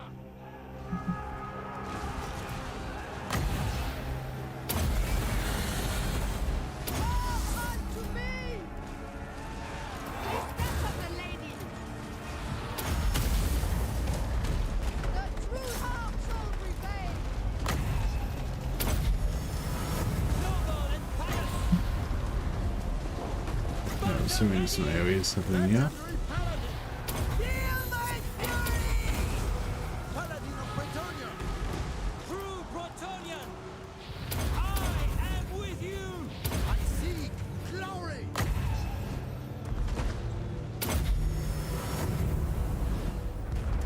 Pure of heart! Ride and Oh yeah, we've got about our knights over here. They smite them!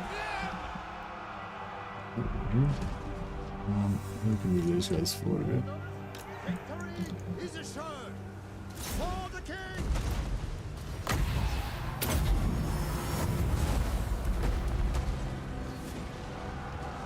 Paladin of Brettonia! Hopefully the increase of field battles comes in the 2.0 patch. Yeah, that's what I'm really hoping as well. Like, I mean, if they can't get it done by then they can't get it done by then, I guess. But I feel like it's, yeah, I feel like it's really important, and like, yeah, I hope, yeah, basically I hope they get it done. Yeah, you said it best. It's like, yeah, I hope they get it done by the 2.0 patch. I hope they get it done in terms of Immortal Empires. Like, the more, yeah, I mean, I think like Immortal Empires is going to be a work in progress, right? I'm 100% not expecting Immortal Empires to be like fantastic and exactly how we want it to be from launch. Like, I expect it to be a work in progress. Then we're gonna have to, you know, wait for patches and wait for different mechanics to be figured out more, so they can decide what they need to do to fix them and stuff. You know, like, it's all gonna take a while. But I think that the closer that we can get it to the base, like with the settlement battles, right? Like, perhaps just say they made the map twice as large. They're the same amount of settlements, but they spread everything out more. Then that would make you have less settlement battles, right? Because there'd be more area that's not settlements, more chance of running to any enemy armies on the field. So that, you know, I don't think that's what they'll do, but, you know, potentially that could be something they do. Or they might make it so that you don't get a minor settlement battle unless you've built up level 1 walls, or unless you've built the settlement up to tier 2 or 3 or something, you know. So tier 1 settlements and tier 2 settlements don't get minor settlement battles. Tier 3 settlements do. You know, or tier 2 with a wall does, but tier 1 or tier 2 without walls don't, you know, blah, blah, blah, something like that. So what I'm saying is, like, just say they make a new rule for that, then there's still a whole bunch of other stuff that needs to be fixed as well. But at least if we've got the base game, how the base game works, like how many minor settlement battles there are and how important sieges are and all that, at least that base game framework's already there. Then when you're doing the balancing for all the different legendary lords and all that crap, you're like doing it within the context of how the game actually is, you know what I mean? Whereas if there's still going to be like sort of like fundamental changes to the basic way the game works, which I think the siege battles, like, you know, I think this kind of is one of those things, you know, like how often they have the siege battles is probably going to be kind of an integral part of like how the campaign actually works. So yeah, anyway, yeah, the short version was what you said. It'd be good if they have it done before Immortal Empires, basically. But yeah, it is just going to be the start of Immortal Empires, so, you know, they'll definitely be increasing, you know, improving heaps of stuff over the way it goes.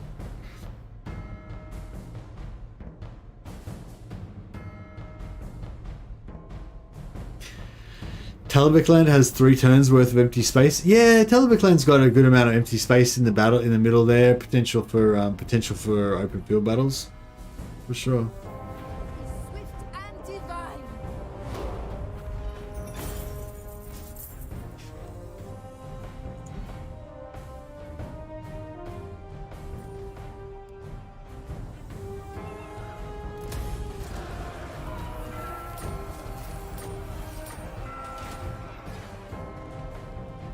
All right, what's tomorrow? Is today Friday? Today's Friday, yeah. Okay. All right. Well, we might have. I think we've got maybe one more stream of this, at least, maybe 2 more streams of this. So I usually try and do longer streams, like 8-hour streams on the weekends. So yeah. So tonight, it'll probably be early time, like the time Legends normal start time. For those of you who normally watch Legend streams. I usually stream it because he doesn't stream on Friday and Saturday, so I normally do I stream at the same start time he starts at normally on Friday and Saturday. Also because I don't have to work in the morning, so I can just do a big long stream, and yeah, it's good. So I'm thinking at this point I'm probably going to play this again tomorrow and do a big 8-hour stream. But we'll see how we go. I'm pretty tired, like I've been just getting worn out. Lots of stuff going on at work and not much sleep and all that. And we just moved house like 2 days ago, and there's a little stress about that, you know. So yeah, I don't know, like probably expect me to have a couple of days off here and there in the next week or so. So yeah, I don't know, nothing's 100%, but anyway, I'll probably be back on tomorrow, and probably be streaming at least one more episode of this. We need to kill some more elves for sure, right? And we've nearly wiped out Tyrion, so yeah, we've definitely got more work to do there. See how we go. Legend did an update on Twitter saying that he was just getting worn down and just needed a day off, basically. That was all it was. So he's just tired, you know. Excuse me.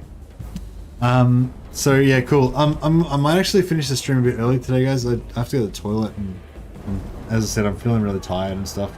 I was almost not going to stream today, so I'm going to maybe just get an extra 45 minutes sleep, have a little bit of a nap, and start work late today. Well, not start work late, but, you know, start at a bit later time. But anyway, so yeah, I'm going to wrap it up now, I think, guys. Thanks so much for generous super chats. A Flame has a big super chat, much appreciated. And thanks for everyone who's subscribed today. I didn't actually see any of the messages because I wasn't watching the other screen. But you know, thanks to everyone who's subscribed. Appreciate you all. I'll just have a quick check and see if anyone's doing any of the Warhammer.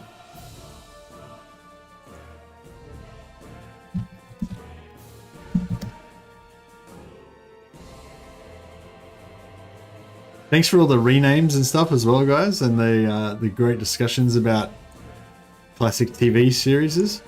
I will try and check out a bit more of Titan's End, or Titan's whatever it was, that anime. If it's still on Netflix, I'll check it out.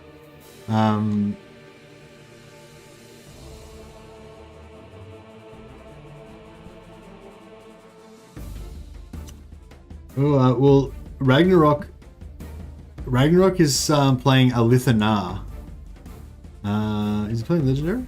Yeah, he's playing on Legendary difficulty. So yeah, if you guys like, you know, if you watch me and you watch Legend, you like watching Legendary difficulty gameplay, then you might find that interesting. He's playing Ulthuan, so this is the other side of things. This is the elf perspective of the Great War of Brettonia versus elves. So yeah, go check out Ragnarok. He's got a few people watching already. He's got maybe 4 or 5 people watching. So yeah, I'm sure he'd appreciate it if a few more people wanted to go out and check him out. So click on that link if you want to go check him out.